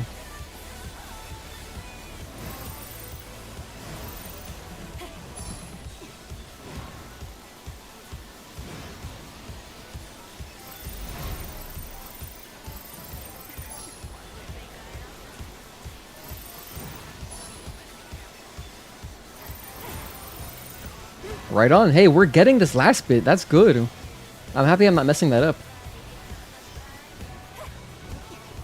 Hell yeah. All right, let's move on. Let's move on. This has been fun.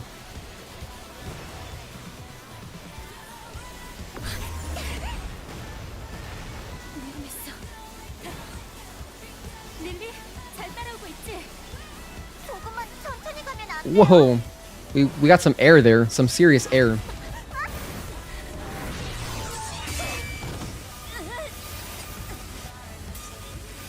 Subnautica is an underwater survival game with some crafting, but it does have a story. Actually, a lot of fun to speedrun, huh? It's the only speedrun that you've ever tried. So far, you're trying to talk yourself into Stellar Blade. Survival game, huh? So kind of like a Minecraft? Or like a... What's a better example? 1, 2, 3, 4, and 5.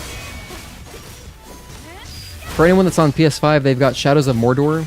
1, 2, and 3. And Shadows of War bundle. Like, are those Lord of the Ring games? Lord of the Rings? I still haven't seen those movies. 1, 2.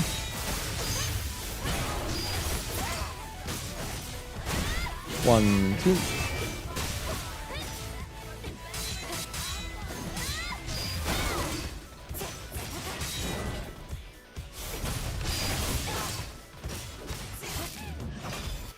Okay, Belial. Alright, so we're gonna count that one silly hit. Does Belial have rockets? He looks like he should... You know what he looks like? His shoulders, if you've played Crash Bandicoot, like Crash 2 specifically, Engine... When you fight Engine in Crash 2, they're in like a mech that the shoulders open up and shoot missiles. That's what his shoulders look like to me.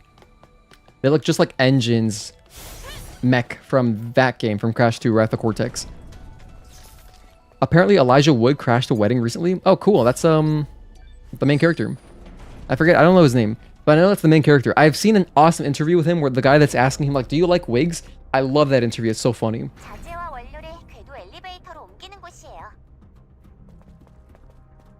Have you worn wigs? Do you like wigs? Will you wear wigs? Or I forget the order, but that interview is amazing. It's so funny. Because Elijah Wood just thinks it's hilarious. He just starts laughing in his face. But it was like a prank interview.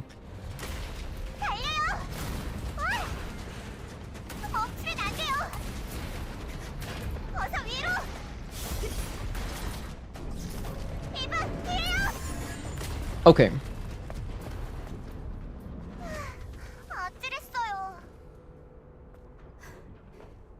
While we're at it, while we're talking about hitless strategies, let's run through... Oh my gosh, hang on, sorry, my stream is lagging. It doesn't like that I just started a recording. That's weird though, it should be fine. I'm just gonna stop the recording. I'm not even sure if the... Hang on. It's still lagging. Okay, now we're back. I don't think... Was this stream lagging during the Hypertube stuff? I don't think so. But for some reason in this area, it is lagging. Huh. I might want to tone down my settings somewhere. Either my recording settings or some of my graphic settings, because it is a lot. I'm encoding a stream while doing a recording, while playing the game. Oh, hang on, I'm a genius. I'll just do this. Go to display. Just put this at 60. And now I'll start the recording, because you're not going to be able to tell the difference anyway on a YouTube video. Okay, perfect. Now it's smooth. So, let me start this whole thing over. Yeah, now we're not dropping any frames. Excellent. Yeah, that was a weird short little burst of lag there. The Shadow series are cool. Like Assassin's Creed meets RPG. Okay, while we're on the subject of hitless strategies, let me show how I like to run through here. So typically, hopefully this guy will get out of our way. Okay, sometimes that container can be in your way. It shouldn't be if you're doing it quickly though, but I wasn't very... Stop. I sound like a dumbass now. Let's just do the whole thing and not make little comments on stuff like that because it's irrelevant, completely irrelevant. Okay, recording starts now. I'll just tack this on to the end of the Hypertube stuff. Okay, while we're on the topic of no damage strategies, I thought I would show this because this is a pretty easy spot to get hit in. So this is the way I normally do it. Just jump across here. And I'll show like how I run through the turrets and stuff. Do a nice little double jump over here. You can touch the camp if you want to. Alright, so first of all, this first set of lasers you can just run under. So if the boxes are not like this, rest assured you can just run through them. Then I usually touch the next one. Then, usually I'll drop down here and take cover behind a box. Pretty commonly I'll do that. I don't commonly get stuck on it though. Luckily it worked out. And then once you're down here, you're kind of safe. Now if you're unlucky, the turrets will be out of sync. But usually they should be in sync. Like the boy band. And now we're good. Alright, so then for this, you don't gotta fight anything. Ignore these canines. Just jump straight over them. If you want to do the whole running around, you can, but I'm just going to do my usual light skip. Light skip is pretty easy to do. I have a YouTube short on it. But you just jump on these boxes, use the wall to kind of guide you, and then just from the top of the lamp, you can kind of just reach. And it's pretty easy to do. I'm playing at 60 FPS, by the way. It's not FPS dependent. Alright, now from down here, once we drop down, you want to start off fast with a rush. Then I jump across here. If you're a little slow, you might have to dodge a laser. Or okay, we had to dodge a missile there. That's not ideal. But usually, if you do it better, like trust me, if you practice it, you can avoid dodging that missile. You can get just behind the bus in time where you're safe. But yeah, otherwise you're safe. Now we're kind of just good. Alright, that was extremely risky for no reason. If you're patient there though, trust me, like there's no danger after that point. The real part you gotta nail is the very first part. Jumping into, like past that part with the fires, ignore the enemies, and then getting behind that first bus to kind of protect you. And then the very last thing for this section for Belial 2, this split, is the next room over.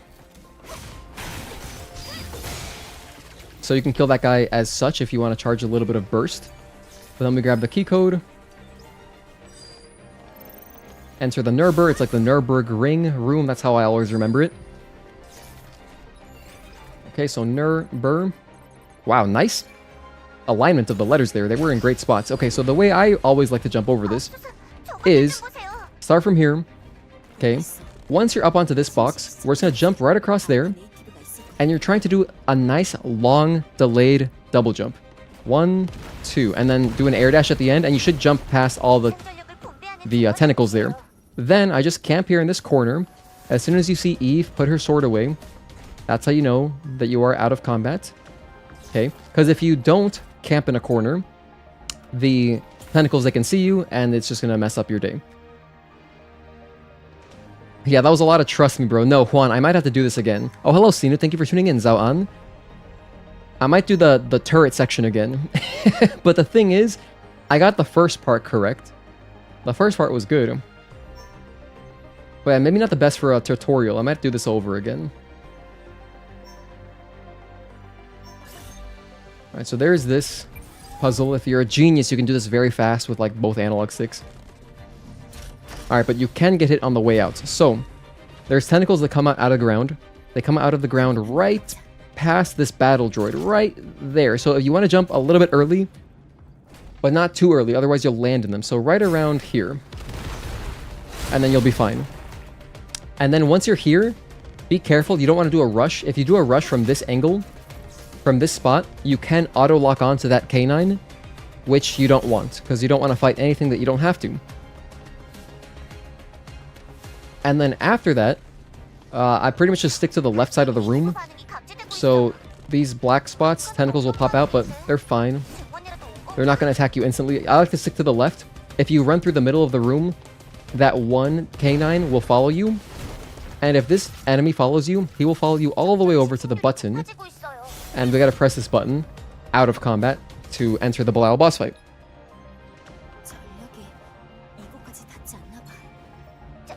And then you just fight Belial like any other normal boss fight, so you can just do your usual stuff. But that's pretty much how the platforming is for me. I pretty much do it the same way each time.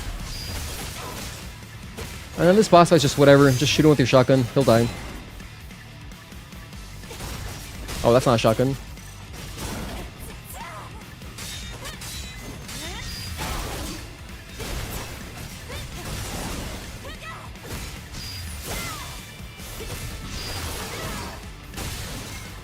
One, two. When he does that, you can just shoot him either with your shotgun, you can go into overdrive, you can do a beta attack, whatever you want. Oh, for that particular blink ability that he just did, make sure you're facing him. If you're not facing Belial there, you won't get the prompt to do the blink. 1, 2, and 3. I'm gonna chase him. Oh, I don't have counter 1? Oh. I thought I had it researched, but I guess I don't. Nice shield break. 1, 2.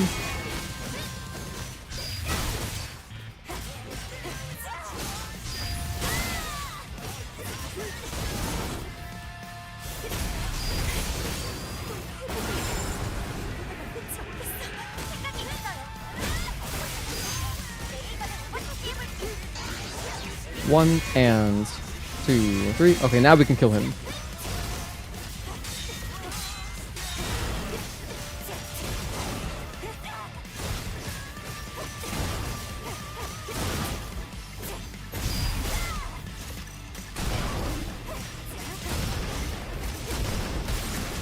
And that is a Belial 2 split. So from Belial 1, basically, to Belial 2 completion. However, I did skip one part right after Belial 1. There's no enemies, like you just shoot. It's where you shoot the container, it falls down, and you do the whole like escape sequence and you do a QTE. That's where we started, but that's pretty much the whole split.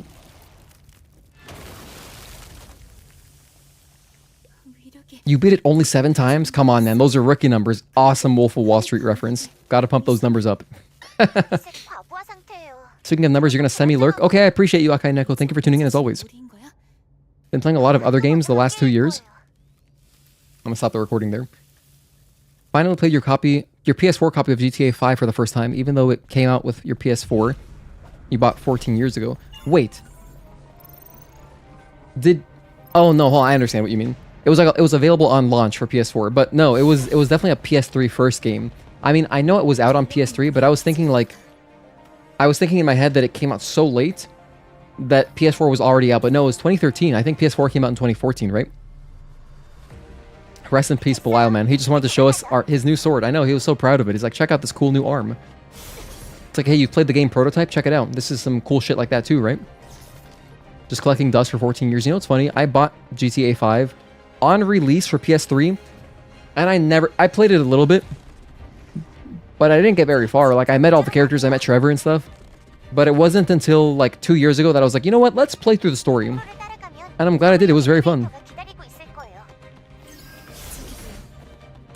I love GTA 4's story and like the campaign. That game was so much fun to play online too, back then. But I never really got into GTA 5 much. Like, I never tried the online. Speaking of which, a couple years ago when I did play the campaign, I decided to try out the online. I played it like with one of my friends for like half an hour. It was fun. It seemed like it'd be a fun thing, but apparently GTA Online is like extremely popular, especially with children. Like, it's very extremely popular, like highly played game, I think, to this day still. And then I was also looking into it, and like role-playing servers are like the most popular. So people like to just go in and pretend like it's real life, which is so interesting to me. I guess it's kind of like an MMO light in that sense. So I can understand why people that play it a lot would be really loyal to it, because like MMO players are always very loyal to their games, I think.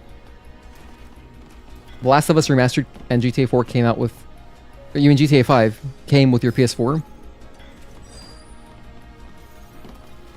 Wait, is there a PS4 version of GTA 4 also?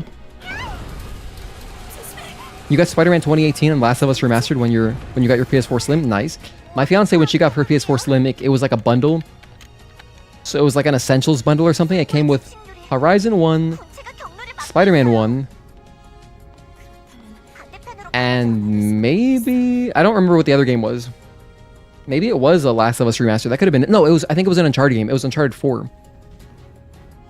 So that was like a bundle that she was able to get. Hang on, where am I going? There we go.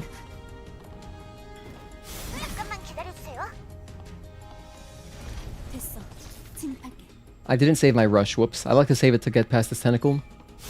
There we go.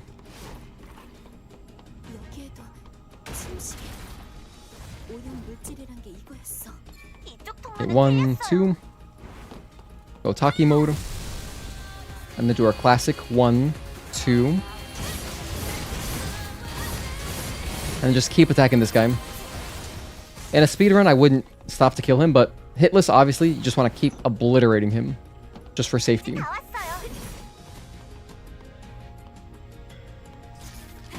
When you used to stream for a bit, you played on role-playing servers. They're interesting. What kind of role-playing servers did you play on though? Like, what were you guys like? What was the theme? Because they've all got a theme, right? You played through the entire GTA 5 storyline and got all the collectibles 5 times through on console. Damn, that's hardcore. I love GTA 4 and I never got all the birds. There were so many birds. It was like over 100 birds you had to go around the city and shoot. I can't remember how many it was. I was like, nah, I'm good. I'm not gonna do that, thanks though.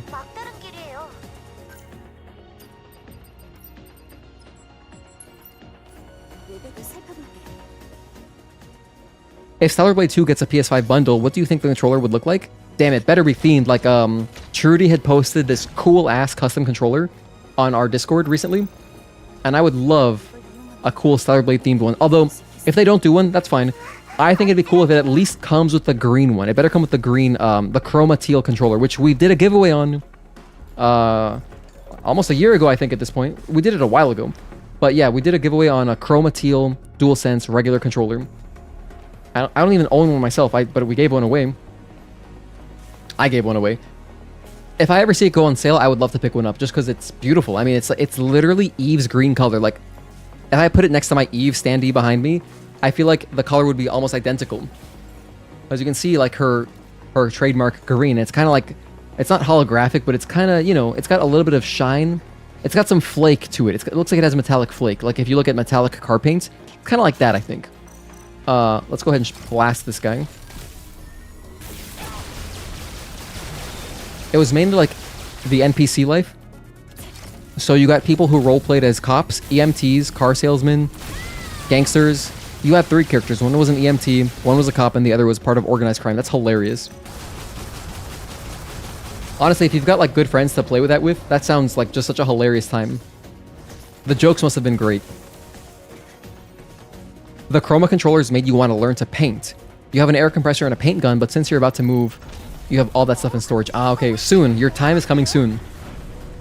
I've seen like some videos from Gundam people or like Gunpla people, and what's interesting to me is that when they get stuff ready to paint, they will like they'll sand the pieces or whatever, and then they'll clean them, and then they use a salad spinner to get all the water off. That way there's like as little moisture as possible when they go into paint, which I think is just such a brilliant use of a salad spinner.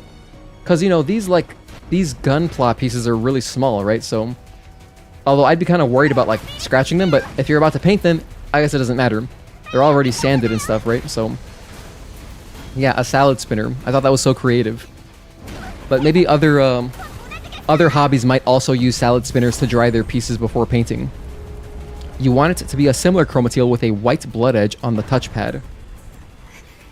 If it was Stellar Blade themed, I would buy that. Obviously. You know, it's not like there's anything Stellar Blade themed to buy, but if I had like more disposable income and there was cool merch to buy, I would buy that merch. Like, the only things you can really buy if you're a Stellar Blade fan are the vinyls, which there's 2 of, but they're very limited, so they're pretty expensive. Can't really afford those. But, you know, maybe one day I'll get them. It'd be really cool to just have them up on my wall, like on display. I'd probably get like little shelves to put them on and just have them on my wall. Because I'm not gonna buy a vinyl player, but like I'd like to own a vinyl because it displays cool. I think laser discs are equally cool for that reason. Because you can get laser discs. You can get a laser disc for a lot of really good movies, a lot of classics. And they make for great displays on your wall. Like, kind of like buying a poster, but it's a laser disc.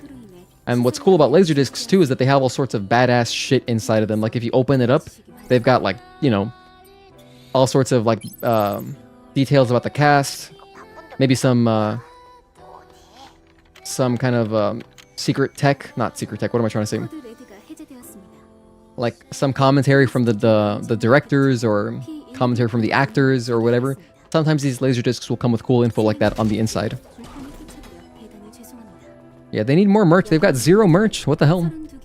That Stellar Blade controller looked so good. Looked so good. You'd 100% buy that. I'd buy it too if it was like reasonably priced. If it was like similar to buying a DualSense. Maybe like, I don't know how much it costs to make that. Probably, it might be expensive. If it's over $100, that's way too much for me. But if it's like 100 exactly, you know, a DualSense MSRP is like 70 bucks, I think. Maybe it's 75 now. So if you put it at 100, I think that's worth it for the customization. However, I don't think that person's mass making them. You know, they kind of just made one, probably. But yeah, no official merch is just a crime. It was a blast. However, you need to put a lot of time. That makes sense, Robin. I guess it's kind of like Dungeons and Dragons, where you kind of got to dedicate a lot of time to just making your character, at least, right? I've never played D&D. That's not true. I tried one time. Not for me. The time commitment is just not for me. But I have friends who have played like campaigns, and I know that the dungeon master puts like hella hours. It's like a second job, which you know, I can appreciate people who are passionate about their hobbies. That's cool. But yeah, I could never get into D&D. The time commitment's just crazy. I'm sure there's short campaigns you can do, blah blah blah, but I don't want it to be like a thing. It's like work. It's like, okay, it's like a weekly thing. You gotta meet up, spend like 6 hours or whatever, how long it takes. Too much for me. And I think you gotta do that at least. You gotta at least like commit a chunk of time to get the most out of it. If you were to play it very casually, probably don't get that much out of it, I guess. So in that sense, it's really like watching a TV show. Which is why I don't like watching TV. Because like, you gotta spend hours on it, you know? Shift up, let me buy a statue. You need a Raven statue. Give it to me. I'm not a statue person. I don't collect figurines or anything, but I would buy a Stellar Blade figurine or statue of some sort. It'd be the first one that I buy. Because that shit would be badass. Imagine having it like somehow on display in my stream setup. That'd be so tight. That'd be so sick. I would love that.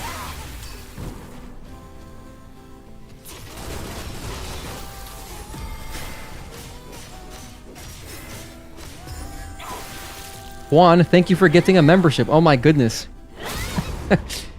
Juan will do anything but get himself a membership. Congratulations to Mikey Norris. Mikey Norris, if you're lurking and listening to this, you just got gifted a membership. So you now have access to emojis. Hopefully you hear this and hopefully you enjoy them. But thank you, Juan. Hey, that's our 35th member. Hell yeah. So I gotta update our goal now. I'll move it forward to 40. I'll do that at the end of the stream.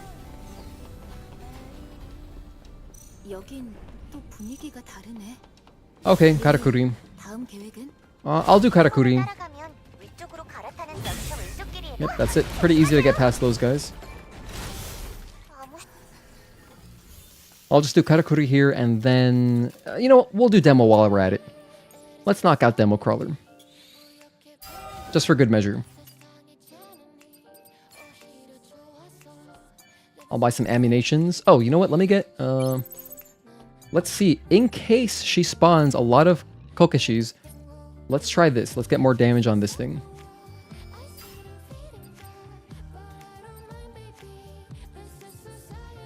Damn, I don't have enough to really fully upgrade it, so I can't get the maximum damage out of it.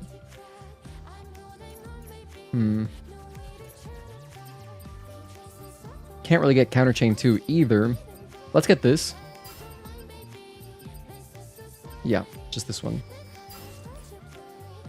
Okay, at least our Punishing Edge is a little bit stronger. It'll kill the Kokashis really efficiently now. Yeah, new goalpost. Thank you again, Juan. It's even got the letters of her outfit. Oh yeah, no, you saw it, Kazanza, in the Discord. It's beautiful. Blankets, you just want apparel. Black sweatpants that have devastating like lightning on the right leg. And a blue hoodie that says, may your memories live on forever. I would buy that too. I'd buy a hoodie. Hell yeah. I live in Florida. I'd still buy a hoodie. I'd rarely get to wear it, but, you know, that'd be dope.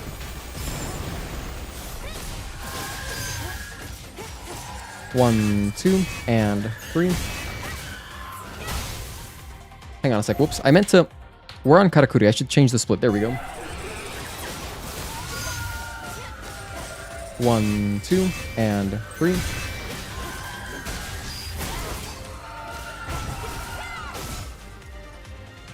One, 2, and 3. 1, 2, and 3.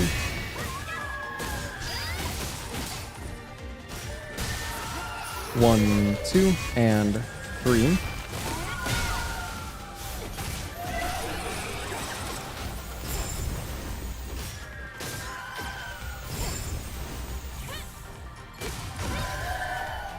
1 and 2, 3.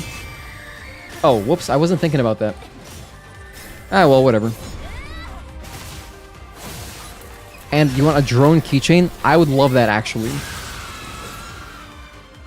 That'd be a great keychain. I wish someone could just make that. I guess you could make your own. Right? If you, like, 3D print it yourself. If you're not selling it, it's not illegal, right?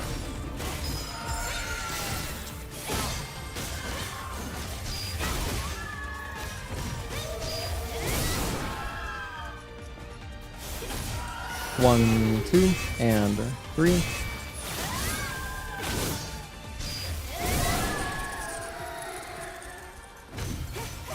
1 and 2, delay, and 3, 4.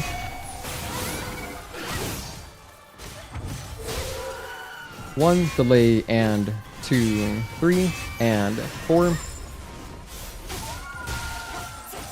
1, 2, and 3. Nope, don't do that shit. Everyone's dead. That's what's up. Oh wait, no, one Kokashi survived? Oh my gosh. Okay, he died. 1, delay, and 2, 3, and 4. This boss is actually challenging if the babies get out. Yeah, seriously. They can get really out of control. Especially because sometimes they will just stay alive like forever. So historically, Karakuri has always been a really tough boss in challenge runs. Because like we can't really fight Karakuri while the Kokashis are alive. And so then we end up running around a lot, and then we're kind of just waiting for her to, you know, send the order. She basically executes order 66 and tells them to self-destruct.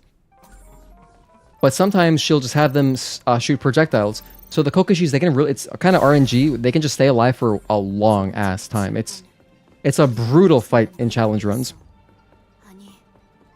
Been playing the game only using counter chains and reflection combos. That sounds like fun.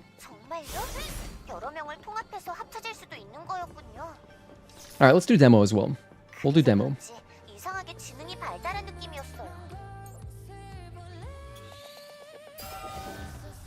Well, I forgot to change to my skin suit. Whoops, my bad. Should have been skin suit this whole time. Excuse me, coming through. Alright. Quick Everglow. Quick demo crawler fight. And then I think that'll be the stream.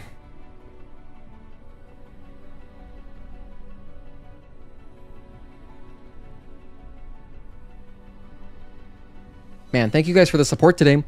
We got 10 bucks donated through Victor, through our direct Ko-fi link. And we got a gifted membership through Juan. So we're at 35 members. In fact, let's change this right now. Let's move the goalposts while we listen to Everglow.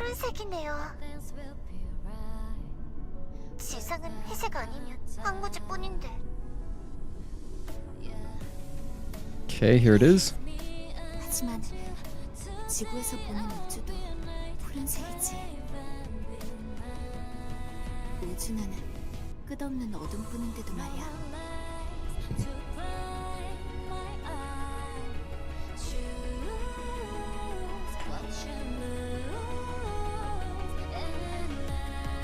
Okay, there we go. Should have just update. Perfect. Feeling better? I mean, I feel okay. I'm still tired. I'm gonna stop after this.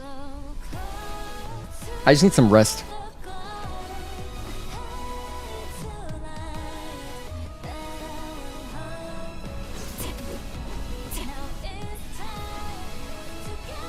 Earlier I was talking about my chair, but since I have a very like conforming, that's not the correct word, a very ergonomic chair that supports like very good posture. When I'm sitting here, unless it's for a very long time, if my back hurts, I'm still okay because I'm static, you know? But I definitely want to try to get some better sleep tonight. And maybe I'll flip my mattress around again, so it can be a little bit firmer. We were also talking about getting a better mattress at some point soon, maybe. In the next several months. Try to buy a new mattress. But yeah, I'm just going to end the stream a little bit earlier today just so that I can try to sleep earlier. Because I've been sleeping so badly this whole week. I've been sleeping really badly.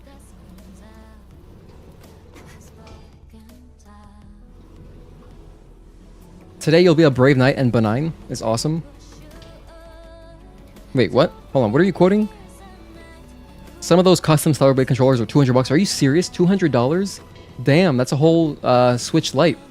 That's a lot of money. That's a DualSense Edge for a normal DualSense. Ugh. If it was a customized DualSense Edge, okay, at least the controller is excellent. But a normal DualSense, those things are disposable. At the same time, I guess if you're buying a fancy custom controller, I guess you're buying it to display and not use, so then the capabilities of the controller don't really matter as much. So maybe maybe it makes sense. But damn, 200 bucks. Oh, the lyrics. I wasn't even thinking of what we were listening to. My bad. Your sleep's been out of whack too, so you're gonna start fixing it a bit more too. Yeah, after this, I'm gonna hop on my treadmill and I'm just gonna walk for like 20 minutes, half an hour. Just like to walk in, take a shower again, you know, have some dinner, and then get in bed early, just relax, play Persona 4 in bed until I get sleepy. Maybe listen to a baseball podcast if I'm grinding a dungeon in Persona 4, you know. 1, 2.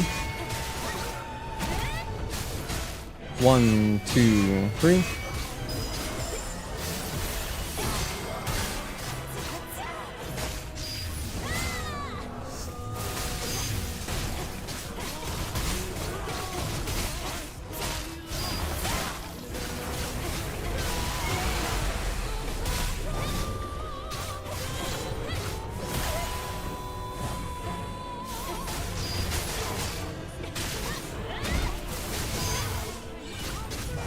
Ha, we just jump over those. We just jump over those.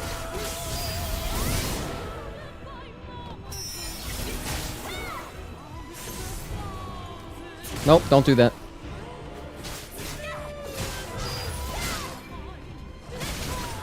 One, two, and three.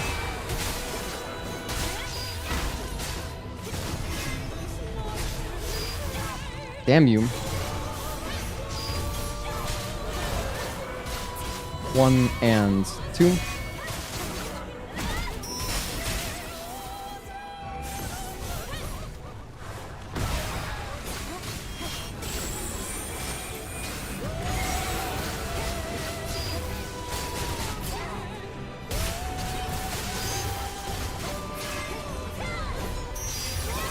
No, get back here.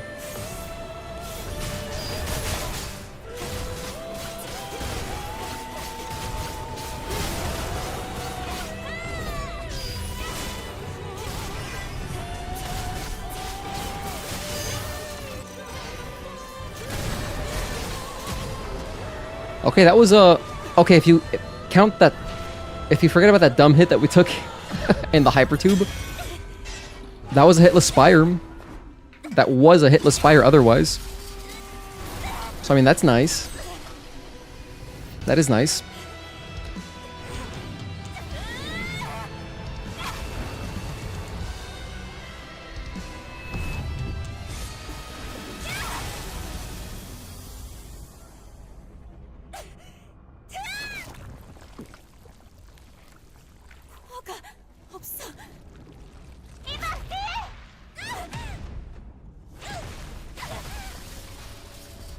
Greetings once more, chat. Hello, Pieta. Welcome back. I guess you're home from classes now. Shout out to Pieta doing welding classes and stuff. Sounds like the life. Nice and relaxed. Been so amped with work for ages. Nice to see things are paying off. Finally, but damn, sleep debt is no joke. Yeah, sleep debt is something you can never pay off. You can never pay off sleep debt. It just compounds. It makes your life harder. There's no catching up on sleep. I try to at least get 7 hours every day. When I was younger, I was a dumbass. I was like, I'm fine with 5 hours. I was so stupid. I was literally so naive. And I would regularly just like not sleep. I did this way too often. I would regularly, because I was up for like watching StarCraft 2 tournaments and stuff that were happening in Korea. So I would like be up super late, watch these tournaments that started at like 4 a.m. my time or 5 a.m. my time, then go to school like a zombie. And I was almost like proud of it. Like, yeah, I'm functioning with so little sleep, but you know, it wasn't good. And while I like somehow find a bunch of energy when I'm sleep deprived, I wish that like someone told me like, hey, this is just like not good for long-term health, you know? It is still kind of useful sometimes, occasionally, at least when traveling. You know, it's nice to be able to just find energy when I'm sleep deprived. So in that sense, like, it's fun. But yeah, at least 7 hours, at least. Wait, what am I doing this for? Sorry, there's no point in doing this. I was gonna say, like, when me and my fiance traveled to Japan, last year, we were doing some hardcore shit that we're probably not gonna do when we're older. We're not gonna do this again. But we flew to Osaka in the, late at night. So then we arrived early morning in Osaka, spent the day there, then took an overnight bus to Tokyo, because it was her first time in Japan, and so it was like, okay, if it's the first time, you gotta go to Tokyo. So we go overnight bus, and then we can't even check into our hotel in Tokyo until like the middle of the day. So we're so tired, but then, you know, because we got a little bit of sleep on the bus, but it's not very comfortable sleep. It's okay. But then finally, around like midday, like 2 p.m. or 3 p.m., check in, finally take a shower, just like finally sit down comfortably. I remember the first morning in Tokyo, we went to like I think we went to Yamashita Park, which is next to like a Tower Records, and we were just hanging out there because it was so comfortable. There were like these park seats you could lay down on, or lie down on. So awesome. But in those cases, you know, we got through it. But when we're older, nah, just get a hotel and just sleep normally. Don't do an overnight bus thing. Take a bullet train or something. You know, we'll just take the Shinkansen or something instead and save time that way. But I mean, it's fun to do stuff like that, you know, when you're younger, or like taking Greyhounds, I guess would be the equivalent. in the US to like go somewhere, go to another city. But that's the stream. Thanks again for watching, you guys. I appreciate it. Just got home, hell yeah. To recap what we did, I mean, we did a bunch of boss challenge practice. We tied our PB of 5 hits. Then we went in, did a bunch of Hypertube practice. We did that like 6 or 7 times, maybe more. Ran through Spire. We actually had a hitless Spire besides 1 hit in the Hypertube. That was funny. But everything else was good. You know, the rest of Belial one was good. The Belial 2-split, Katakuri, and Demo, those were all perfect. So I'm happy with that, you know. And next time, if I stream tomorrow, which I might not, we'll continue Rebirth. And we'll just do some more side quests and then continue with chapter 10. We're on chapter 10 now. And then otherwise, we'll be back next week. We will be back on Tuesday with more Stellar Blades. So I appreciate you guys. Yeah, have a good night, everybody. Thank you for tuning in, Juan. Thanks again for the gifted membership. Thanks again to Victor for the $10 donation. I appreciate you. Thanks, Magnamic, for hanging out. Hope your pumpkins came out awesome. Thank you, Shravan, for tuning in. Pieta, Casanza, thank you guys for being here. Blankets, thank you for tuning in. Congrats again to Mikey Norris for getting the gifted membership from Juan. Akai Neko, thank you for tuning in. Who else was here? Let me scroll up a bit. Agatoki, I appreciate you. Sinut, thank you so much. Zao on to you. Oh yeah, Magnemic, I haven't seen Lord of the Rings yet. I'll watch them at some point. Thank you to Mark for tuning in. Thank you to Asa110 for tuning in. Just gonna keep scrolling up here. Zucky Jucky, thank you for tuning in. Another new name. Hope I'm pronouncing that correctly. And Victor Perez as well, which I already mentioned, but just saw you in chat. Okay, so yeah, I appreciate all you guys and everyone who was here earlier. Thank you guys. I'll see you next time. Peace. I'll watch them one day. Yeah, GG's, guys. See ya. Oh, let's run the outro. Let's do that.